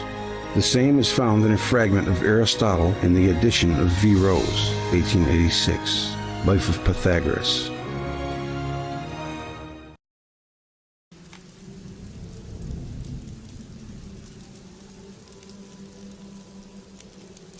Star of the Sun. Saturn is not a conspicuous planet in the sky. Were it not for its sluggish movement, an unaided eye would hardly distinguish it from the surrounding stars. In many ancient sources, Saturn is called Sun. The usual name for Saturn in Chaldean astronomy, Alab Shamus or Alap Shamas, meaning star of the sun. Diodorus of Sicily reported that the Chaldeans called Kronos Saturn by the name Helios, or the sun, and he explained that this was because Saturn was the most conspicuous of the planets. Hyginus also wrote that Saturn was called Sol. 3. In the Babylonian astronomical text, the word Shamash, sun, was used to designate Saturn. We learn from the notes written by the astrologers that the word sun, we must understand the star of the sun, i.e. Saturn. Ninib was the Babylonian name for Saturn. Ninib, in various places, is said to shine like the sun. He was known as Utgalu, the great son of storms. The Greeks used to call Saturn Phanon, the shining one. If Saturn was always as inconspicuous as it is at present, what could have caused the races of antiquity, as if by common consent, to give to Saturn the appellative Sun, or the Shining One? The astrologers certainly must have found it increasingly contrary to reason to associate the star that gives us light and life with one of the palest and slowest of the planets. The folk etymology of the Hebrews explained the name Kema as meaning about 100 Kemia stars. Kemia stars. Bhagavad Gita. The Bhagavad Gita contains the following description of a deity. If the radiance of 1,000 suns were to burst at once into the sky, that would be like the splendor of the Mighty One, the Shatterer of worlds. All that we have considered up to now indicates that Saturn once exploded in a nova-like burst of light. The date of this event I would be hard put to specify, even approximately, but possibly it took place 10,000 years ago. The solar system and reaches beyond it were illuminated by the exploding star. In a matter of a week, the Earth was enveloped in waters of Saturnian origin. And there's his references. Everything he puts down is referenced, well, by all mainstream scientists. It's up so much.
In 1946, Immanuel Velikovsky wrote a short book, or a publication, and he titled it Cosmos Without Gravitation, Attraction, Repulsion, and Electromagnetic Circumduction in the Solar System. That was the whole title. A synopsis by Immanuel Velikovsky. I thought it might be interesting for us to go over some of the things that he writes about in 1946. It'd be interesting to compare them to what we know today and see if what he's saying is all that unrealistic. The contents are, number one, phenomena not in accord with the theory of gravitation. 2, attraction between two atoms, inertia, attraction of bodies toward the Earth, the time of descent and of ascent, a pendulum, the effect of charge on the weight of a body. 3, attraction, repulsion, and electromagnetic circumduction in the solar system. And 4, the anomaly of Mercury and other phenomena explained. Number 1. The fundamental theory of this paper is gravitation and electromagnetic phenomena. Gravitation is an electromagnetic phenomenon. There is no primary motion inherent in planets and satellites. Electric attraction, repulsion, and electromagnetic circumduction govern their movement. The moon does not fall attracted to the Earth from an assumed inertial motion along a straight line, nor is the phenomenon of objects falling in the terrestrial atmosphere. Comparable with the falling effect in the movement of the moon, a conjecture which is the basic element of the Newtonian theory of gravitation. Aside from several important facts discovered in the study of cosmic upheavals, which are not illuminated here and only enumerated at the end of this paper, and which are discussed at length in a work of research entitled Worlds in Collision, now being prepared for publication. The following facts are incompatible with the theory of gravitation. Number 1. The ingredients of the air. Oxygen, nitrogen, argon, and other gases, though not in a compound but in a mixture, are found in equal proportions at various levels of the atmosphere, despite great differences in specific weights. The explanation accepted in science is this: swift winds keep the gases thoroughly mixed so that, except for water vapor, the composition of the atmosphere is the same throughout the troposphere, to a high degree of approximation. This explanation cannot be true. If it were true, then the moment the wind subsides, the nitrogen in accordance with its gravity or specific weight. But nothing of the kind happens. When some aviators express the belief that pockets of noxious gas are in the air, the scientist replied, "There are no pockets of noxious gas. No single gas and no other likely mixture of gases has, at ordinary temperatures and pressures, the same density as atmospheric air. Therefore, a pocket of foreign gas in that atmosphere would almost certainly either bob up like a balloon or sink like a stone in water. Why then do not the atmospheric gases separate and stay apart in accordance with specific gravities?" 2. Ozone, though heavier than oxygen, is absent in the lower layers of the atmosphere, is present in the upper layers, and is not subject to the mixing effect of the wind. The presence of ozone in the atmosphere suggests that oxygen must be still higher. As oxygen is less dense than ozone, it will tend to rise to even greater heights. Nowhere is it asked why ozone does not descend of its own weight, or at least why it is not mixed by the wind with other gases. 3. Water, though 800 times heavier than air, is held in droplets by the millions of tons miles above the ground. Clouds and mist are composed of droplets which defy gravitation. I've often wondered about that. 4. Even if perfect, elasticity is a quality of the molecules of all gases. The motion of the molecules is affected by a mechanical cause, must subside because of the gravitational attraction between the particles, and also because of the gravitational pull of the Earth. There should also be a loss of momentum as the result of the transformation of a part of the energy of motion into vibration of molecules hit in the collisions. But since the molecules of a gas at a consistent temperature, or in a perfect insulator, do not stop moving, it is obvious that a force generated in collisions drives them. The molecules of gases try to escape one another. Repulsion between the particles of gases and vapors counteracts the attraction. 5. The weight of the atmosphere is constantly changing, as the changing barometric pressure indicates. Low pressure areas are not necessarily encircled by high-pressure belts. The semi-diurnal changes in barometric pressure are not explainable by the mechanistic principles of gravitation and the heat effect of solar radiation. The cause of these variations is unknown. Did you notice there's a lot that science doesn't know? It has been known now for 2.5 centuries that there are more or less daily variations in the height of the barometer, culminating in 2 maxima and 2 minima during the course of 24 hours.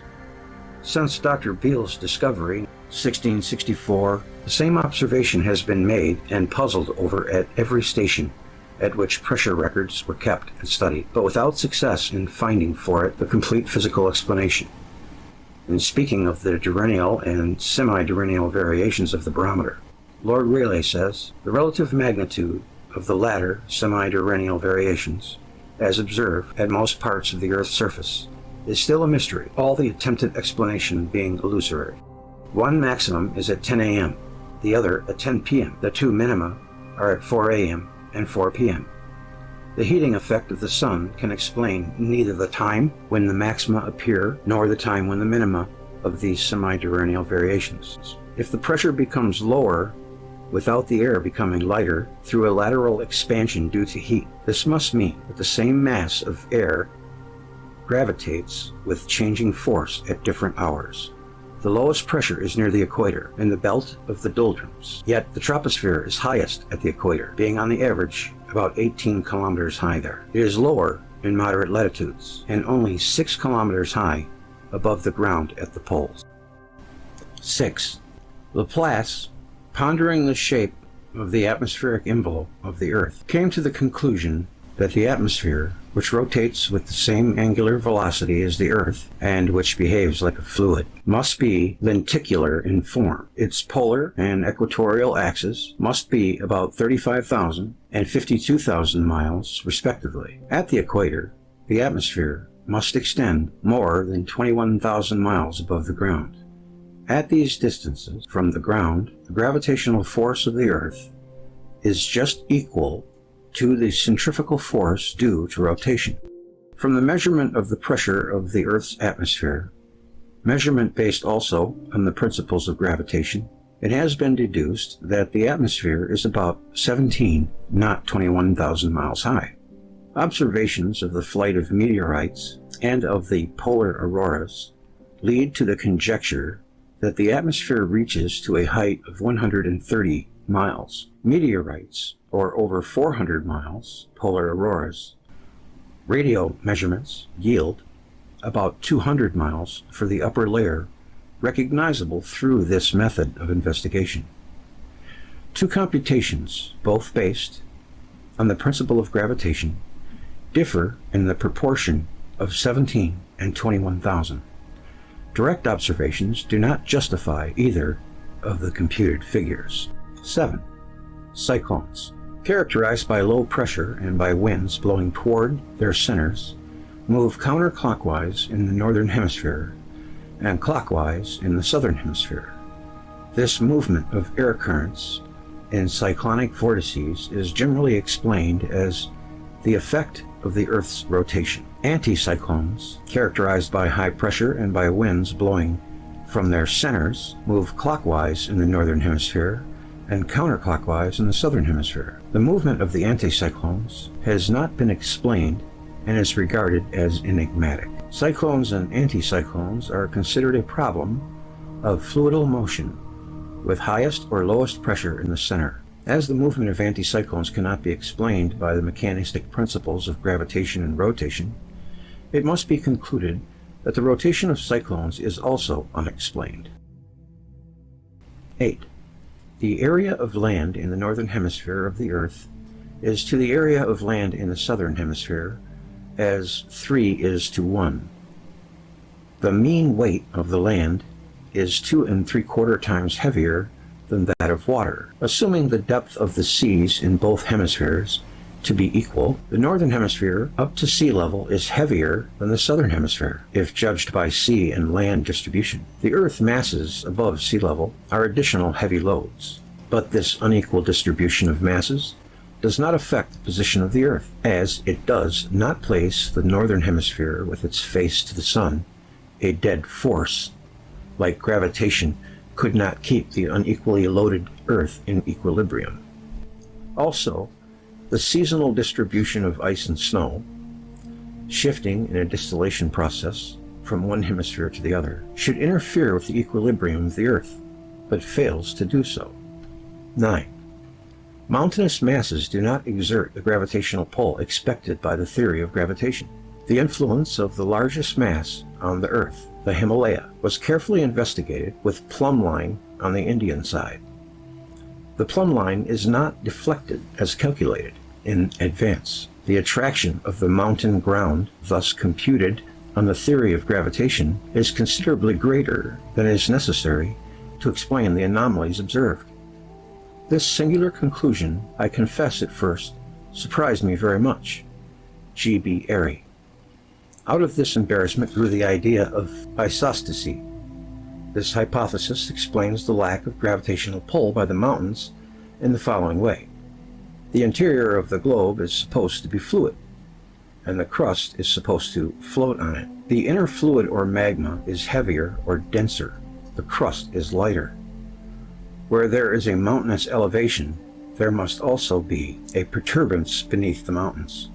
This immersed perturbance being of lesser mass than the magma of equal volume. The way seismic waves travel, and computations of the elasticity of the interior of the Earth, force the conclusion that the Earth must be as rigid as steel.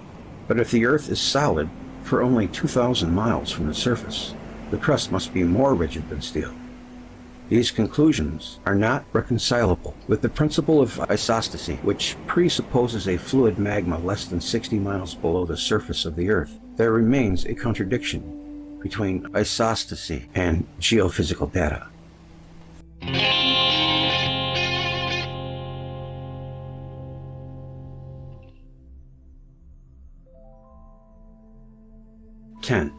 Over the oceans, the gravitational pull is greater than over the continents. Though, according to the theory of gravitation, the reverse should be true. The hypothesis of isostasy also is unable to explain this phenomenon. The gravitational pull drops at the coastline of the continents. Furthermore, the distribution of gravitation in the sea often has the peculiarity of being stronger where the water is deeper. In the whole Gulf and Caribbean region, the generalization seems to hold that the deeper the water, the more strongly positive the anomalies. As far as observations could establish, the sea tides do not influence the plumb line, which is contrary to what is expected. Observations on reservoirs of water, where the mass of water could be increased and decreased, gave none of the results anticipated on the basis of the theory of gravitation. Remember, like I told you before, they have not made one correct prediction. It's amazing. 11. The atmospheric pressure of the Sun. Instead of being 27.47 times greater than the atmospheric pressure of the Earth, as expected because of the gravitational pull of the large solar mass, is much smaller. The pressure there varies according to the layers of the atmosphere from 1/10 to 1,000th of the barometric pressure on the Earth. At the base of the reversing layer, the pressure is 0.005 of the atmospheric pressure at sea level on the Earth. In the sunspots, the pressure drops to 1/10,000th of the pressure of the Earth. I wonder how they can measure that. The pressure of light is sometimes referred to as to explain the low atmospheric pressure on the Sun. At the surface of the Sun, the pressure of light must be 2.75 milligrams per square centimeter. A cubic centimeter of 1 gram weight at the surface of the Earth would weigh 27.47 grams at the surface of the Sun. Thus, the attraction by the solar mass is 10,000 times greater than the repulsion of the solar light. Recourse is taken to the supposition that if the pull and pressure are calculated for very small masses, the pressure exceeds the pull, one acting in proportion to the surface, the other in proportion to the volume. But if this is so, why is the lowest pressure of the solar atmosphere observed over the sunspots where the light pressure is least? 12. Because of its swift rotation, the gaseous Sun should have the latitudinal axis greater than the longitudinal, but it does not have it. The Sun is 1,000,000 times larger than the Earth, and its day is but 26 times longer than the terrestrial day. The swiftness of its rotation at its equator is over 125 kilometers per minute. At the poles, the velocity approaches zero. Yet, solar disk is not oval but round. The majority of observers even find a small excess in the longitudinal axis of the Sun. The planets act in the same manner as the rotation of the Sun, imposing a latitudinal pull on the luminary. Gravitation that acts in all directions equally leaves unexplained the spherical shape of the Sun. As we saw in the preceding section, the gases of the solar atmosphere are not under a strong pressure, but under a very weak one. Therefore, the computation according to which the ellipsoidity of the Sun that is lacking should be slight is not correct either. Since the gases are under a very low gravitational pressure, the centrifugal force of rotation must have formed quite a flat Sun. Near the polar regions of the Sun, streamers of the corona are observed, which prolong still more the axial length of the Sun. 13. If planets and satellites were once molten masses, as cosmological theories assume, they would not have been able to obtain a spherical form, especially those which do not rotate, as Mercury or the Moon with respect to its primary. 14.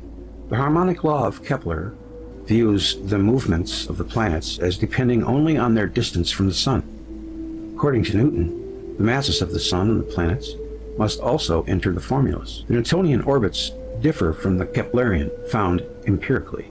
The Newtonian formula has a sum of masses instead of a product of masses, and in view of the largeness of the Sun, the Newtonian orbits are supposed to not deviate substantially from the Keplerian.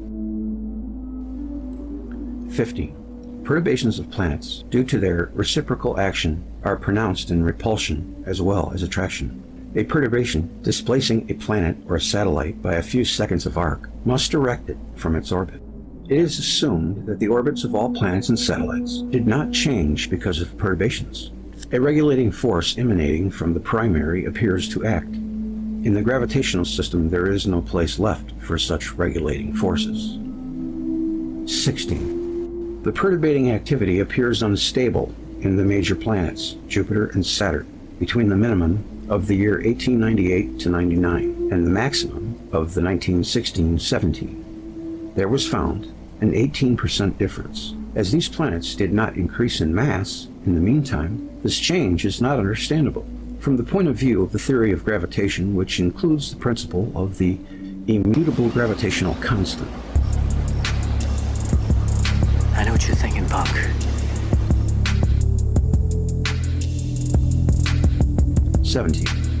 The pressure of light emanating from the Sun should slowly change the orbits of the satellites, pushing them more than the primaries, and acting constantly. This pressure should have the effect of acceleration. The pressure of light per unit of mass is greater in relation to the satellites than in relation to their primaries, but this change fails to materialize. A regulating force seems to overcome this unequal light pressure on primaries and secondaries.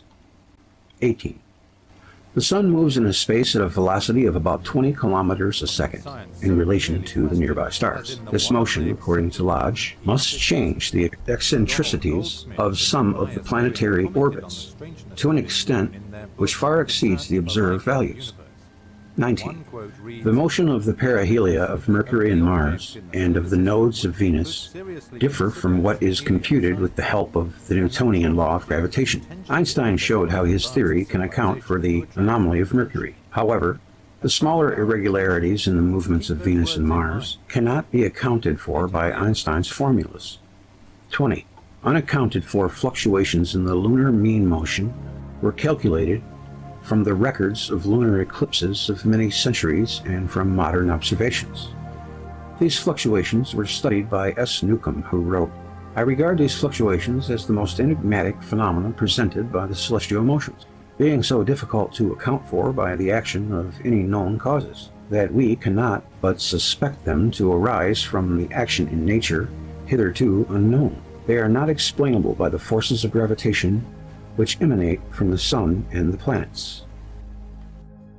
21. It was found that the strength of radio reception was nearly doubled with the passing of the Moon from overhead to underneath the observer. It does not appear reasonable that the relatively small gravitational tide in the Earth's atmosphere which changes the barometric pressure by less than half of 1%, could account for a sufficient change in altitude of the ionized layer to produce such marked changes in the intensity of reception. The lifting of the ionosphere generally results in better radio reception, and the small tidal action by the moon when overhead should improve reception a little, not impair it.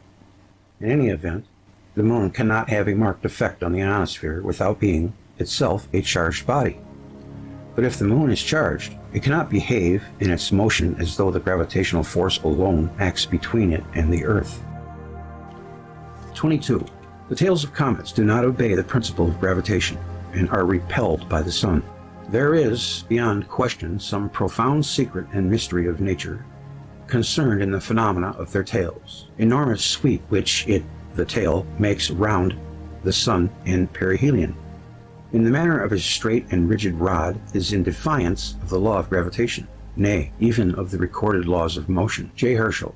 What has puzzled astronomers since the time of Newton is the fact that while all other bodies in the sidereal universe, as far as we are aware, obey the law of gravitation, comets' tails are clearly subject to some strong repulsive force, which drives the matter composing them away from the sun with enormously high velocities. W. H. Pickering. 23. The change in the angular velocity of comet, especially of the comet Inca, is not in accord with the theoretical computations based on the theory of gravitation. 24. Meteors, after entering the terrestrial atmosphere at about 200 kilometers above the ground, are violently displaced toward the east.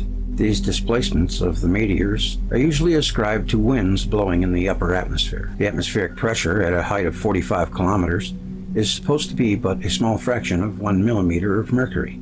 On the other hand, the velocity with which the meteors approach the Earth is between 15 and 75 kilometers per second, on the average about 40 kilometers per second, or over 140,000 kilometers per hour.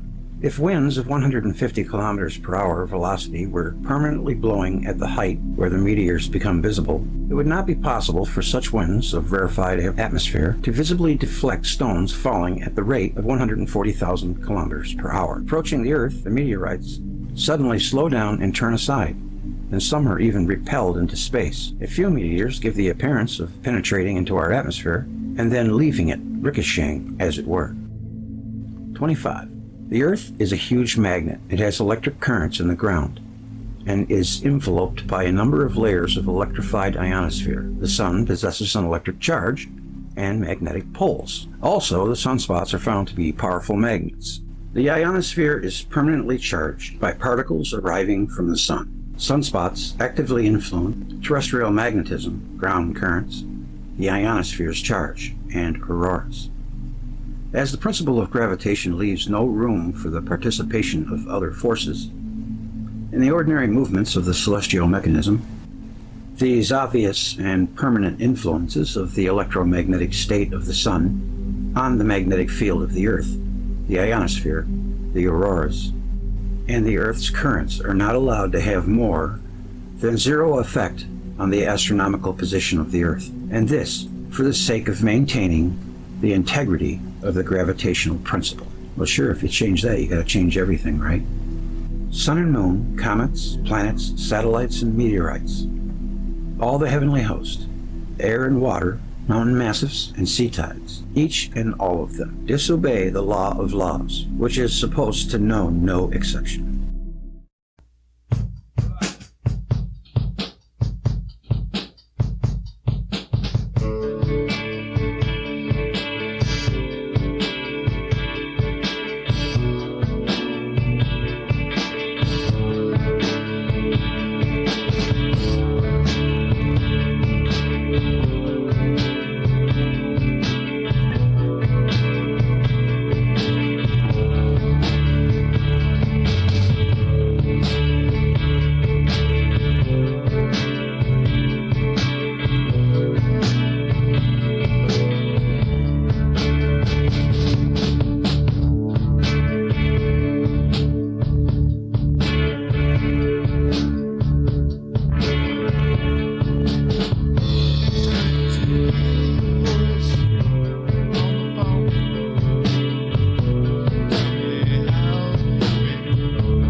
To the empirical evidences of the fallacy of the law of gravitation, 4 well-known difficulties of the gravitational theory can be added.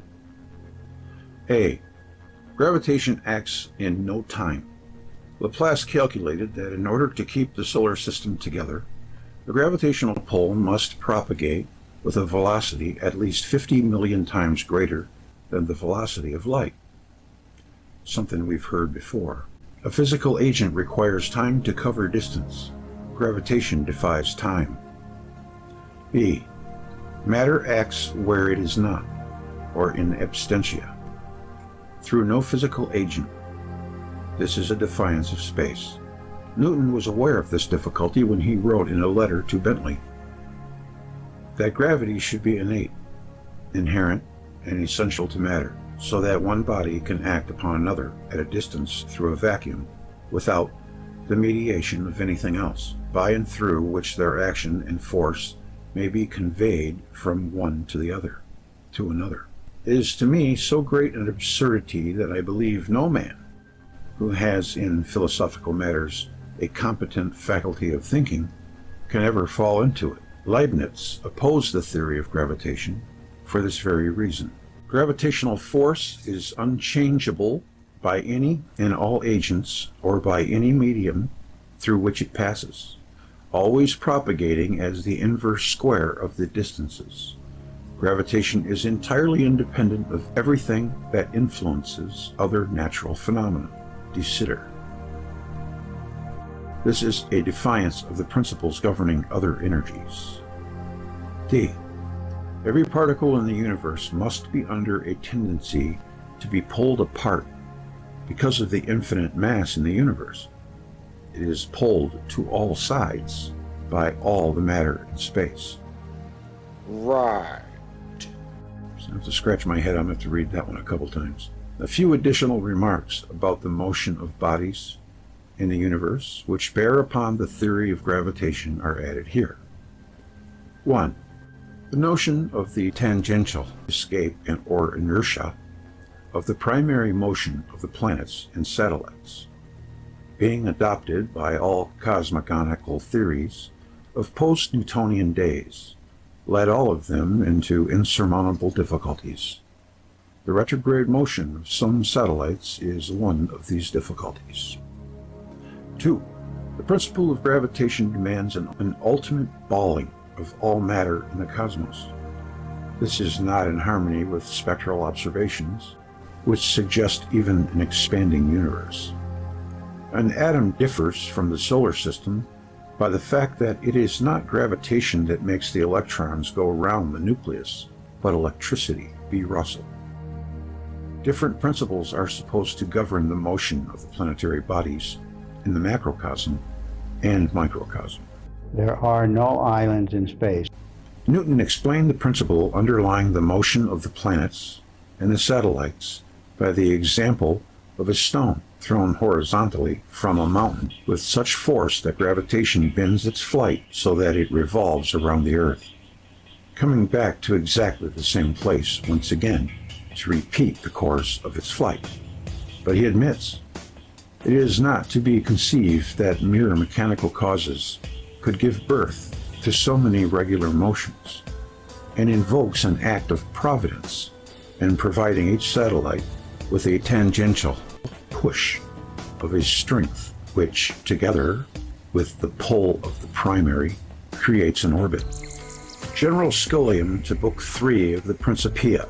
The inertia of the tangential instantaneous push has not exhausted itself in all the eons, despite the tidal friction between a satellite and its primary, or the sun pulling the satellite away from the primary, or the resistance of matter, meteorites, in space, though all these forces act permanently and therefore with acceleration. Newton's gravitational theory is regarded as proved by the action of the tides.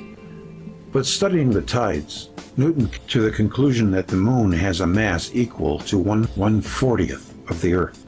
Modern calculations based on the theory of gravitation, but not on the action of the tides, ascribe to the moon a mass equal to 1/81 of the Earth's mass. Is that 1/81st?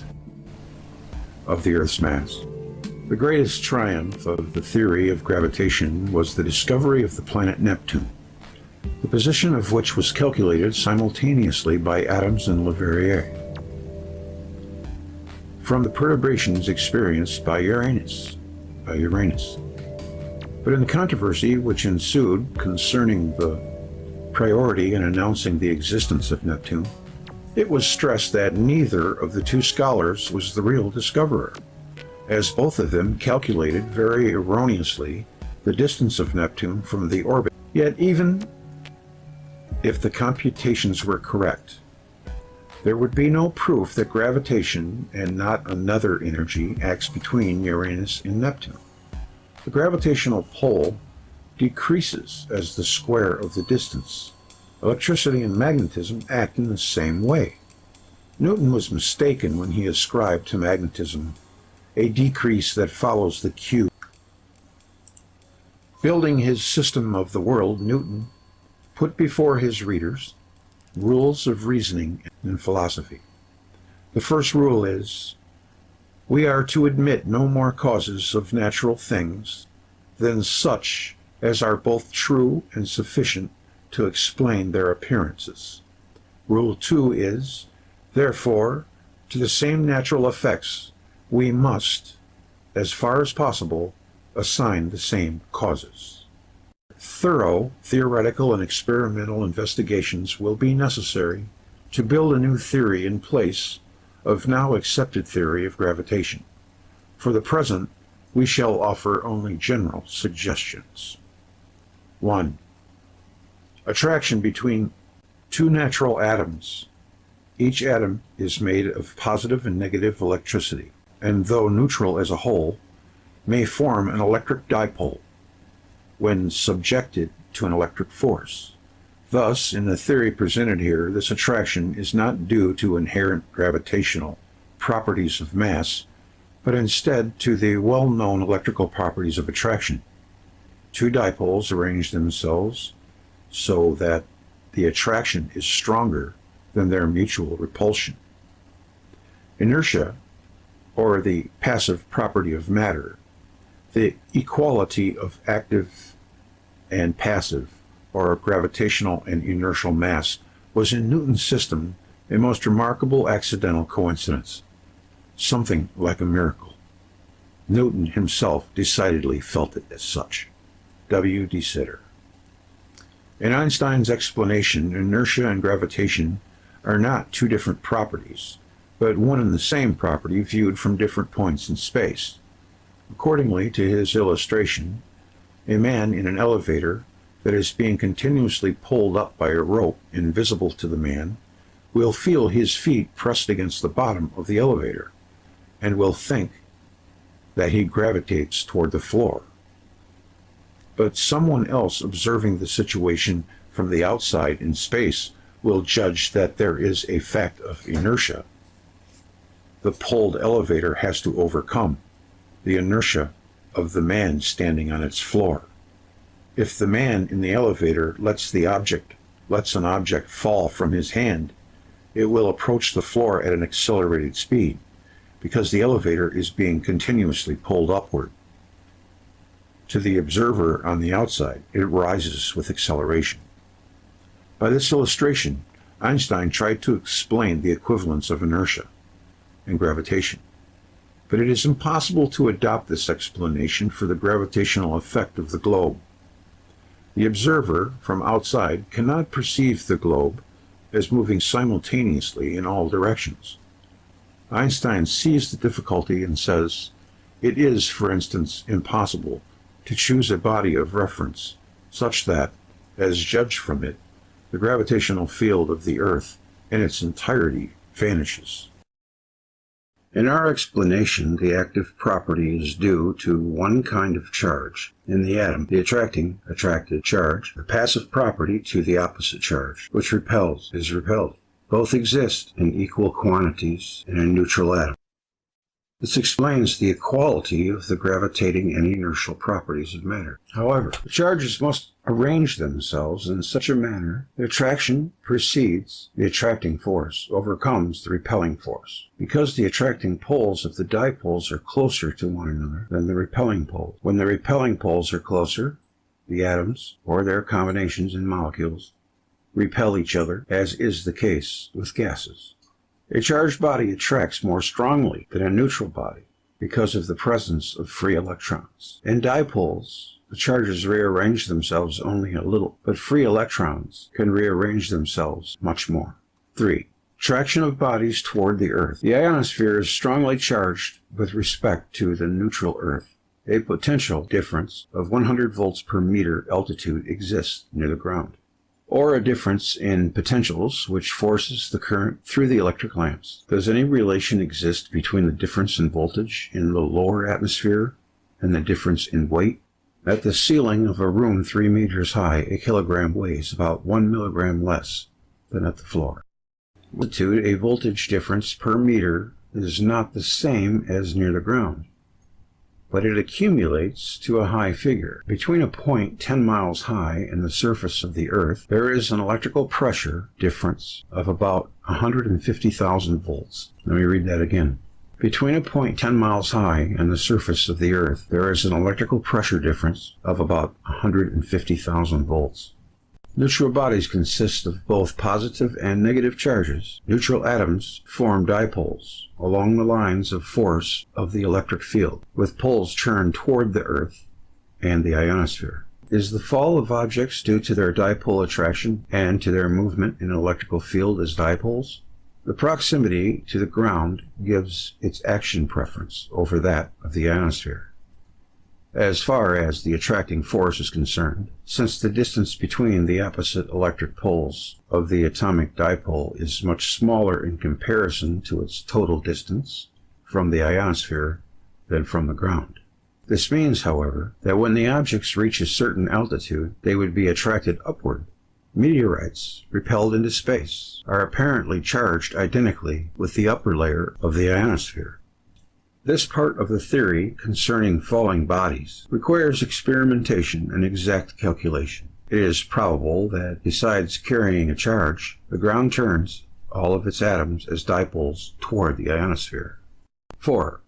In contrast to electric and magnetic fields, the gravitational field exhibits a most remarkable property, which is of fundamental importance. Bodies which are moving under the sole influence of a gravitational field receive an acceleration, which does not in the least depend either on the material or the physical state of the body. Einstein. This law is supposed to hold with great accuracy. The velocity of the fall is generally explored with the help of a pendulum. It appears to us that a charged object must fall with a different velocity than a neutral object. This is generally denied, but the denial is based on the observation that there is no difference in the number of swings of a pendulum in a unit of time, in the case where a charged or neutral bob is used. This method may produce inaccurate results. In an accurate method, the falling time and the time of ascent of the pendulum must be measured separately. In the case of a charged body, the increase in the velocity of descent of the pendulum may be accompanied by a decrease in the velocity of ascent, and thus the number of swings in a unit of time would remain the same for charged and non-charged bobs. 3. Attraction, repulsion, and electromagnetic circumduction act in the solar system. Sun, planets, satellite, comets are charged bodies. As charged bodies, they are interdependent. The solar surface is charged negatively in relation to the charge of the Earth, as the spectral lines with the dominant red line in the spectrum of hydrogen reveal. The Sun carries a charge and rotates. It is an electromagnet. The spots of the Sun are magnetic, and the filaments of hydrogen on the Sun's surface arrange themselves as iron particles in a magnetic field. Besides the spots, the Sun as a whole is a magnet. The form of the corona and the motion of the prominences suggest that it is a magnet, wrote G.E. Hale when he undertook to detect the Zeeman effect. The Zeeman effect proved to be most pronounced at 45 degrees. In both hemispheres of the Sun, Hale found the displacement of lines decreases to zero at the equator and near the poles of rotation. and also that a first approximate value for the vertical intensity of the Sun's general field at the poles is 50 Gausses. Thus, it is confirmed that the Sun is a magnet. But the magnetic field was found not to be strong. This result is questioned here. The lines of the corona suggested that the existence of a magnetic field on the Sun to the scholar who discovered it, but the form of the corona suggests a powerful magnetic field. Visible coronal bands and streamers reach a distance equal to 10 and more diameters from the disk of the Sun. Mercury is only 40 solar diameters from the Sun, and Earth 108 solar diameters. More recent investigation by Stevens, who photographed the streamers from 25,000 feet, disclose a globular corona more extensive than any known from ground photographs. Disturbances in filaments and vortices of the Sun affect the ionosphere of the Earth and prove the existence of a powerful charge on the Sun. Rotating at the speed of the solar rotation, a strong charge must produce a strong magnetic field. A revised investigation of the magnetic power of the field around the Sun is here suggested. It should be kept in mind that the observations have been made from the solar magnetic field in which the Earth is embedded. If our concept is correct, it is possible also that the strongest Zeeman effect will show itself in latitudes higher than 45 degrees. As is well known, the angle of observation must be taken into consideration in observing the Zeeman effect. The Sun is a rotating charged body, and it creates a magnetic field. We assume the solar charge to be large enough to produce a magnetic field with lines of force reaching the orbit of Pluto. The charged planets move at right angles to the Sun's magnetic lines of force and describe the usual circular motion to which moving charged bodies are subjected in a magnetic field. Satellites, in turn, revolve in smaller magnetic fields produced by the rotation of the charged planets. The non-rotating planets have no satellites, for they do not produce magnetic fields. If there are rotating satellites, they may be able to revolve trabants around them. The origin of the Earth's magnetic field has so far defied all attempts of solution. The cause of the Earth's magnetic field is in 1. The magnetic field of the Sun, and 2. The rotation of the charged Earth around its axis. It has been calculated that if the Earth is a magnet because of the rotating charge on its surface, the charge must be so great as to enter as a serious factor in planetary perturbations. We have constructed a theory according to which the members of the solar system are charged bodies. Electric attraction and repulsion and the electromagnetic circumduction act in the system. The origin of the magnetic field around the Sun is in its charge. The Sun is an electromagnet. Planetary motion is due to the electromagnetic force exerted on the planets by the Sun. The planets, as charged bodies, create magnetic fields by their rotation. It follows that a. Gravity, depending on electrical charge, varies with the charge, and b. The masses of the planets are inaccurately calculated. C. The positive and negative charges are manifested only in relation to the charge of the Earth. One of the differences between the concept of celestial mechanism expounded here and the theories of gravitation of Newton and Einstein, that in our understanding the revolution of the moon is a process of a different order from that of the falling of objects near the terrestrial ground.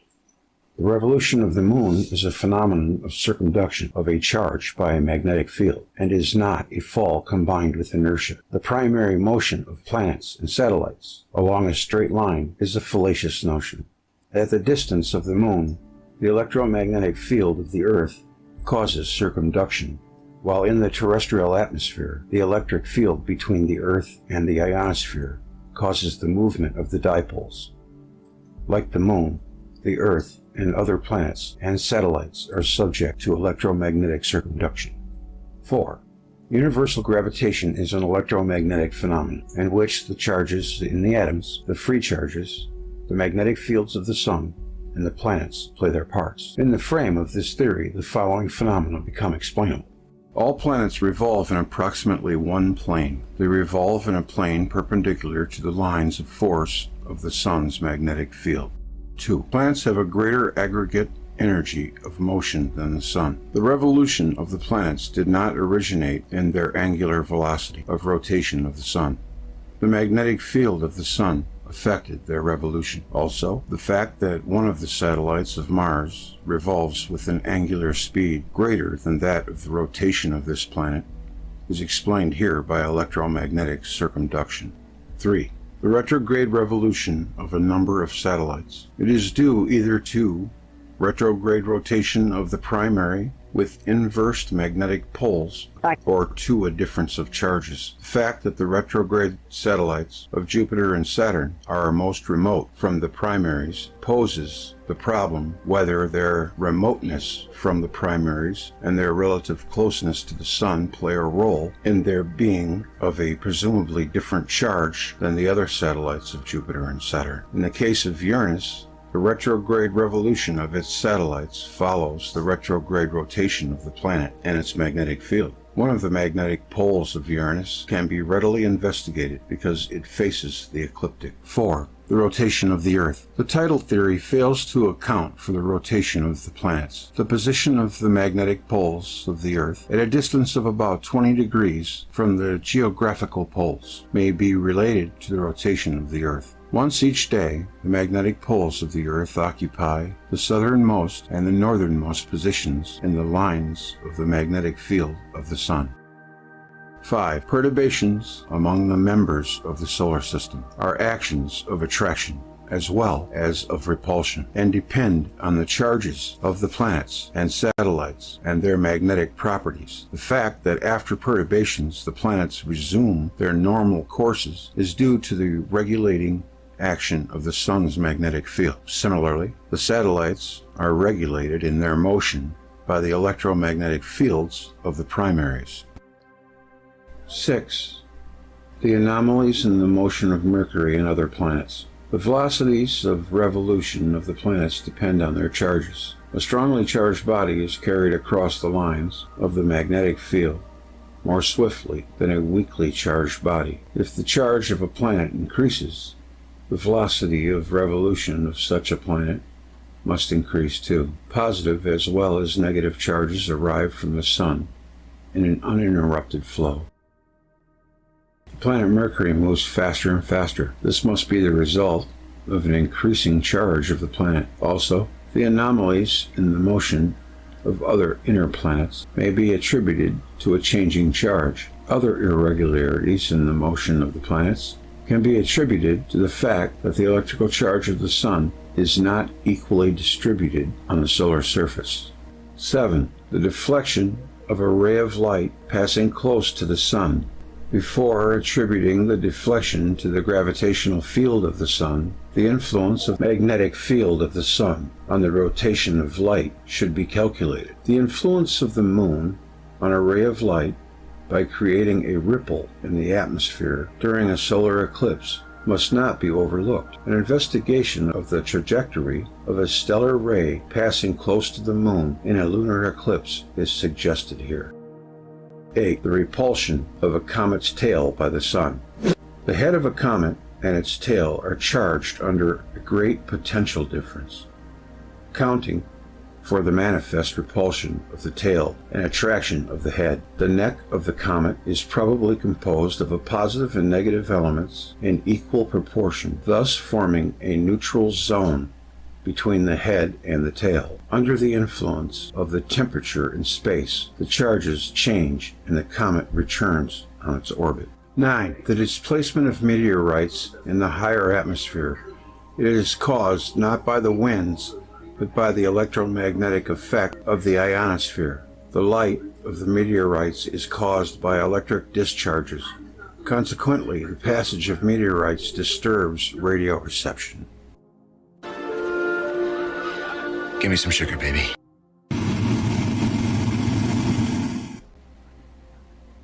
10. The influence of the Moon on radio reception. The charged Moon on its hourly stations exerts an attracting, repelling action on the electrified layers of the ionosphere, to a greater degree than the insulating layer of the Earth's atmosphere.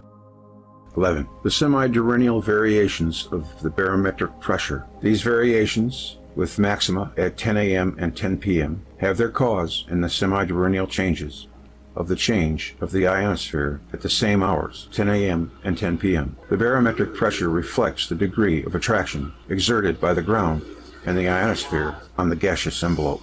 I have to read that one a couple times too. 12.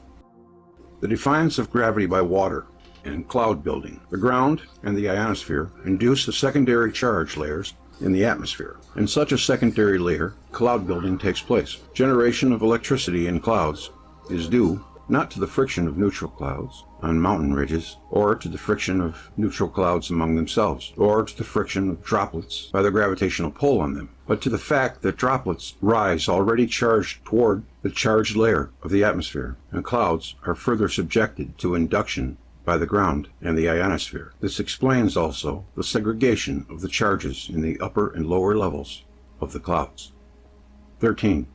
Defiance of gravity experienced in the cumulonimbus clouds. This defiance recorded by airplane pilots is the result of charges and electromagnetic effects prevailing in these clouds. 14.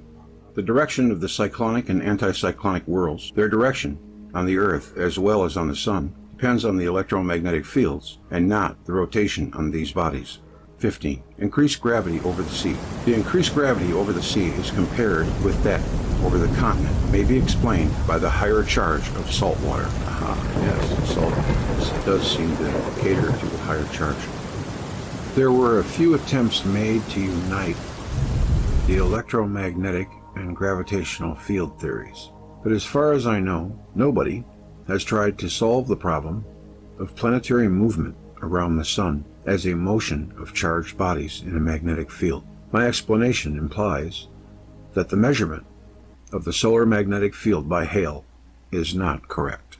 If the Sun has a significantly strong magnetic field so as to reach the farthest of the planets, the quantitative elements are dictated by the charge of the Sun, the strength of its magnetic field, and the charge of the planets.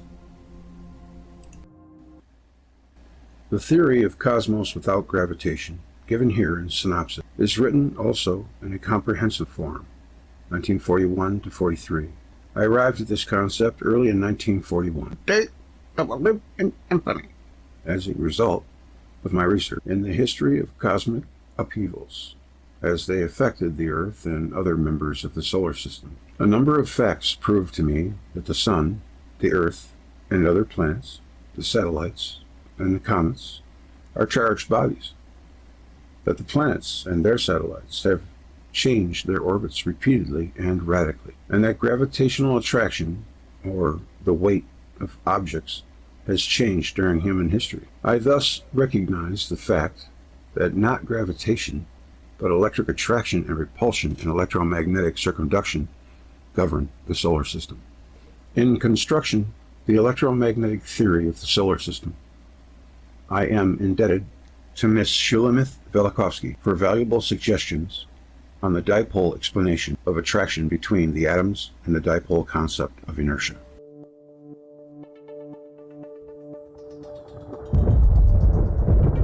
I've never seen a paradigm change in my life. I don't think there has been one in my lifetime. So we're way overdue. I doubt seriously the gurus of mainstream will ever admit that their life's work is a total failure because they're going on their own pride and hubris. But eventually, they'll be dragged there kicking and screaming, I'm sure. Check out this short bit by Wal Thornhill to show just how screwed up our science is. Recommend watching the whole video. You'll see a link in the description.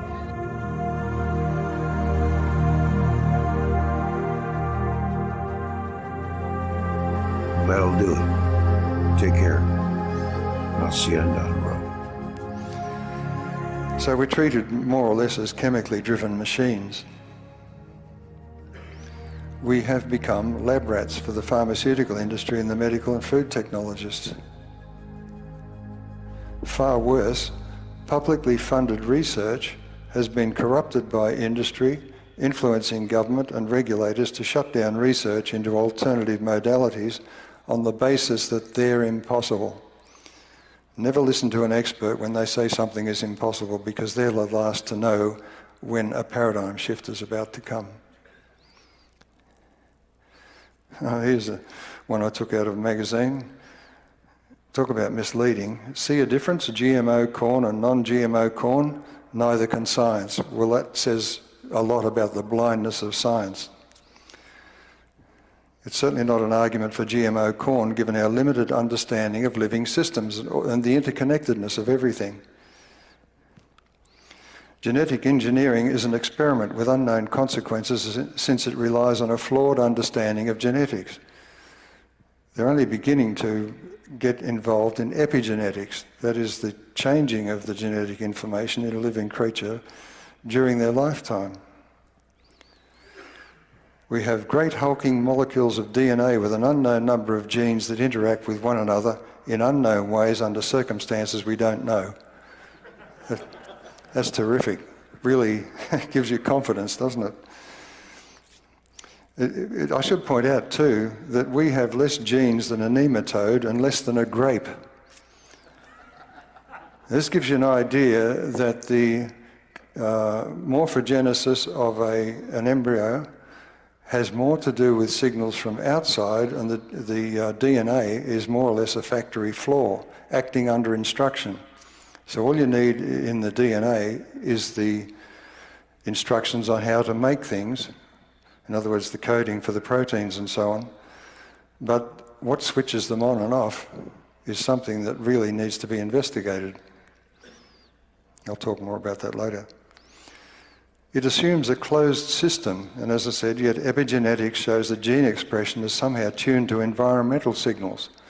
Science hasn't figured out yet what all of those junk sequences do. When they say junk, it just means I don't understand. Once again, we're treated as lab rats to a whatever cells culture with no thought of the consequences in such an unfathomed ecosystem. Here we go. To know the future, don't ask an expert. And this is Richard Feynman. Learn from science that you must doubt the experts. As a matter of fact, I can also define science another way. Science is the belief in the ignorance of experts. I mean, when you look at the history, it's dreadful. Ignaz Semmelweis could offer no acceptable scientific explanation for his findings, and some doctors were offended at the suggestion that they should wash their hands between the autopsy room and the delivery room. I mean, you think about it now, it just seems incredible. I would also say that the words debunk and labelling dissidents denier shows the agenda to be unscientific. Debunking is a case of selecting the evidence to suit your argument and ignoring the evidence that doesn't fit. It's the sort of thing that skeptics do. Yeah, it's impossible that washing hands between the autopsy room and the childbirth ward will prevent deaths from puerperal fever. Heavier than air flying machines are impossible. Cold fusion is impossible. I saw a show of hands on a television interview with the experts, and there was one guy who was obviously the alpha male, the dominant one, and he put his hand up and he looked along like this, waiting for the others to put their hands up, and the others sort of, finally put their hands up. So this is how you do science. It's a media show. Of course, homeopathy is impossible. But if you don't understand structured water and Jerry Pollack's work, of course it's impossible. And also, the transfer of information faster than light is impossible, isn't it? And yet the Earth manages to maintain its orbit around the Sun by knowing where the Sun is at this instant, not 8 minutes ago. Future science. Sir Fred Hoyle. The future is a different universe. They do things electrically there in the electric universe. Now, he didn't say that. What he did say is, it's a strange thought, but I believe a correct one, that 20 or 30 pages of ideas and information would be capable of turning the present-day world upside down, or even destroying it. I have often tried to conceive of what those pages might contain, but of course I am a prisoner of the present-day world, just as all of you are. Well, not us. We cannot think outside the particular patterns that our brains are conditioned to, or, to be more accurate, we can only think a very little way outside, and then only if we are very original.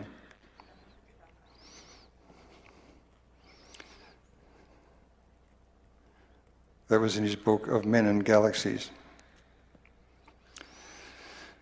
So the electric universe is the path less travelled.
This was the greatest.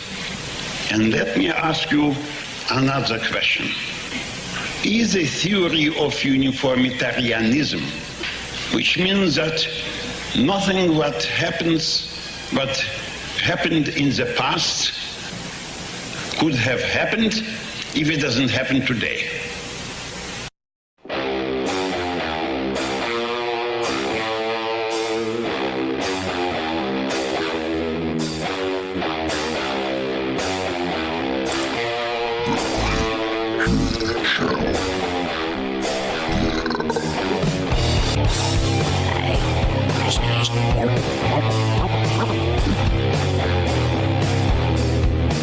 Flush out your kid when you attack.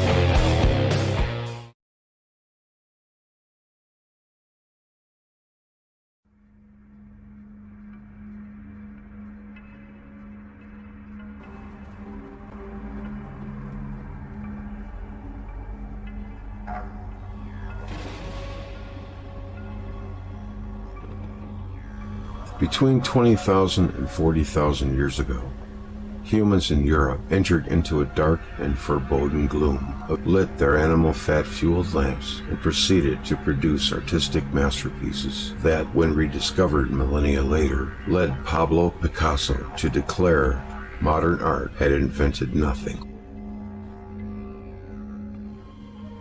The subterranean gloom encountered by these early artists was nothing substantially different from their everyday existence on the surface above.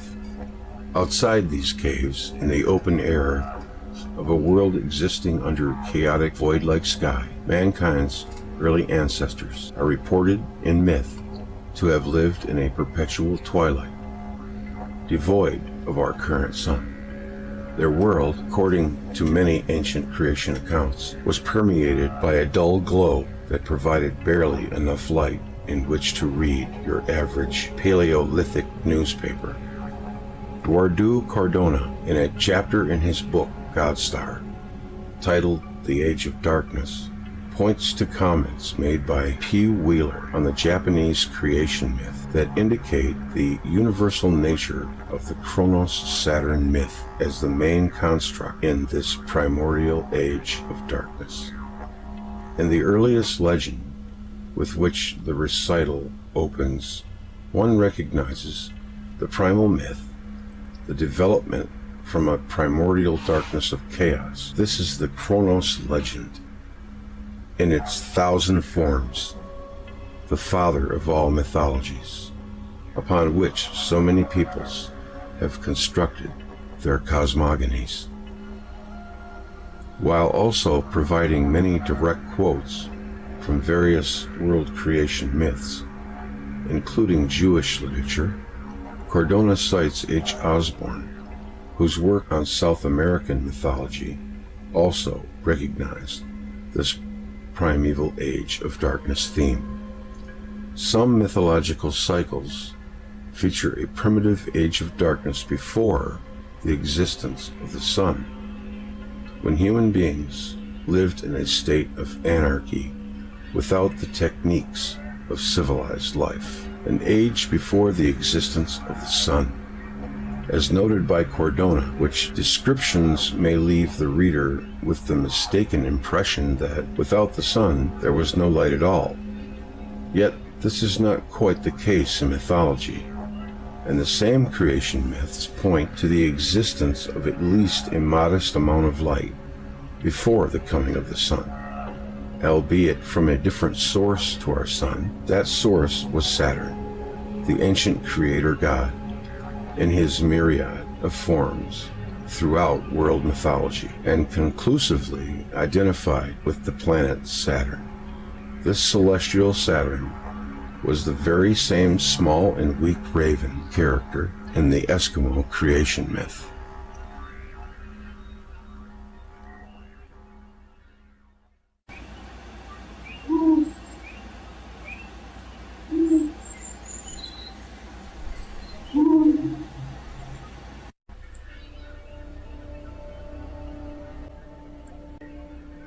The light of our current sun, as a rule, is not essential to life. Microbial life can exist in a sunless environment, as can species of deep sea life. While photosynthesis in vegetation works best in the darker red light spectrum, rather than the harsh and bright ultraviolet light of the sun, so it is not inconceivable that life on Earth, as we know it, could have existed and even flourished in a predominantly nocturnal world, provided there was some form of radiated red spectrum light or energy. Most species of animal, including those now long extinct, exhibit high degrees of nocturnal adaptation. Of all the higher creatures currently inhabiting the Earth, human beings are probably the least adapted to a nocturnal environment. Yet traditional mythologies remember a time of darkness stretching out into an unknown antiquity, a time in which the god Saturn, in all his manifestations, was small and weak, a mere shadow of the creative force he was destined to become. As mankind's first remembered source of light, long before the coming of the sun, Saturn is said to have cast its pale light on a world without seasons and devoid of any means for humans to calculate time. Locked in a stationary post that is reported in mythology to have been at the northern celestial realms, the primordial Saturn seemingly drifted aimlessly through the skies on a chaotic heavenly milieu resembling the ebb and flow of a dark ocean. In this state of affairs that is referred to in the opening verses of Genesis, when darkness was upon the face of the deep, and the Spirit of God moved upon the face of the waters. Our conclusion here is that Saturn is primordial source of a dim, timeless light, was a duly glowing sub-brown dwarf star, of which Earth was one of its primary and original satellites, and the Earth was nestled close enough to its original host star to have been enveloped in Saturn's opaque and warming plasma sheath. For humans alive on Earth at this time, there would have been no reference to the greater cosmos, and therefore no reference to any moving celestial object with which they could have marked the passage of time. This was a timeless age in which the dim blue-red light spectrum emanating from Saturn would have cast a dark purple-hued glow over the Earth's surface. This, then, was mankind's purple dawn of creation.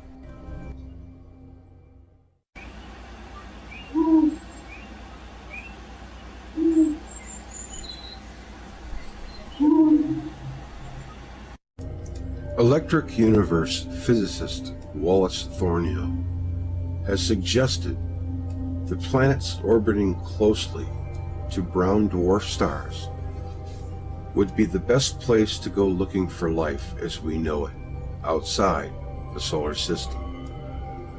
This is a possibility under the EU model because all types of stars, including brown dwarfs, are explained as an electric discharge phenomenon taking place where vast cosmic and electrically live Birkeland currents entwine and pinch down into what is called a Z-pinch, also known as a Bennett pinch.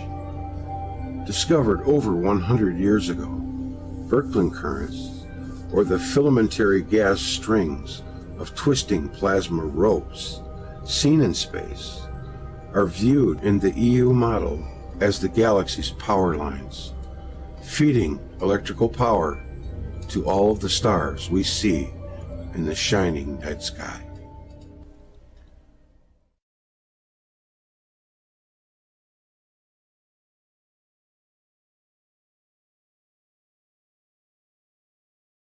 The eyes of that extinct species of giant, whose bones fill the mounds of America, have gazed on Niagara as our eyes do now. Abraham Lincoln, 1848. He who knows nothing is closer to the truth than he whose mind is filled with falsehoods and errors.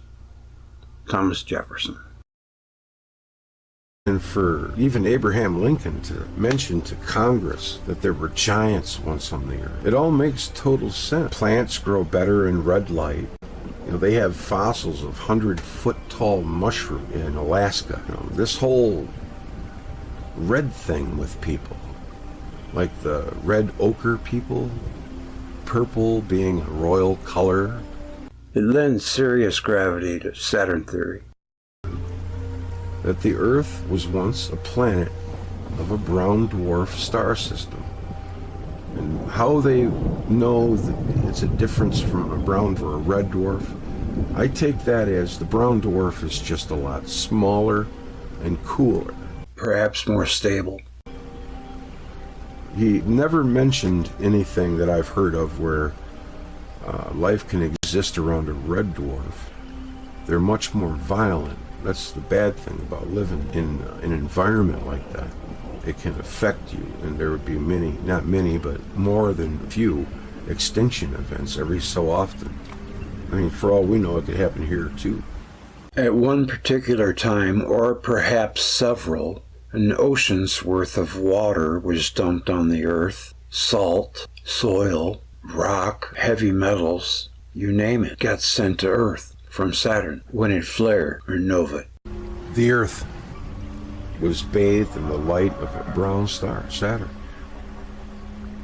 Earth would have been much smaller as well. For example, a little known fact exists that dinosaurs, even giants, could not lift themselves off the ground or live comfortably in Earth's gravity today. Then it had to be smaller. If it was 1/3 of what it is today, when it was a satellite of Saturn. Nobody ever talks about that, the dinosaurs and their weight issue with today's gravity. They don't even mention it.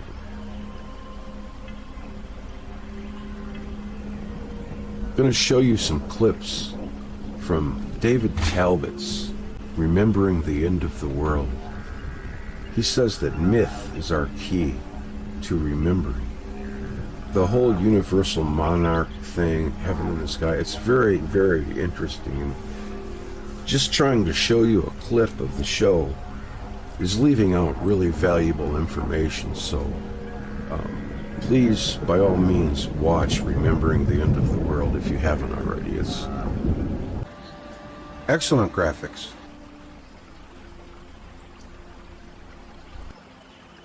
Blood poured from the mountains which split and came crashing down.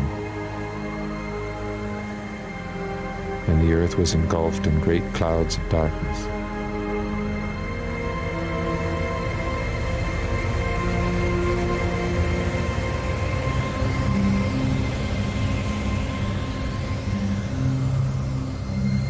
But the dragon is a biologically impossible monster.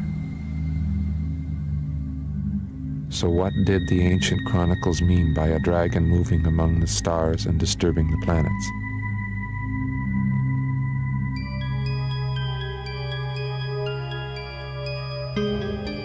The Aztecs and Maya, the Babylonians, the Egyptians, the Chinese, Japanese, and Oceanic races, early British, Celtic, and Germanic nations, the Greeks and Romans, all employed the cosmic serpent or dragon as a hieroglyph for one celestial phenomenon, a comet.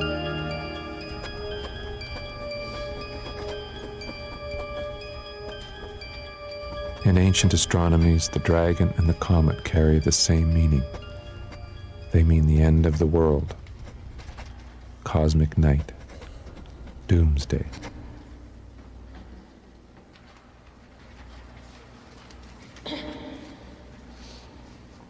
Velikovsky had noticed that the most common symbol of sweeping catastrophe was the serpent or dragon attacking the world.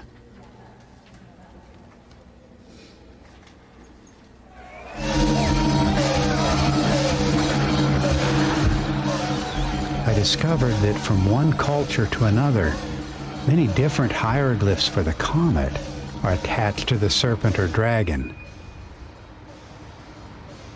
Bearded dragons, fiery dragons, serpents with long flowing hair, feathered serpents. This led me to a guiding principle. When different symbols all point to the same thing, you are on the edge of discovery.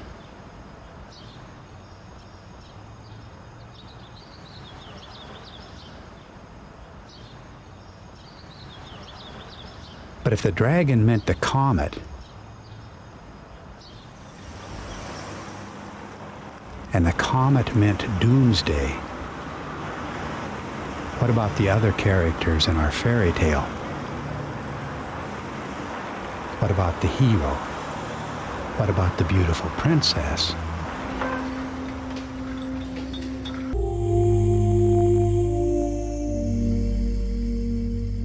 In the myth of St. George, the dragon of darkness attacks the village and carries off the beautiful princess.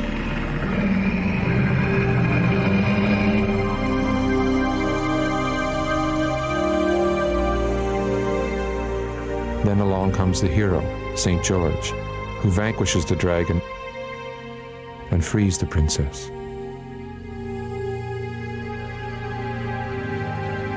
But in the earlier versions of this story, the dragon is the terrible aspect of the princess herself.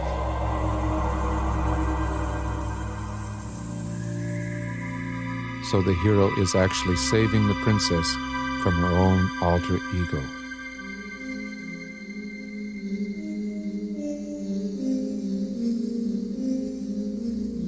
In the later versions, the innocent princesses and fair maidens are often victimized by an ugly witch.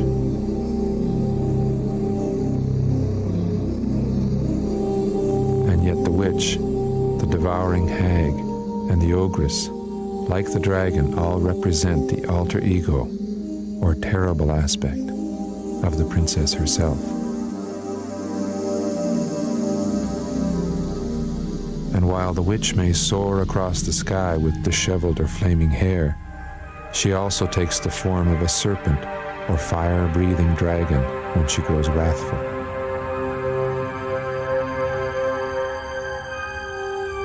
It was said of the witch's hair that it could bring rain, hail, wind, and lightning, exactly what ancient nations said of the comet.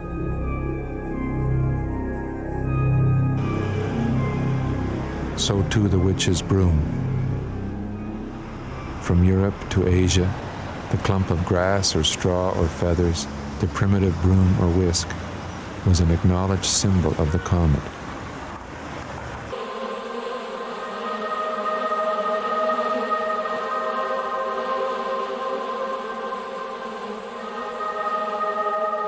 In the Americas, Aztec histories remembered Venus as the great feathered serpent, and they called Venus the smoking star, the very phrase they used for a comet. The stargazers of Peru knew Venus as Chaska, the long-haired star, the most common phrase for the comet among ancient peoples. Venus, daughter and spouse of the universal monarch.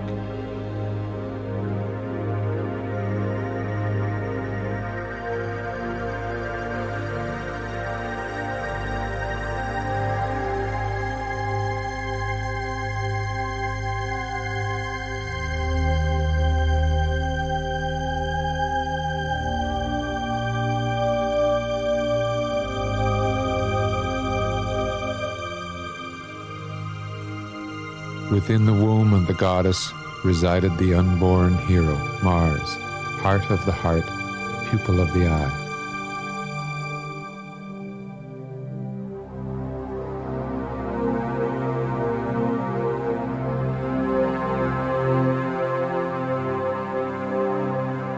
The goddess was the great star, radiating its comet-like hair in all directions, the celestial prototype of the beautiful princess.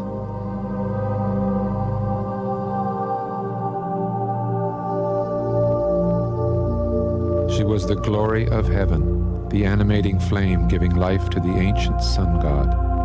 Her place was squarely in the center of the sun. This produced the great wheel of the sun, with the goddess as the nave and the hero as the axle.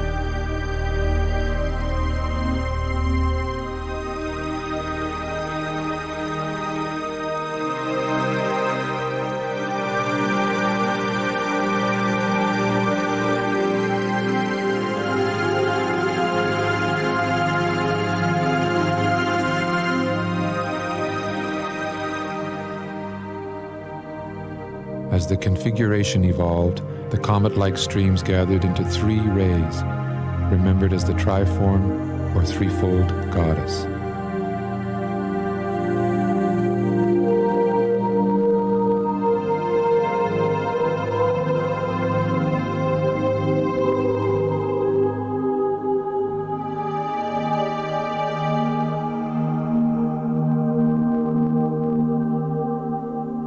Later, this same comet-like material presented four streamers or rays, giving the wheel its four spokes, four luminous winds, four life-bearing streams, four flaming arrows launched into the four directions, and the four pillars of heaven.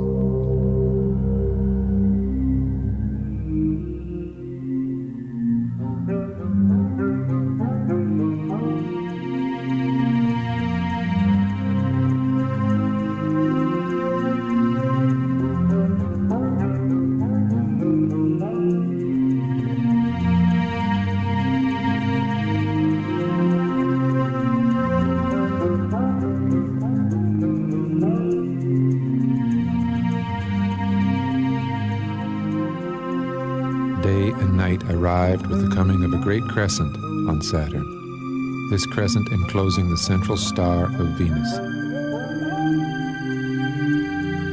Saturn's crescent horns provided the celestial timepiece for the daily cycle, fading against a brightening sky as they rose to the right.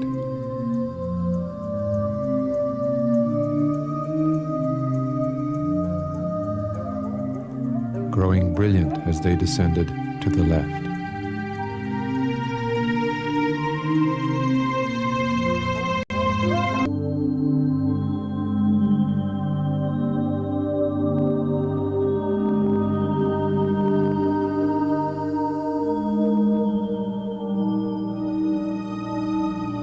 Hero and goddess engaged in a spiraling dance about the cosmic center.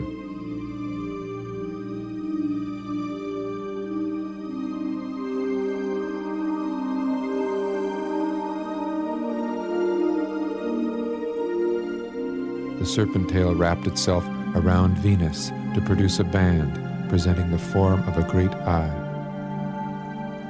so that in its re-entry